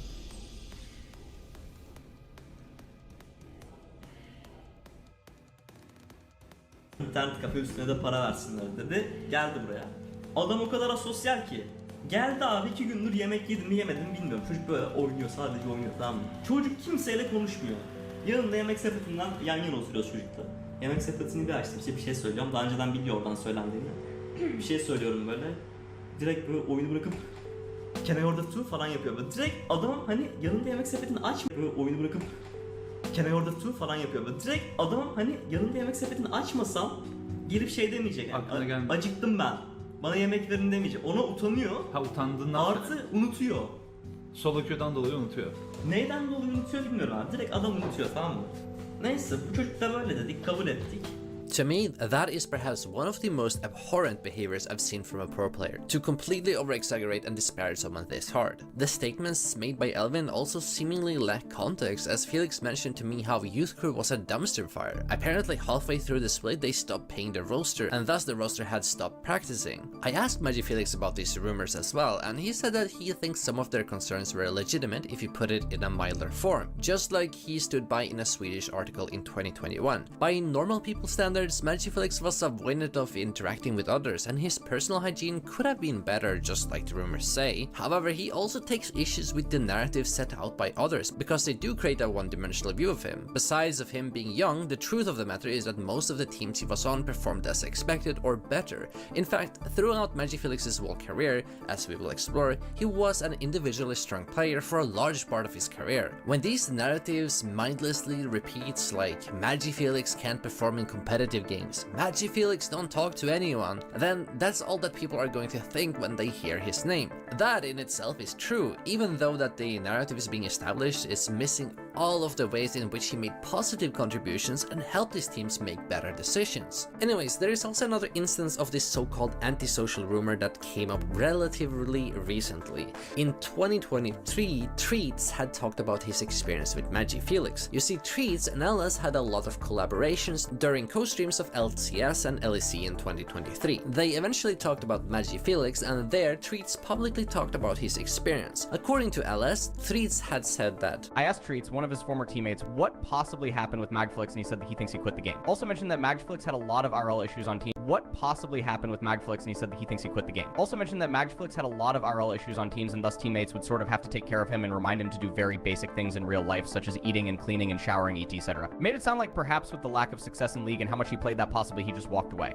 Treats seem to have thought he did indeed stop. Now, this statement was attempting to answer what happened to Magic Felix, as in 2023, some Redditors asked whether he quit League of Legends. Treats added some context to this comment though. Just to add on to this, I played with Felix many years ago, and these were things that he had discussed openly as well back then. I don't know exactly where he is now, many things can change over time, and I don't have all the answers here. Red Bull also made an article ranking the best LoL players in the UKLC. Here they mentioned how Magic Felix was known for choking in important games at the European Masters and Turkey's TCL, both events that have a relatively huge audience, and TCL would require on-stage presence. Also, don't take this for granted, but it might explain this one thing. Magic Felix was streaming consistently from November 2018 to January 2019. He would occasionally stream up until August 2019, with his highest month being 51 hours and the lowest month with just 9 hours. He picked up streaming in January 2020 to July 2020 a bit more, and reinvigorated his stream once more in December of 2020 for just 3 hours. So basically, this one Reddit comment I saw mentioned how he publicly used streaming as a tool to combat his anxiety and stage fright, and it seems like he used the off-season from his TCL endeavor to practice playing for an audience. I'm not sure if this is 100% true, so do take it with a bit grain of salt. His Twitch career seems to not have any activity prior to late 2018, even when his Twitch channel was created in 2012. Magic Felix would genuinely have a good streaming career if he streamed, as if we run it by the numbers, he garnered over 35,000 followers in a couple of months, and at the start of his supposed streaming career he had between 700 to 1000 average viewers. This viewer count would consistently stay high, as he would even have over 500 average viewers for those meager 3 hours he streamed in December 2020. But why didn't Magic Felix continue streaming, since it could genuinely be a career for him? He told me in an exclusive interview that he stopped streaming because he simply didn't find it enjoyable. He would rather play solo queue and focus 100% of his attention on trying to play well and improving at the game. Streaming for him was just testing the waters, but he eventually found it distracting to have hundreds of people watching him in the back of his mind, and thus ended up dropping it completely to focus more on his game.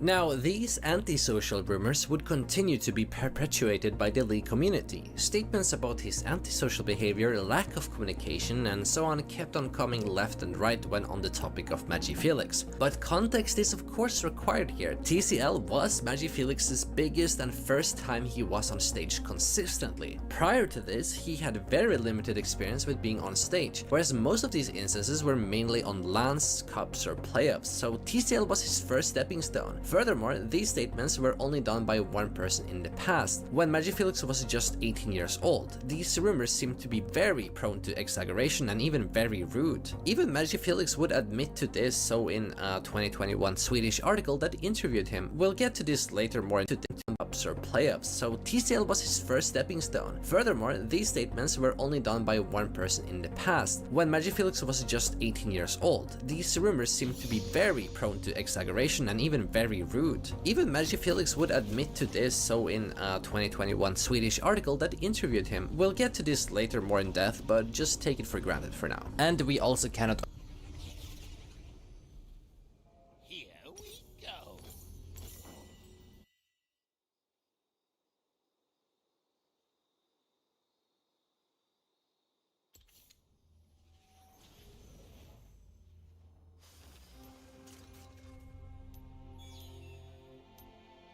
This will be fun.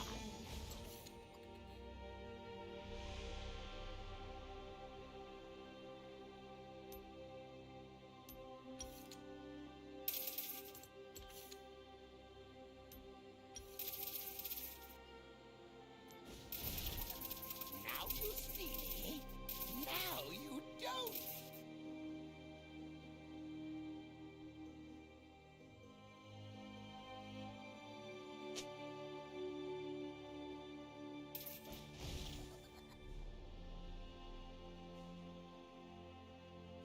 Just a little bit closer.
The joke's on you!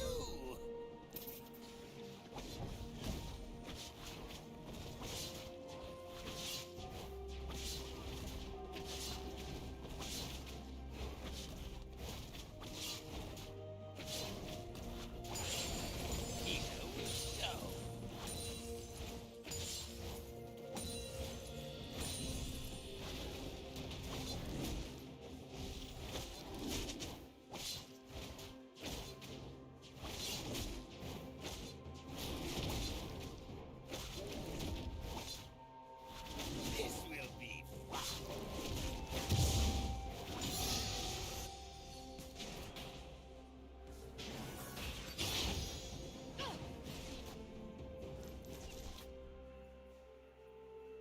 I'll be right under the nose. Now you see me. Back off. Now you don't. Bring up.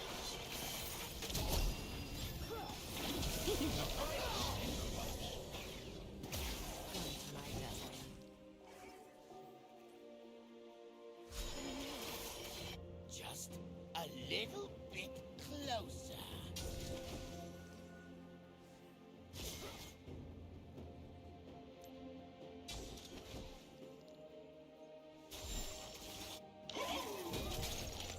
Sometimes I need to treat myself. March, march, march, march.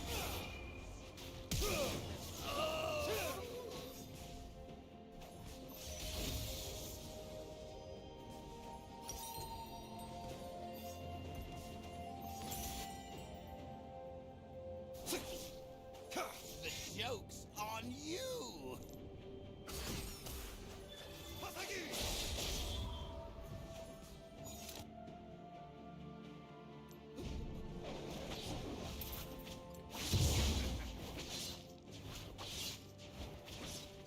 Just a little bit closer.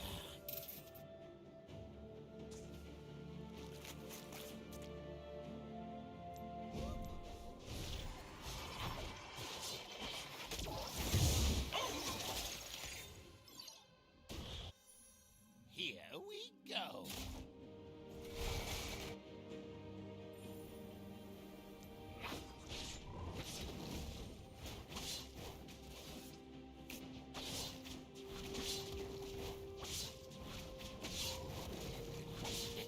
Look behind you.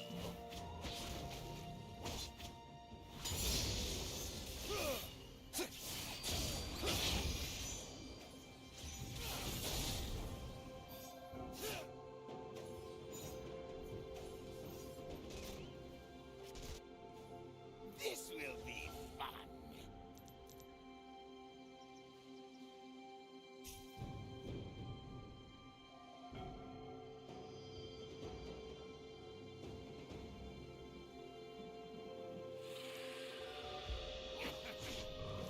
Now you see me.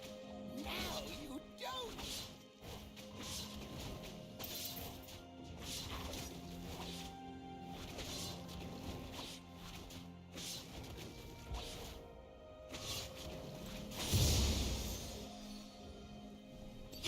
Just a little bit closer.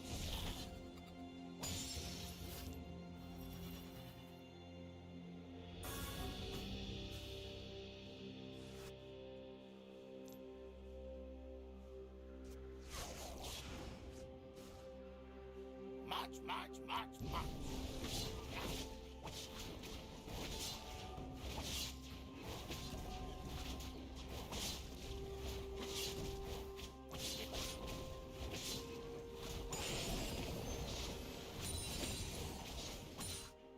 The joke's on you!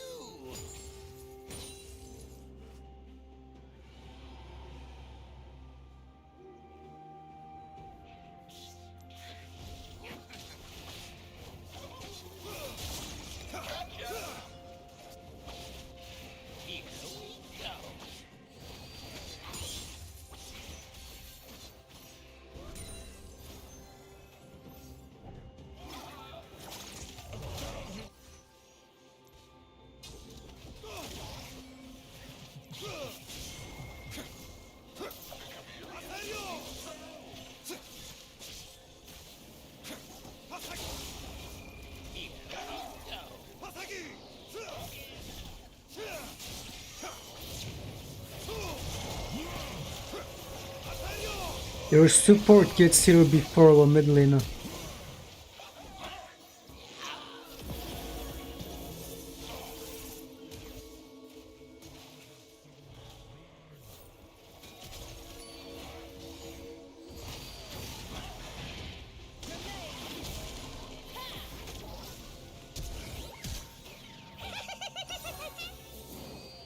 This will be fun.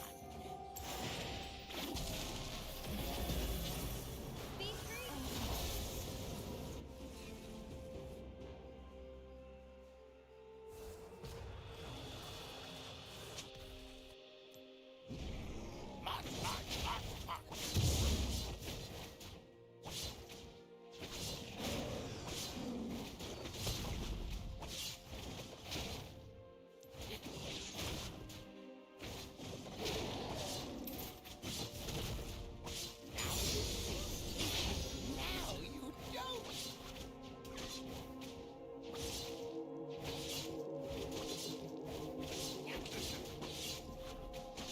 What are these sounds? What's the music? What is this? What is this new league music, man? Grab the classic. Now you see me. Now you don't.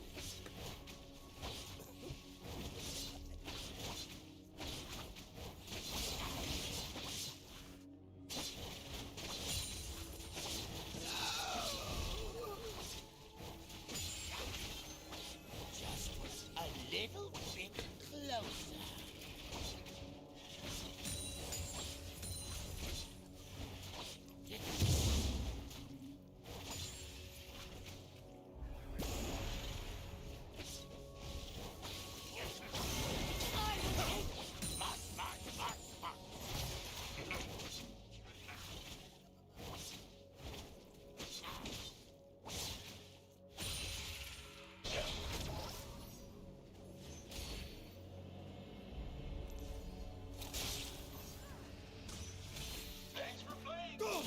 The joke's on you!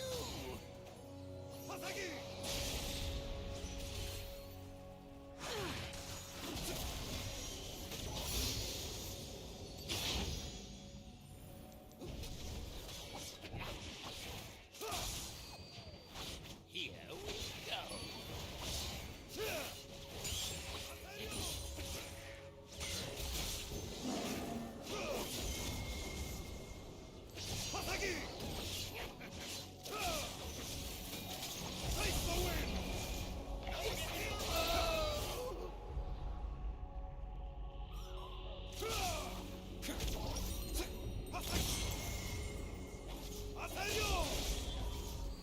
Oh, hello! Now you see me. Now you don't.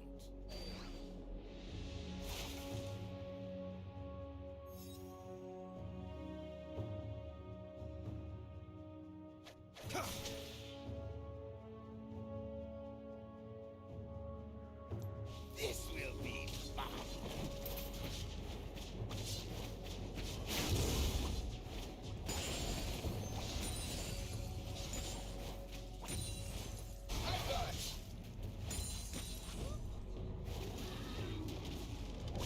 Just a little bit closer.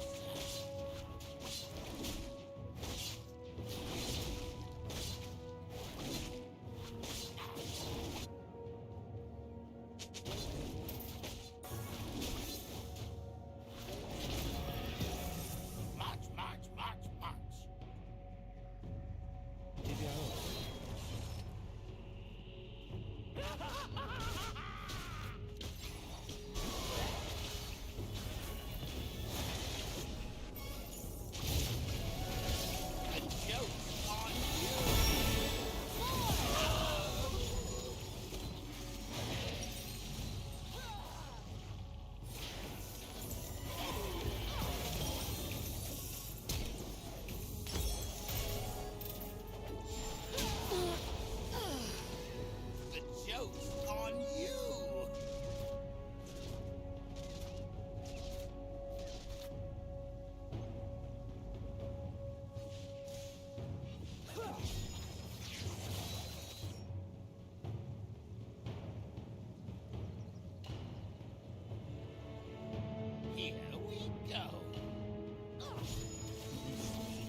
The joke's on you!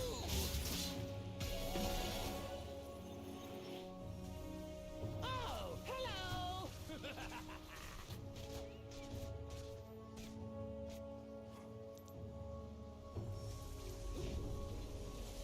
Here we go.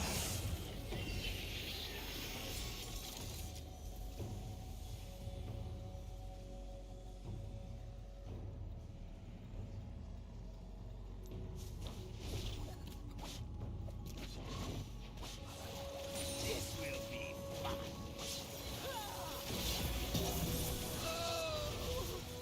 Heads up.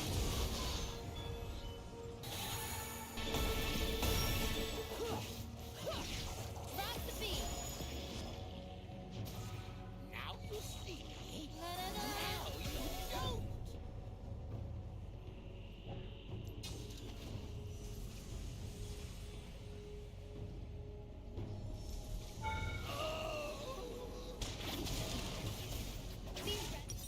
Watch that back.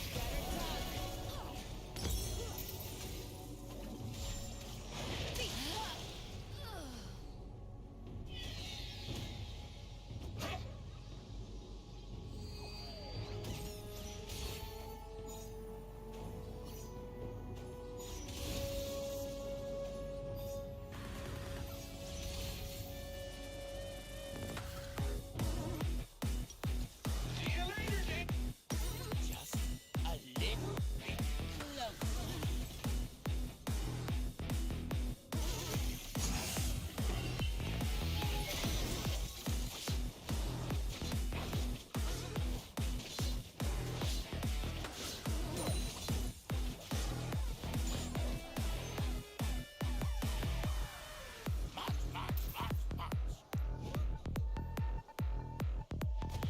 Do you guys actually prefer with this music or the indie music?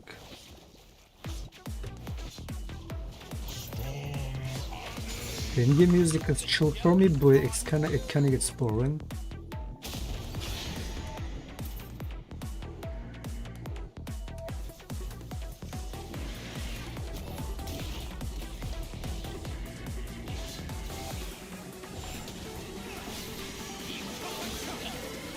Can't proc the eye for some reason. Okay.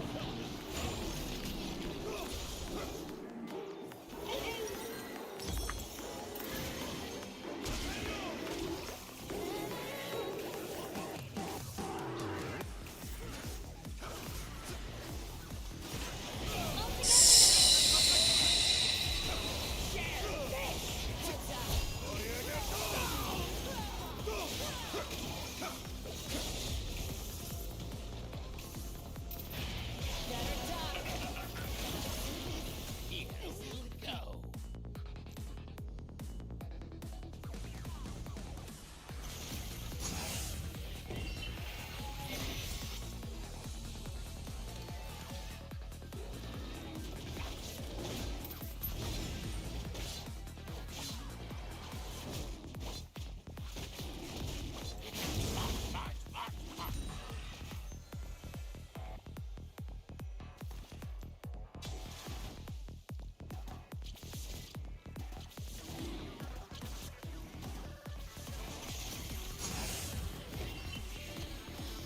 This will be fun.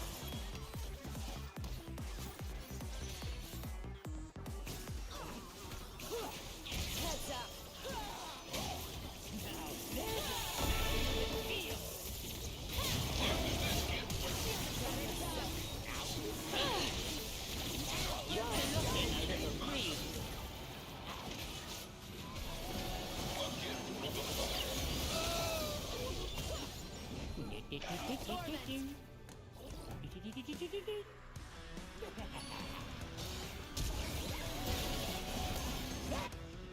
This will be fun.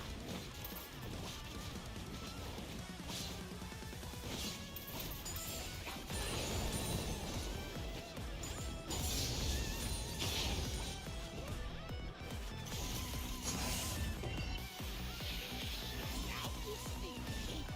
Now you don't.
skewers for everybody!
Little bit closer.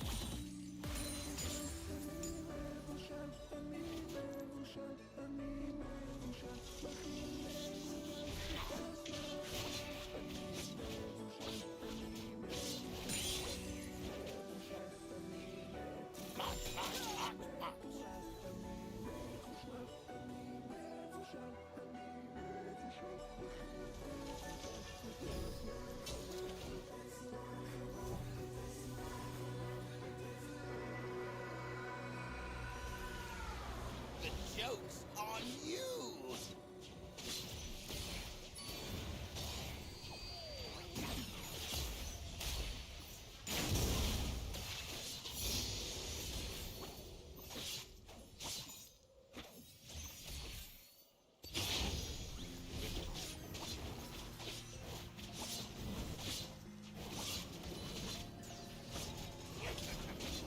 The joke's on you!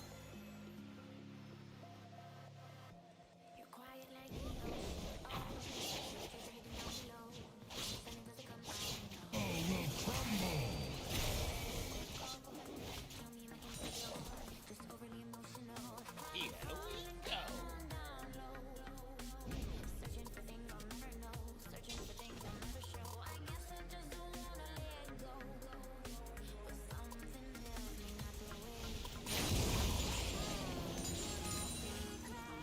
This will be fun.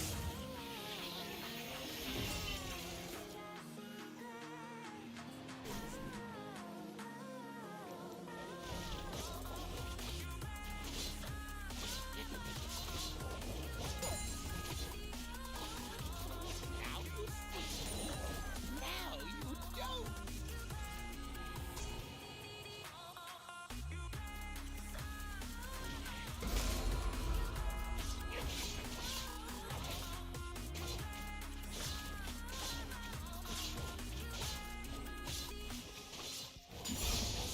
A little bit closer.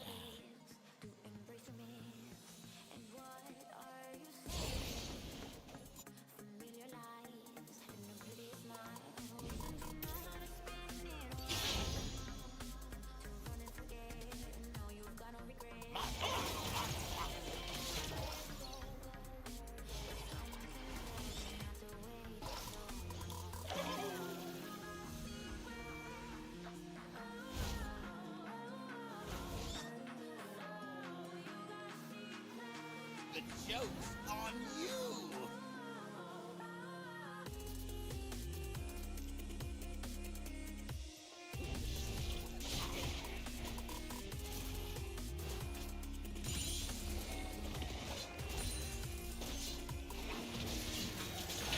A little bit closer.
The guy flash.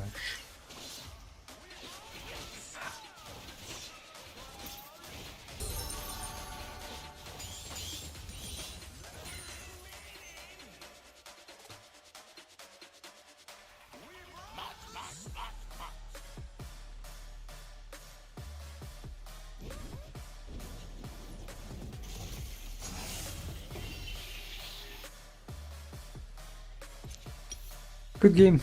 Good game, man. Amid the contradicting testimonies of his former and future teammates. You have the former movie star Riders teammates, which we've heard from. The jungler Dan also talked positive things about Magifelix as a player. Cedrion, who knew him since at least the Red Bulls League team, said that he's a really good mid laner. He's probably the most talented mid laner to not play in the LCS at the moment. His characteristics outside the game are also on point. Motivation, work ethic, thought process. Basically, when I see Felix practice, I want to start practicing even harder myself. What's also interesting is that according to 2 Reddit comments I have found, his dad came out on Reddit to defend his son about the antisocial rumors that seem to have an impact on his career.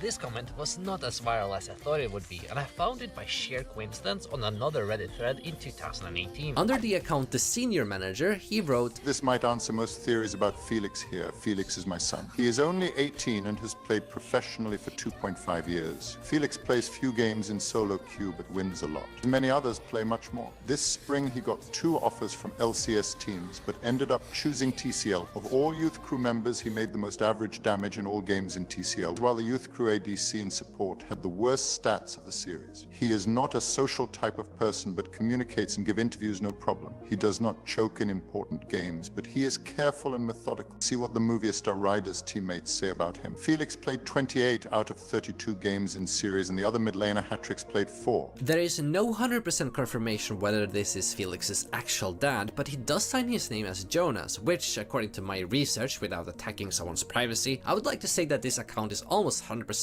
his actual dad. I digress. The point here is that he does speak some truth though. Magifelix did indeed, on average, have the most damage percentage share of his team over the season, while his ADC's average damage was one of the worst among his peers. The support of Youth Crew was more of a middle pack in terms of stats, but he didn't have as many games played as Magifelix or the ADC. This information of course comes from gold.gg, but despite all of this, Magifelix still found his way to Fnatic Rising 3 months after leaving Youth Crew, and for a moment, those rumors seems to not matter what. 3 months after leaving Youth Crew, and for a moment, those rumors seems to not matter whatsoever. While reaching challenger level in all 5 roles, he had won all 4 UK National League titles in 2019, 2 UK League Championships, and as well as 2 Forge of Champion titles. And while they were favorites going into the European Masters, they still performed well, reaching top 4 in both of the 2019 European Masters, but suffered in the 2020 European Masters. Even one of his teammates was interviewed and said, "I think Felix is one of the smartest mid laners I have played with in my career. However, I wish throughout my time on Fnatic Rising that he would play more aggressive, because I think we could have dominated mid-jungle 2v2s together. I think his strengths are his ability to be self-sufficient and to be a very stable player alongside macro knowledge at a high level. His main weakness is the champion pool that he's willing to play on stage. He has his main staple picks of Corki, Azir, Cassiopeia, so he's usually very predictable." Magifelix was perceived to be so good that when in 2019 he was called up as an emergency substitute for the Fnatic LEC team. For the LEC 2019 summer split, Fnatic announced that Reckless was going to be benched for their LEC match against Rogue. Magifelix was stepping into the mid position, while Nemesis, who was the mid laner at the time, was going to play bot lane. This was Magifelix's LEC stage debut, and just like in the UKLC, Magifelix would show that he could do it in the big leagues. While he performed good individually by having the biggest damage in the game, and as well as a lot of resources up on his counterpart, his team did not win. In fact, they kind of held him back, which Magifelix would jokingly state in an interview post-game. Well, I feel like in that game they were hinting me, no?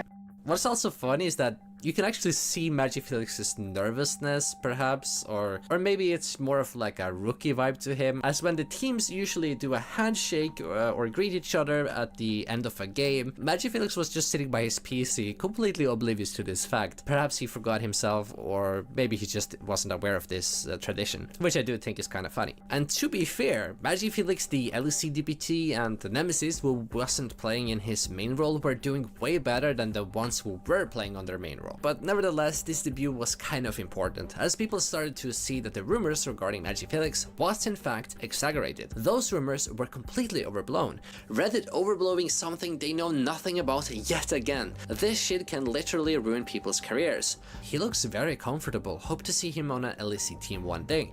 The Magician did well for his first LEC game, hard to win the game with top jungle bot inting. MagiFelix did good in my opinion. I agree, he probably outdamaged the rest of Fnatic combined. It's also important to note that MagiFelix did go on an interview with the shot caller and talked about his debut match. This did indeed kind of dispel all of the aforementioned rumors. But what was the real cause for this weird substitution of Reckless? Well, Veteran, EMEA pundit, had revealed the possible cause. Unfortunately, the stream of this is no longer available, but according to some Redditors, it was something of an internal conflict within the Fnatic team. What the nature of that internal conflict is, I have absolutely no idea, but I'll add some added context in this video or corrections if I have something wrong, and if I ever get to know what the cause or the nature of the internal conflict was, I'll put it in the description. Fnatic took note of this, and MagiFelix was soon to be promoted to the LEC as a substitute player for Fnatic, even while simultaneously playing for Fnatic Rising. When Fnatic qualified for Worlds 2020, Fnatic needed to have a substitute for their roster, and so MagiFelix was their best choice. Already having played in the LEC and as well as his superb solo queue achievements made him the perfect substitute to choose for their main team. But at the same time, there was some drama regarding this though. The Worlds event was occurring in China, and MagiFelix was already there with the Fnatic team prior to the announcement of him being a substitute. Presumably, they already had made arrangements with Riot Games in advance, but people over in the European Master scene were worried, as this event was also ongoing, and the star player for Fnatic Rising was in China. But Fnatic of course would later announce this and announce a substitute for MagiFelix for the Fnatic Rising team. Worlds 2020 for MagiFelix was uneventful. He would duo with Selfmade, the Fnatic jungler, while they were in China, which caused some nice clips. Furthermore, Selfmade also recalled how MagiFelix was playing well and even surprised Selfmade when they played scrims with him. In this case, MagiFelix was then playing support rather than mid because Hylissang was having a fever at the time. It's actually awkward because I remember when we were at Worlds with Fnatic and Hylissang went to hospital because he had 37 degrees, right? They instantly took him to the hospital in a fucking bodysuit and shit, like he was a zombie in a zombie apocalypse. And then we played with scrims with MagiFelix, and he was playing support, and he was actually playing fucking well. We were winning every game with him. He was popping off on Bard. Some people also memed about his prowess with his presence in China, such as Alice tweeting this on Twitter. MagiFelix has 11 out of the top 10 accounts on Chinese solo queue. Insane. Can't wait for the super servers on Twitter. MagiFelix has 11 out of the top 10 accounts on Chinese solo queue. Insane. Can't wait for the super servers top 10 ranks to look like this. MagiFelix 1, 2, 3, 4, 5, 6, 7, I will trade 1, MagiFelix 8, G2 Mexicano. An article by Inven Global reported that on October 13th, 2020, of the players that are still competing in Worlds 2020 after the group stage, there were only 23 of them being challenger on the Chinese super server, of the 40 total players. One of them, of course, was MagiFelix with 621 LP as rank 242. His teammates Reckless and Selfmade were also challenger, but for Fnatic, Worlds 2020 would be disastrous.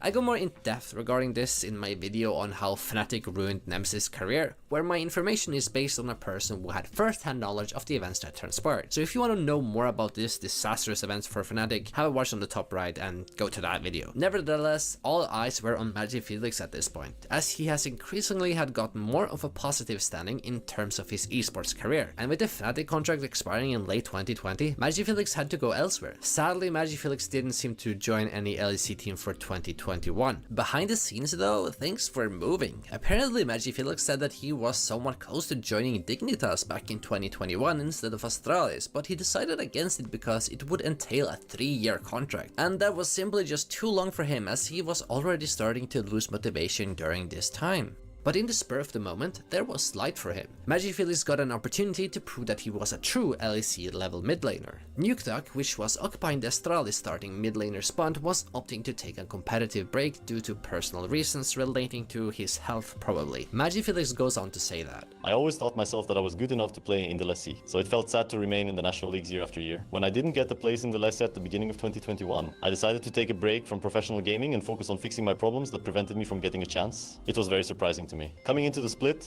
I was not expecting to play in any leg team. So I was just planning on taking the spring split off, and I was basically one-tricking Nico in solo queue. So I didn't have any competitive champion pool, you know. Then all of a sudden, Astralis messaged me and they asked if I wanted to sub in for Nukeduck. I had maybe 1 or 2 days of practice with the team before I flew down to Denmark and joined them there. MagiFelix also told the Swedish media, expressing that he was hesitant to accept the offer from Astralis as they were on the bottom of the table and being a part of an underperforming team would lower his stocks, so to speak. Felix also says that Jeskla, who was his former teammate in Movistar Riders, was the one who recommended him to Astralis. MagiFelix was signed on the spot and heard up as an emergency replacement to this already failing roster. Failing, of course, due to it being a completely new roster that was 1-6 until MagiFelix came into the picture. It was a hype to some people, but many thought that Astralis would be many steps behind other LEC teams in terms of preparation and synergy with an entirely new mid laner. Even some speculated that this could be a potential career killer. MagiFelix did say that this opportunity was his first time in having a good chance of playing in the LEC, and even though it was a team who was failing, so to speak, it didn't really face MagiFelix. I think I would have taken any offer, you know. I wouldn't decline to play for a team because I think they're too good for me. That doesn't really make sense. If you don't have a spot in the LEC, it's always better to play for an LEC team than it is to not play. As the 2021 LEC spring season went by, Astralis' roster was having a lot of issues, but mainly about team cohesion, inconsistency, and failure to closing out games despite having leads. They were still able to pick up games, but most of the match stains would result in them either blatantly losing 0-2 to strong teams or go 1-1 against middle of the pack teams. And of course, they managed to beat Vitality 2-0, which was the weakest team at the time. But how was MagiFelix's performance after finally getting into the big leagues? While Astralis was doing bad as a team, MagiFelix, individually speaking, was performing good, and he would even be credited with carrying Astralis, which one sport GG writes, for example. During his few matches in the team, he showed some exceptional plays, such as versus Schalke 04. In that game, he came out on top with 34% damage distribution and had almost 26% of his team's total goal. Astralis' top laner White Knight also commented that their performance was almost capable of bringing down the likes of Fnatic and Rogue with their close games. MagiFelix was also known to have a champion ocean at this point, since he had been playing everything and anything, and as well as other roles than mid lane. In fact, prior to coming to the LEC, he was one-tricking Nico for a period in solo queue despite this champion not being meta. Oh, and just a little side note here, it seems like the reason as to why MagiFelix one-trick ponied certain champions for some periods of time, like Cillian, Nico, Katarina, was because he simply wanted to learn them more. Astralis, formerly Origent, was definitely looking better than their last season, which in summer 2020 with Nukeduck and of course an entirely different roster landed 10th place. And of course, after the first season with MagiFelix, MagiFelix was the frontrunner of the total team's damage to champions with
just a little bit closer.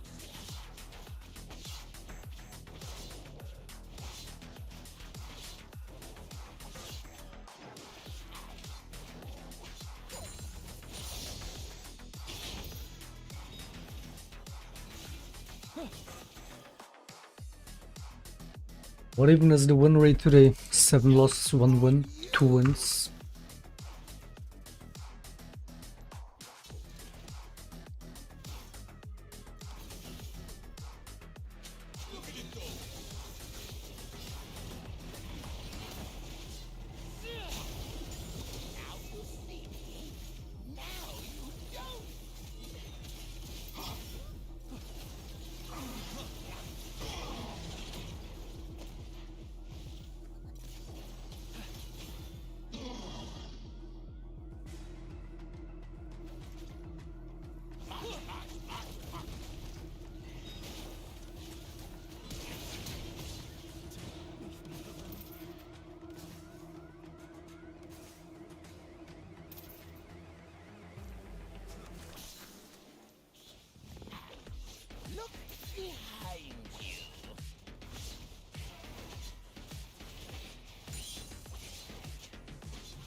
little bit closer.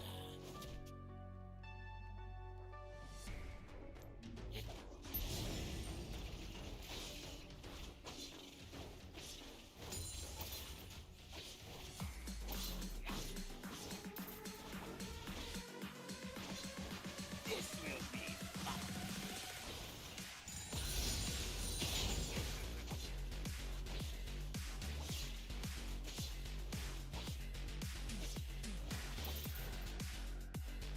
He's doing it, isn't he? Was that a shuriken what I saw? Just a little bit closer.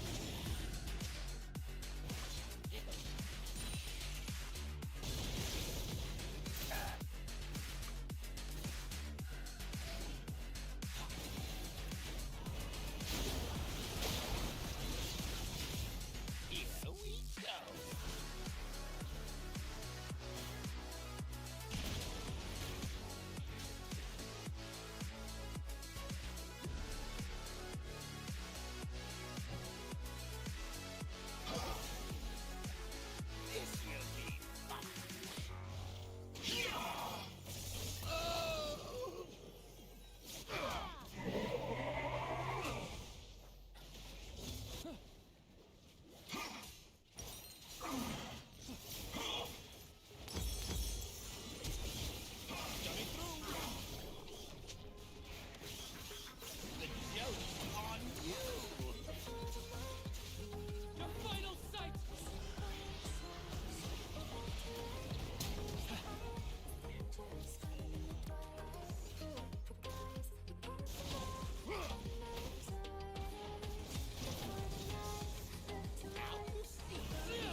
Oh, I love sneaking.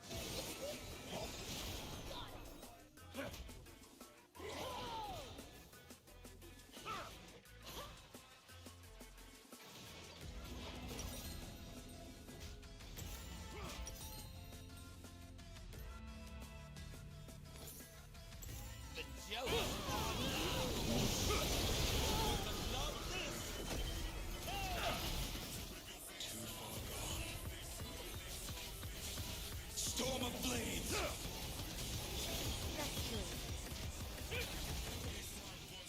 Steel gale.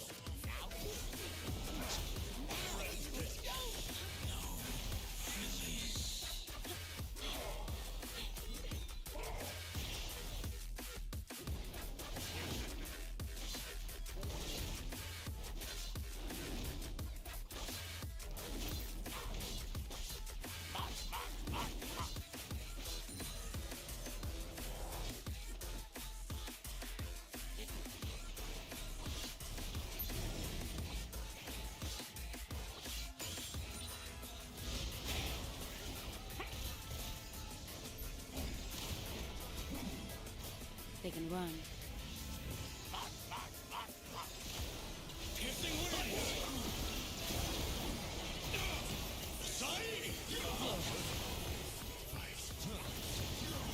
Storm of blades.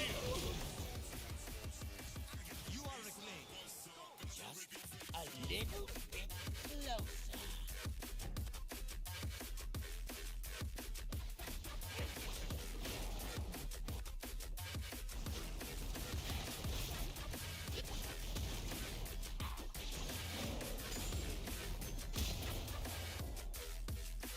Here.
Here we go.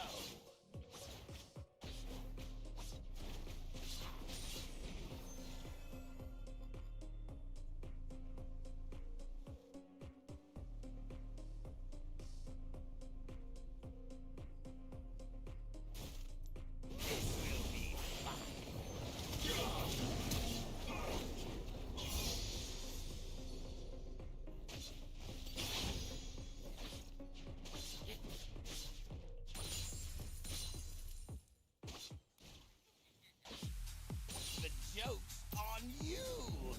Disgusting games, man. It's so disgusting. It's disgusting and boring.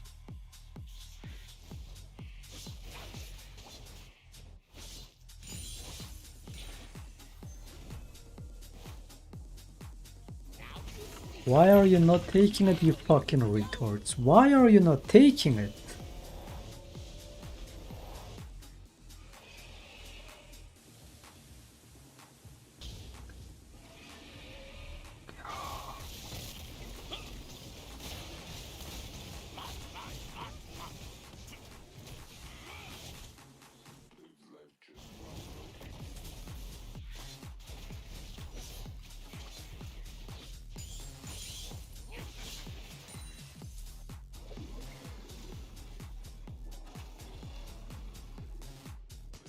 Just a little bit closer.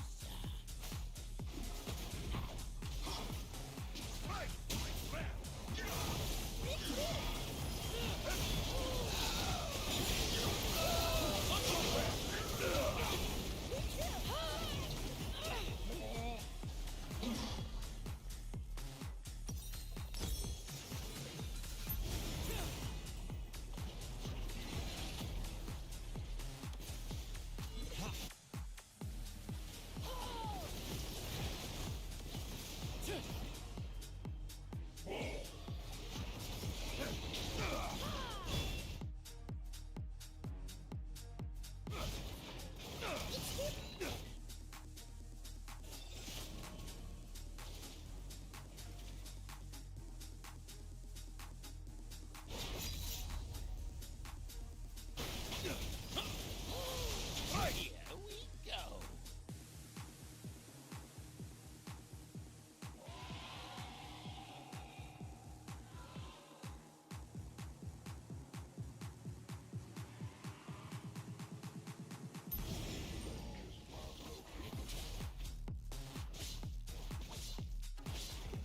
This will be fun.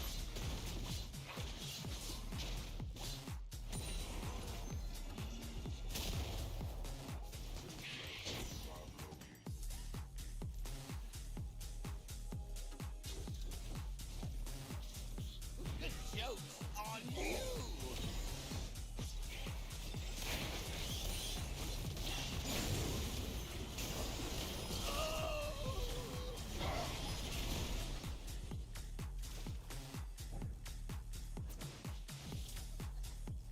Now you see me. Now you don't.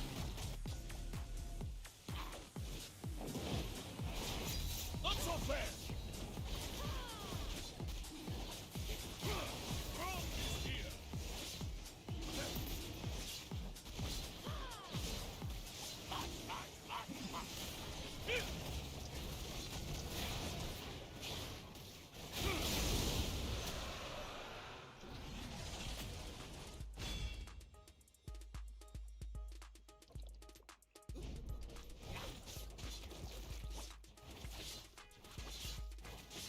Now you see me.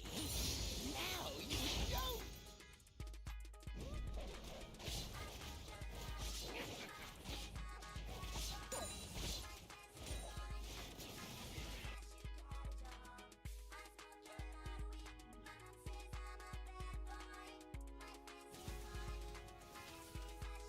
Just a little bit closer.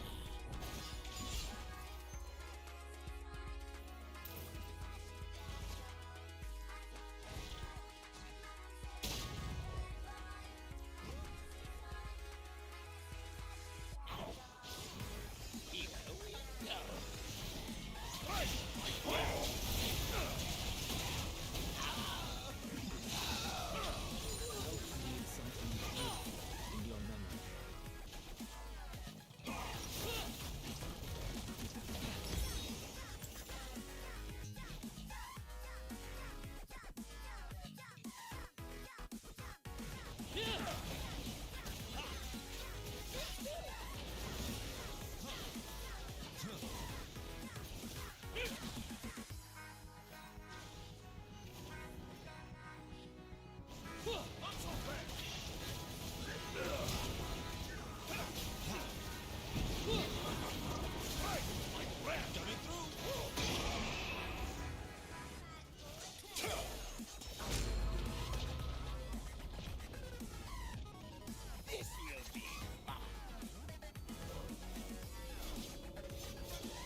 with 28% compared to all other mid laners in the LEC. This number is of course a bit skewed since Magifelix has 7 less games than the other mid laners, since Nukeduck was playing in their early season before taking a competitive break, and Magifelix also enjoyed the highest kill share of his team at 27.2% with both of the 2021 seasons combined. The LEC caster Foxdrop meant that Magifelix was one step away from being something special. That being said, he had never been able to make a significant impact on the rosters he played in tournaments such as EU Masters, but it always felt like he was just one step away from being something special, not necessarily a flashy player, but reliable and consistently good. I really hope he can take that next step. Despite saying this, Foxdrop did admit in 2019 that Magifelix was among Who's 4 streaming others of after the I best had dinner? performing Are you players saying by you're not roles. watching As the stream spring while split finished, a eating new dinner? season would of course naturally be the fuck? focus for Astralis. With Nukeduck out of the picture, Magifelix was then signed for another split. Kasper Witt, the director of sports at Astralis Group, mentioned this. Since day one, he was shown much of what we are looking for in an Astralis player on and off the server, and I'm glad we have now agreed to continue the relationship for the remainder of 2021. I look forward to continue working with Felix and believe we will see his full potential over the coming months, and he is fully integrated to the team and our ways of working with our players. Astralis would bootcamp and even have team building activities, and interestingly enough, the team went on some sort of a fishing boat tour, but sadly no video content was made of this. The summer split for Astralis went way better than their previous 2 seasons. They would turn out to win more decisively, taking even the likes of Schalke 04 and SK Gaming, while tying against other teams who were considered middle in the pack. Magifelix also did this legendary play where he backdoored Misfits with Silas. However, towards the end of the season, there was one crucial game that Astralis had to absolutely beat if they were going to make playoffs at all, and that was Vitality. Vitality previously was the bottom tier team, but the roster had completely changed for this split, with the leader Selfmade being new to the roster and Crownshot finally settling in as the starting bot laner replacing Comp. But as the match was progressing, Astralis was getting in a more tougher spot by the minute, with their bot lane dying a lot and their jungler also put quite far behind, while the solo laners White Knight and Magifelix attempted to carry the team, but to no avail, they were not able to do it. Astralis ended up losing the match and thus lost their chances at playoffs.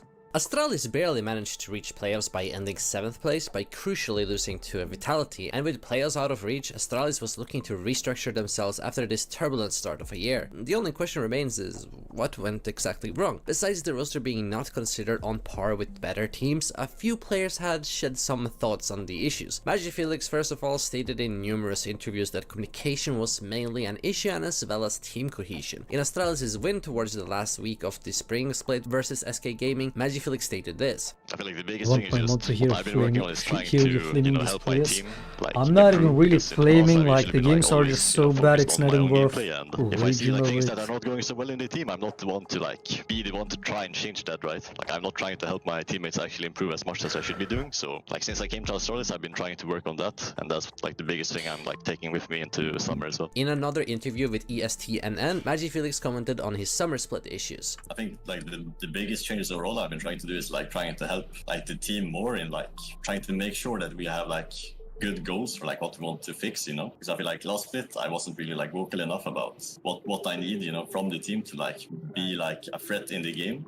So I'm like working more now to make sure that we are better at like playing like, together as a team to like make sure that we can like have more impact in the early game. Right on. That is like our biggest focus right now. Reflecting on the Mad Lions loss in July 2021, Magifelix mentioned how they couldn't close it. We kind of struggled to close out the game before we got outskilled, so that feels kind of bad for us. This, of course, again, reflects how Astralis roster had struggles closing games via their leads. In an interview with Ashley Kang on the LEC broadcast, Magifelix stated how the team was somewhat improving in regards to their nervousness, which he thinks is the primary cause as to why they won more games in summer split than spring split. You know, our nerves in the game like have been going like a lot better like recently, like in summer split compared to before. Like I feel like we are way more, you know, calm and like confident in our plays now, and we like are willing to pull the trigger like when we need to. So I think it's been like a good improvement for us in that sense. I think also like why we are like winning more games on stage now than we did before in spring. Moreover, he also agreed that the team usually has an uneasy early game.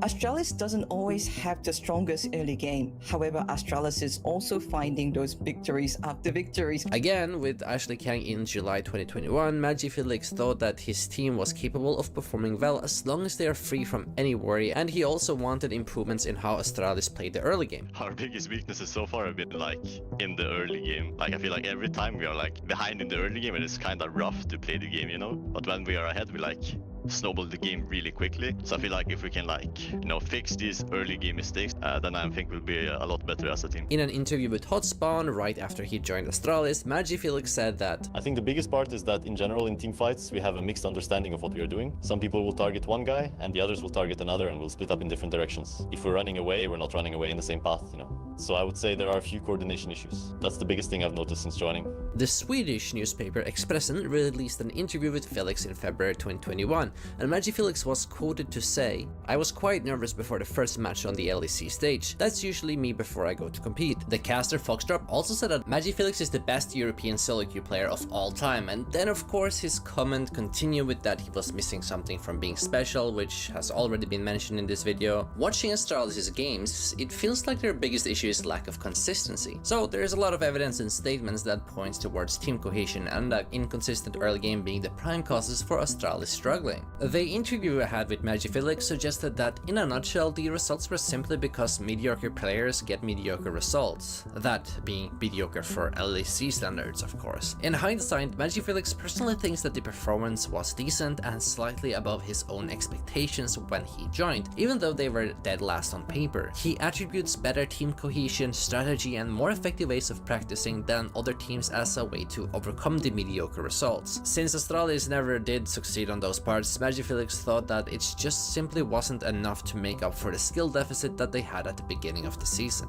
However, at the end of 2021 Summer Split, in LEC, MagiFaker would not be resigned by Astralis. The narrative surrounding this was, how do I put it? Confusing to say the very least. At least in a season recap video, the coaches of Astralis mentioned how the roster was created to develop talent, with the players of course being coachable. The roster would be a long-term plan to foster their skills. So for us it wasn't really about big names, it was more about signing people we believe in terms of what makes a good team and the individual aspects that are required in order to do so. So the players we scouted basically had these qualities in them. We believed in them from the start, but of course this was a long-term project from the very start, so we had to like... The coaches also mentioned how the summer split was conforming to the plans they had set out with, and the main coach AOD also mentioned how Astralis was going to keep most of their team because of the long-term policy they had and that they didn't have any issues with the players. This was of course released in August, but 3 months later in November things had changed a bit. Both Jaskla, the ADC, and MagiFelix were released from Astralis. I'm not entirely sure what the quick change in opinion was due to, but perhaps it could be attributed to some internal conflict, in the sense that the management had other plans than that of the coaches. The November video, which showed the off-season changes that Astralis had done, argued that MagiFelix was not a good fit inside and outside the game. We just felt that Felix was not a good fit for us inside the game, outside the game as well, and we just felt it was really important that we get someone that kind of qualifies for our vision of what people have to do in the game especially. AOD would further argue that their vision for someone occupying the mid lane spot would be 1. Someone who moves more on the map, 2. Gets more involved with the team, in the sense that one commits with the team even if you don't agree with the play being made, 3. This will be fun.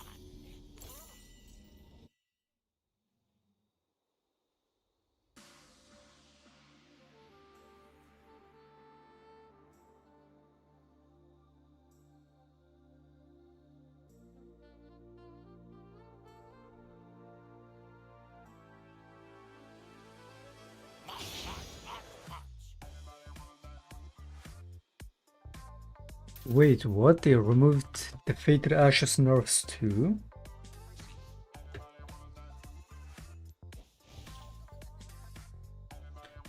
Like as I said, the Leandris nerfs would have made sense, but they pulled those and now they pull the Fated Ashes nerfs too.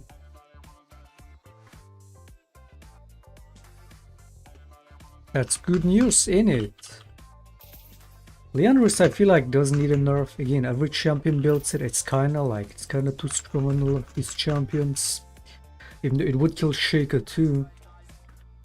But yeah, removing the Fated Ashes nerfs, that's good. Because that's kinda not... That's not necessary. So that's nice.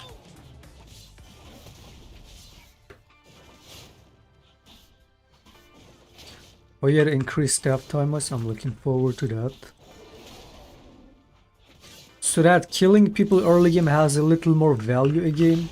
It's like if it's not gonna give any EXP as it is now, at least like should have some value of killing enemies early game.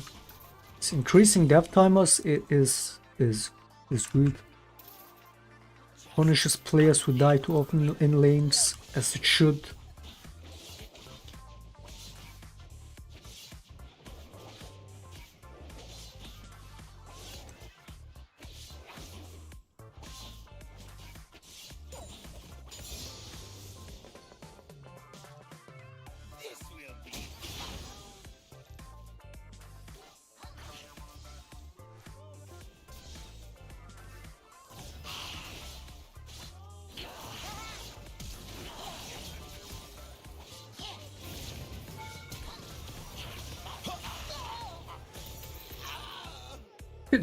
I can't. Get me out, man. Get me the fuck out, dude. Oh, God.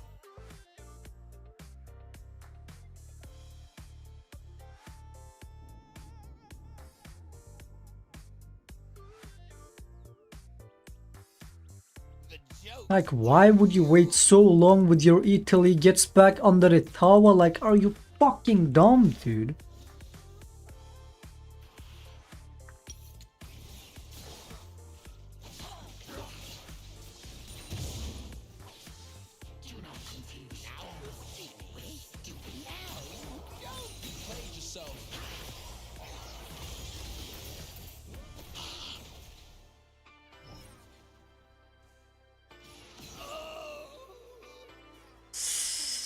Doesn't fucking use Ignite the whole time. Doesn't use it first, second ganking in. Like, why would you let him all the way walk under the tower and then fucking flash for it and everything, and then still not even get the kill? It's fucking terrible fucking players, man.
That was a free triple kill for the Kai'Sa.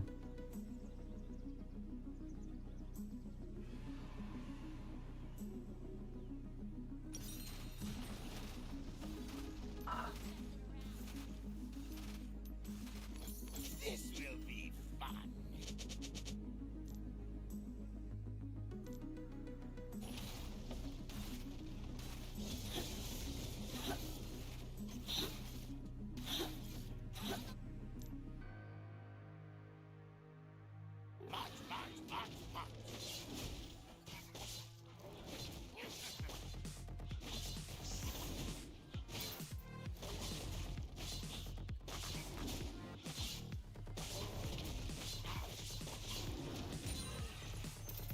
The joke's on you. Back to you.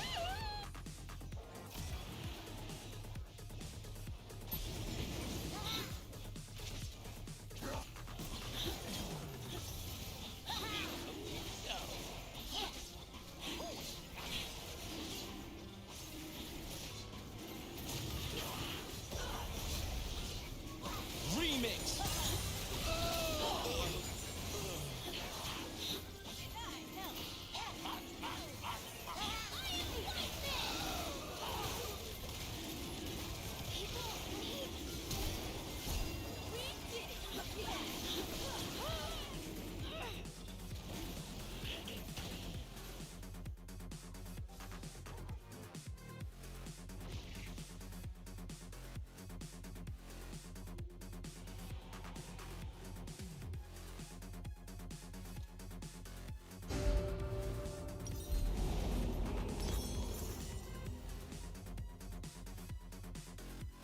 Now you see me.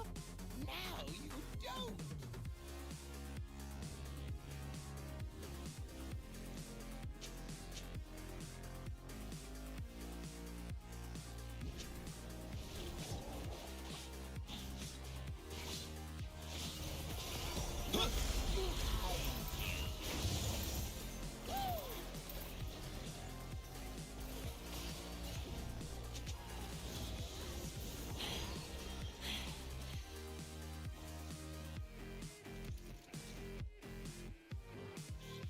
This will be fun.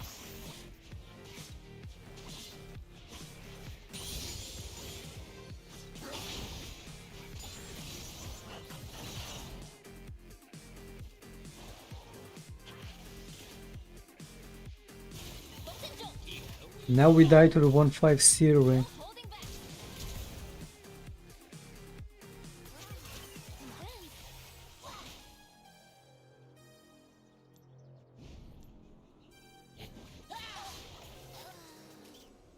Just a little bit closer.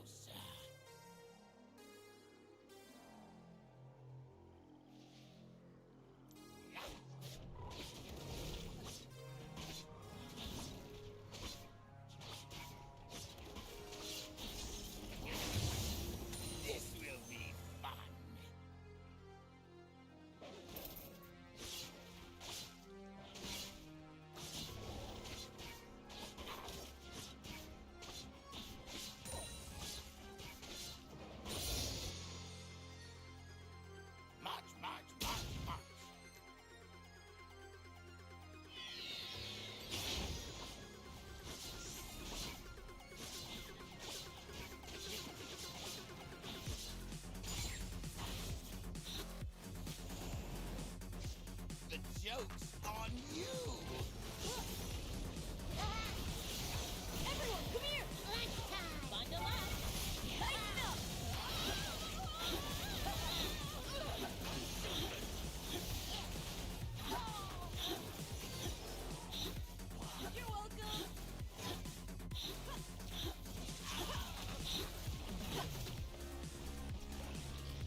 Still gets outfarmed.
Now you see me. Now you don't.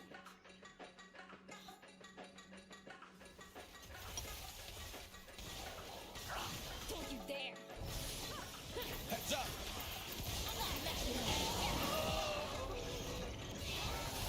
Can't touch me.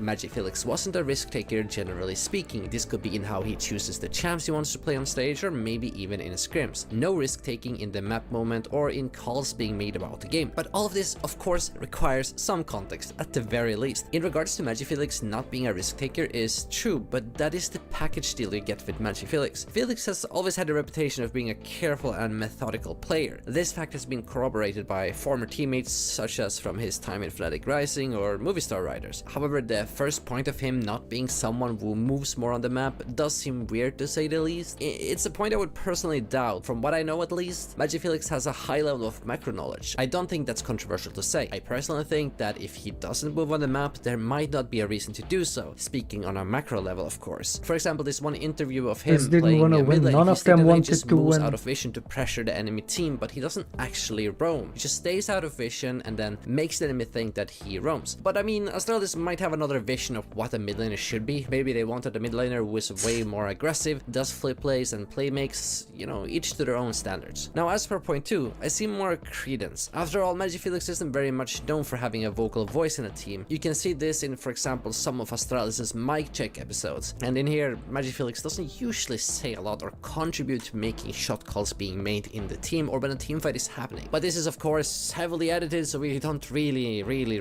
know what's going on behind the scenes here. But I think this is also exactly why Promiscu had a spot on Astralis for a very long time, even though his performance wasn't relatively perceived to be good. He was good at shot calling and very vocal, and that's a trait that Astralis seemed to like. But many people who were watching LEC wouldn't perceive Promiscu to be a good player, because he did a lot of questionable things. MagiFelix, however, did multiple times state in interviews that he was actively attempting to improve on this front. So it was a work in progress kind of thing, and coupled with the fact that he has social anxiety, stage nervousness, etc., it takes a longer time to quote-unquote fix this issue. One of the most interesting takes I've seen on MagiFelix comes from Peter Dunn, the current Team Heretics coach, and he said in February 2021 that if you are an NA rookie, heed lessons of MagiFelix about why branding matters. This is a player passed on for LEC for years despite consistently insane solo queue performances, because he was 24-25 but he was 19 at the time, choker maybe in one series 3 years ago versus Mad in the Spanish National League 2018, flat track bully who only looks good because of UK ERL while ignoring performances at EUM. Narrative matters. If you don't shape your own, someone else will do it for you, and they don't always have your interests at heart. Some will scout properly and look past it, many will not. I asked Peter Dunn if he could elaborate his take on MagiFelix today, and interestingly enough, Team Heretics did offer MagiFelix a coaching position to him in between the 2022 to 2023 offseason. He simply believes that he doesn't want to play competitively because there's other things he's pursuing in life. This of course is an opinion by him and not factual, just what he believes basically. Mr. Dunn also said that he was insanely good at theory crafting builds and adapting to the circumstances presented to him. We know this because MagiFelix would experiment with things in solo queue a lot, so it was easy for people to see his thought processes. He was a bit quiet on stage and not the best at expressing his ideas to teammates, even though his ideas were often really good ideas. He alleges that MagiFelix also felt the need of having a good coach to help him get out of his shell. You see, the problem here is that he was in reality expected to be a leader on the teams he was a part of, but according to Peter Dunn, the best situation for MagiFelix would have been to have him on a North American team with a vocal jungler, and then let him focus on his own play. Communication from your mid laner in a team is important, but mid and jungle is considered as a dual lane, and you can get the communications from your jungler rather than your mid laner if you have to. So both Astralis and his last team Misfits were not the right team environments that would not enable a player like MagiFelix to succeed. MagiFelix did agree with the Peter Dunn statements here. He said that he had played with a lot of vocal junglers over his careers like Dan, G, Zanzara, and it makes it way easier to play when it's always clear what your jungler is planning ahead, because they are the centerpiece of the early game. However, MagiFelix thinks that when it comes to synergy, team relations matter way more to him than things such as in-game communication. Over his competitive journey, he found that the biggest team problems usually are created by tension between players building up over time, which in turn negatively affects everyone's motivation to focus on the game, and if you are on good terms with people, it's way easier.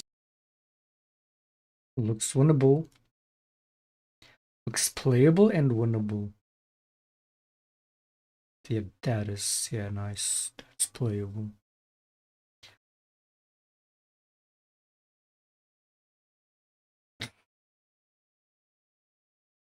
Losers is not real, by the way. MagiFelix also goes on to talk about his Trey has not been a retrospective look full-on on his losers career. I think I was always a top player for ER level and the best solo queue player in EU for a few years Yeah, I'm around totally not 2017 to touching that, 2018. by the way. I could have joined the LCS LEC earlier if I put effort into it, because my level of play around that time was high enough for it. And regarding the criticism against him, he said, I do think I play noticeably worse in high stakes games. That goes for many other players too though. At Worlds, if you compare scrims with how teams actually play on stage, it's a night and day difference in terms of performance. The teams that win seem to be those that play the most like themselves in scrims. Through the power of hindsight, there's many things I could have done better, but I'm still happy with what I accomplished. There's not many who can say they were the best at something. And hey, I also won, what, 7 National League championships? And what about the narrative part that Peter Dunn talked about? That too is important, because again, in the Swedish newspaper article, Magifelix did talk about the rumors surrounding him, and there has been much discussion that shyness may have been a factor. To clear it up, is there any truth to it, or does it feel like an exaggeration? What is written on the internet about me is a big exaggeration, but based on reality. I had more problems when I started my career with the nerves before the games and expressing my opinions in the team. These are things that I have worked on and made great progress on over the years, but it feels like people's opinions of me haven't changed at the same rate as myself, and they are often exaggerated. Magifelix eventually fizzled out of the competitive scene. He wouldn't get re-signed by Astralis and then got picked up by Misfits, being a substitute player for both their LEC team and their LFL team. He wouldn't be seen playing any matches under the organization officially though. It is truly a sad tale regarding Magifelix, almost as if there's a dark truth behind him, and that being is that the early rumors surfaced unfairly, if I might add, by his former Turkish teammate Elvent in Youth Career Esports. But even so, Magifelix rose up and quiet literally like a phoenix from their ashes, and he would eventually join LEC through a stark opportunity. However, it just wasn't right.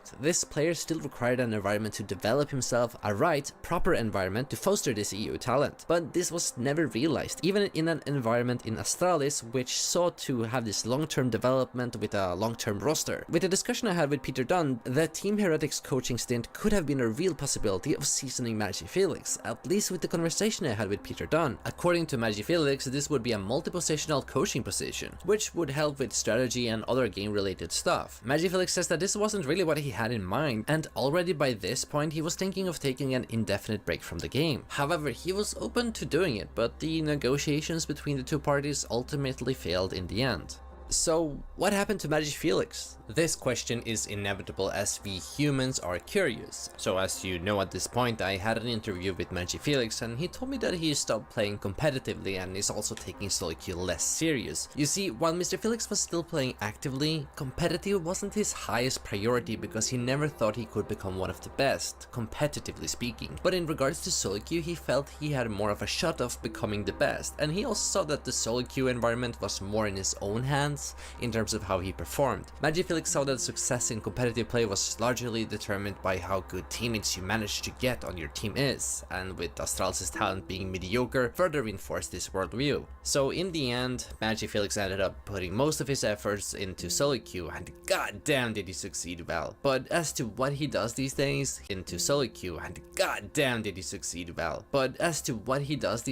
he simply told me that he's now studying whatever he finds interesting or useful in regards to anything that helps you take better actions in regards to things you value. In the recent years, we've seen an outflow of people being discouraged from the stagnation and, forgive me for the lack of a better term, but degeneracy of the competitive scene. Ellis has mentioned recently in his final stream of being discouraged. Max Waldo, the head coach of C9, completely left the league scene, albeit winning the LCS just before its full retirement. And of course, Magifelix no longer playing competitively, mainly because of how little control he has in terms of his competitive performance. There's this one article from Bloomberg that suggests that the long-term professional gaming lifestyle is just not sustainable, but pundits like LS and Nemesis suggest that the pro scene is incompetent. There's this idea that most pro teams are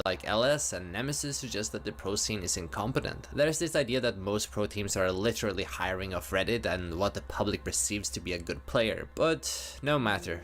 People will eventually move on from League of Legends in their life, and you know that's just the nature of any sport and indeed of life. And it's all about image, it's not really about actual skill. It's all about image. As it goes with most things in the world. So of course there is going to be a lot of toxicity, a lot of garbage when it all revolves around, you know, what team, what players to get on a team, if it all revolves around not really talent in itself, but all the other shit, and most importantly the image. So I'm saying they hire off of Reddit, and what, I mean, of course, that the pro scene is incompetent. There's this idea that most pro teams are literally hiring off Reddit and what the public perceives to be a good player, but no matter. People will eventually move on from League of Legends in their... Because ultimately with these pro teams, not just in League, but in any game, it's not about just about winning games and getting prizes. It's about selling an idea, right? It's about attracting a fan base that you can then monetize off of. And if all the Redditos, all the smartasses don't like a certain player, if you don't have the proper image, bye. Doesn't like the talent, doesn't matter. Their life, and you know that's just the nature of any sport. Hiring of Reddit and what the scene is incompetent. There's this idea that most pro teams are literally hiring of Reddit and what the public perceives to be a good player, but no matter.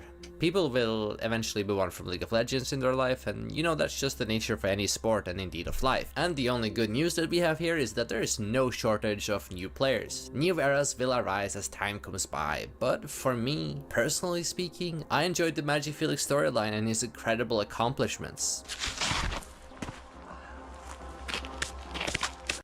League of Legends is commonly attributed as one of the most toxic video games there is, and today we're exploring the most toxic players, both new and old, in the North American server. This list comprises people you probably know well of, and some that may not be so privy to the spotlight as others. But before we get on with the list, let's have a look at today's sponsor. Signal RGB is giving away this epic gaming PC that looks like the Nexus. Hello. Ninim is a challenger to Trick Draven Twitch player on the North American server, although he originally is from Brazil. He is perhaps known as one of the most hated players on the server when it comes to high elo. Streamers like Nidhogg, Scrubnoob, Chase Shaco, Pobelter, and possibly Voyboy absolutely despise him. This is mainly because he is infamous for running it down, intentionally feeding, soft-inting, and as well as griefing games. He's mostly known for playing his mains Twitch and Draven, and he might possibly be friends with P-Starcillion, or that they know of each other. The website OneTrick.gg also suggests that Ninim is the rank 1 on both Draven and Twitch of all time due to his high LP of 1666 LP with 120 games on Draven and 231 games of Twitch. When he reached 166 LP, he was ranked 3 on the North American server behind Catavold at rank.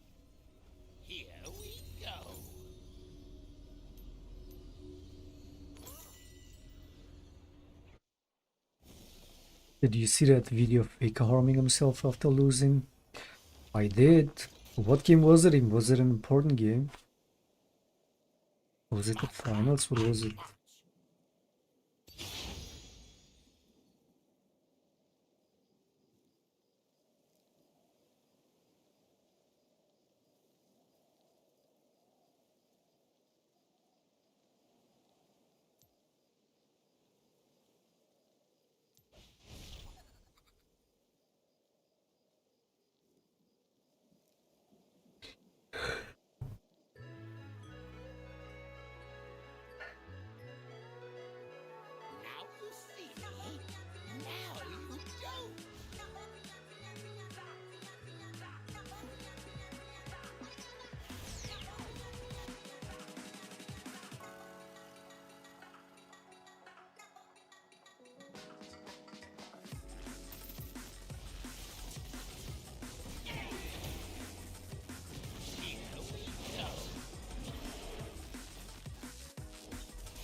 joke's on you!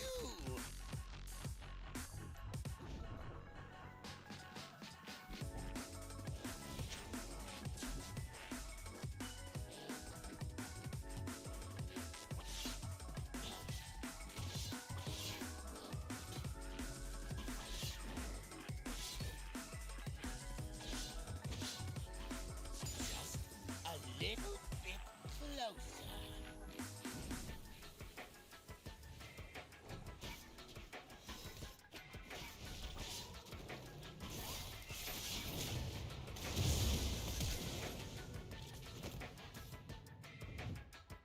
This will be fun.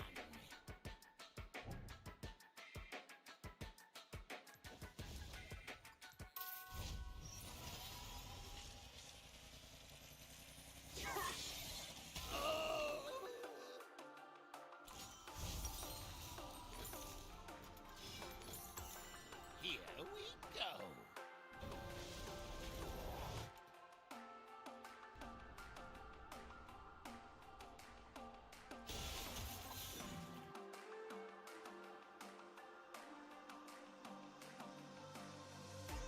March, march, march, march.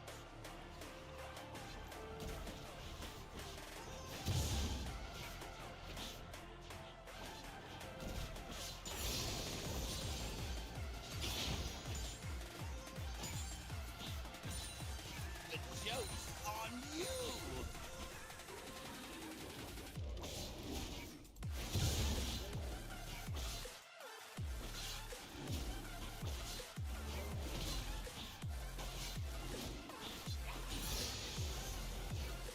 Now you see me. Now you don't.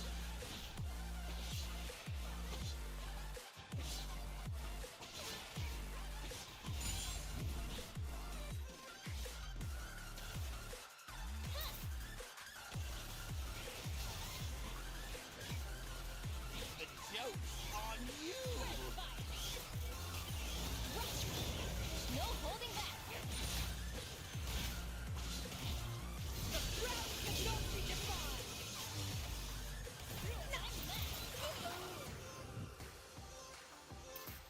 Just a little bit closer.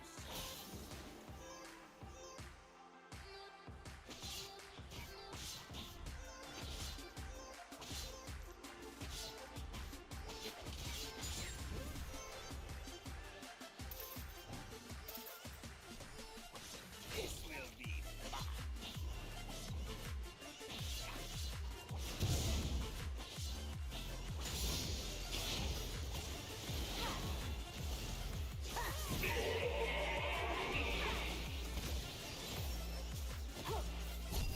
Disperse.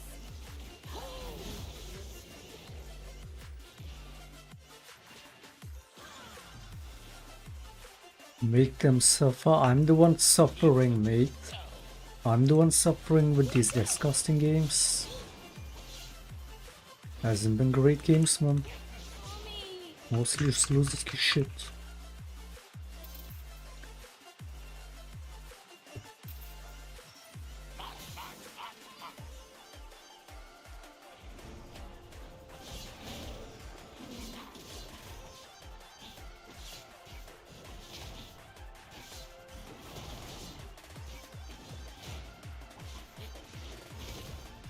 Just a little bit closer.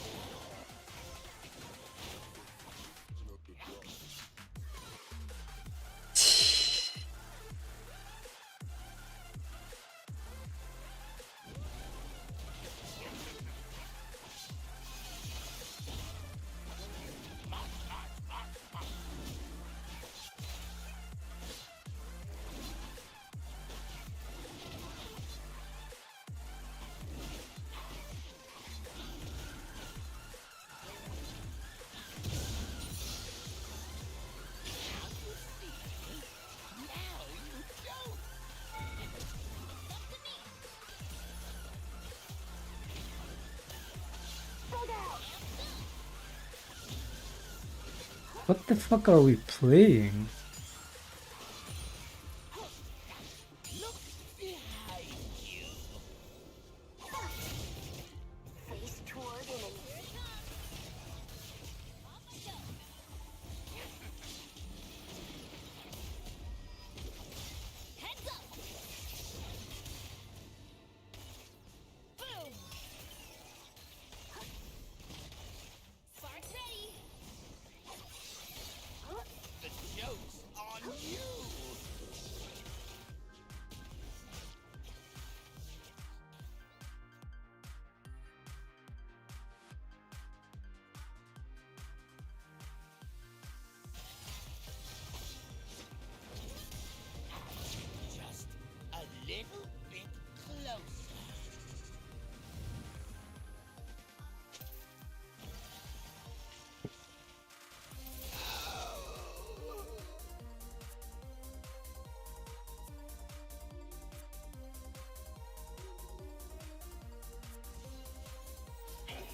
Quality games. I mean, I've been tilted since game number 2. Also, with how that went.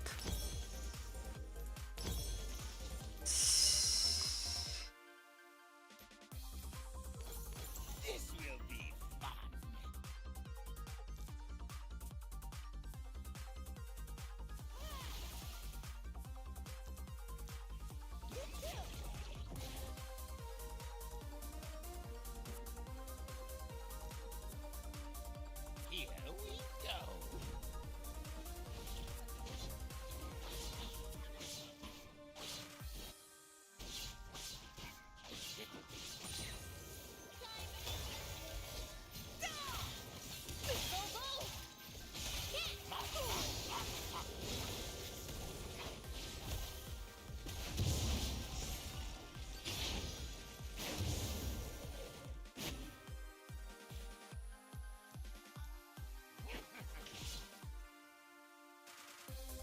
Now you see me. Now you don't.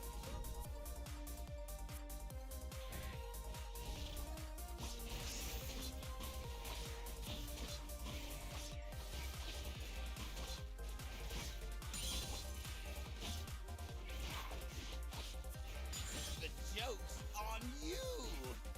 Now you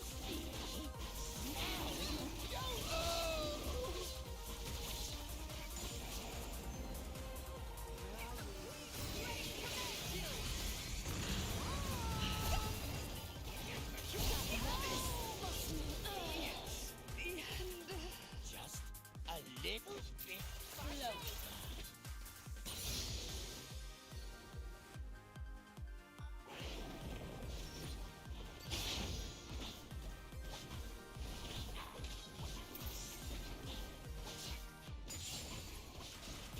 This will be fun.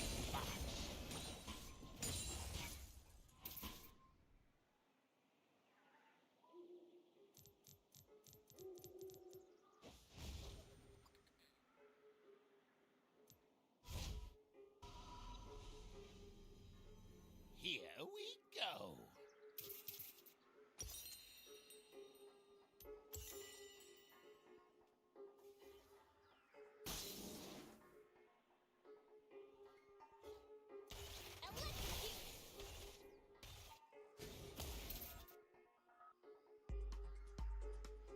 Witness the singularity. March, march, march.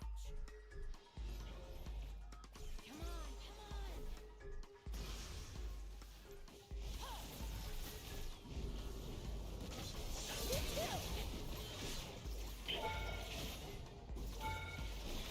Now you see me. Now you don't.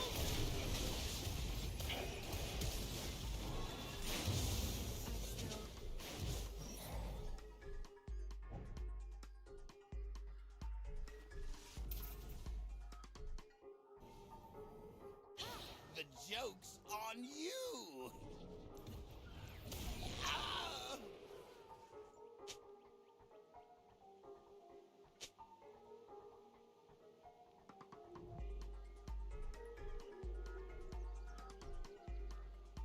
If I was smart, I would have stopped queuing up after that second game.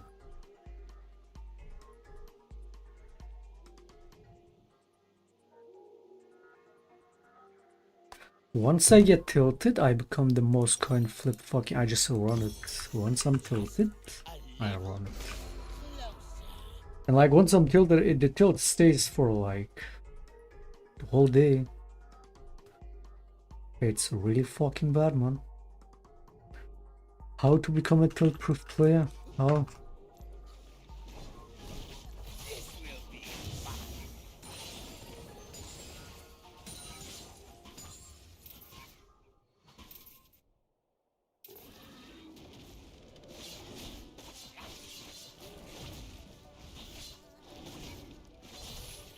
Here we go.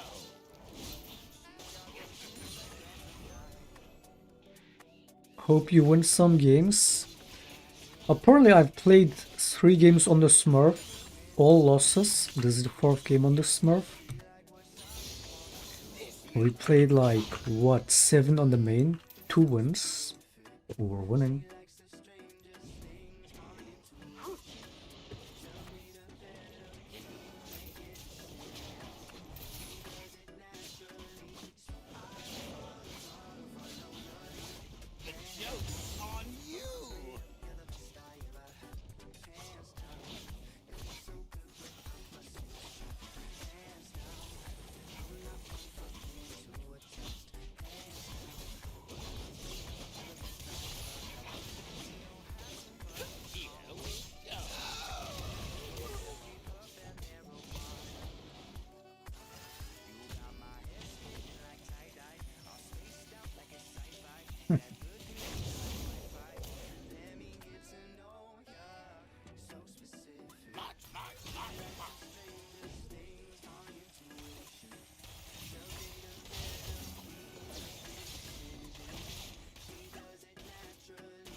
I think his next patch will probably be a lot more playable. I'm looking forward to increased death timers. Not only is that gonna reward my early game aggressive playstyle, but shutting down enemy junglers will be a lot easier.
You just perma bucks again, man.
We decide to chase the rabbits on the map.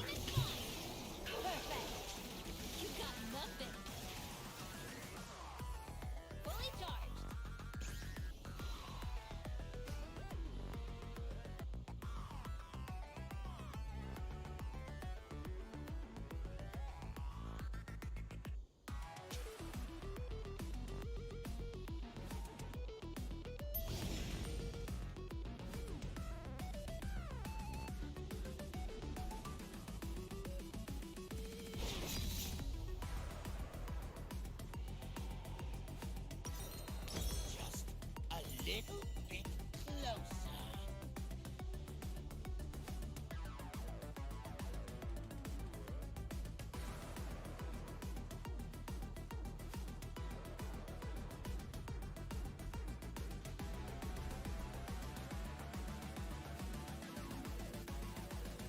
This will be fun.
It baited bitch.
Yeah, I'm stopping on that one.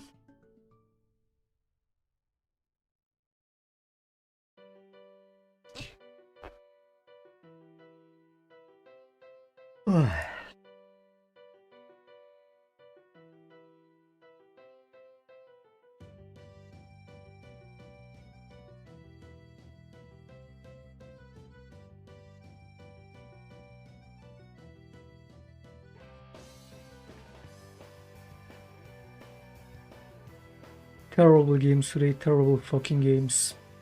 I don't even remember playing 3 games on the Smurf. I mean, all losses. The 4 games on the Smurf, 1 win, banger, and the main.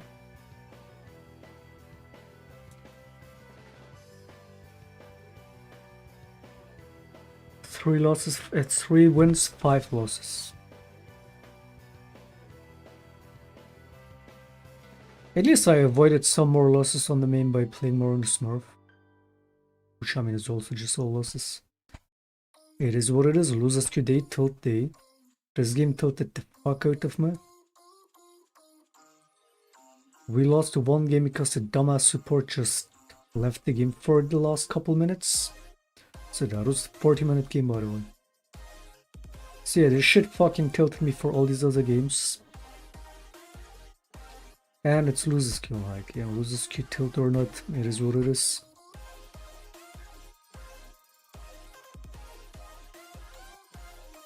At least the main didn't end up on a full red carpet, at least we got a couple of wins in there.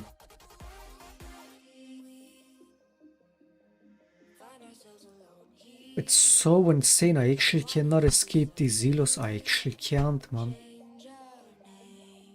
If I were to play Perma off stream, I probably would, but yes, it is what it is.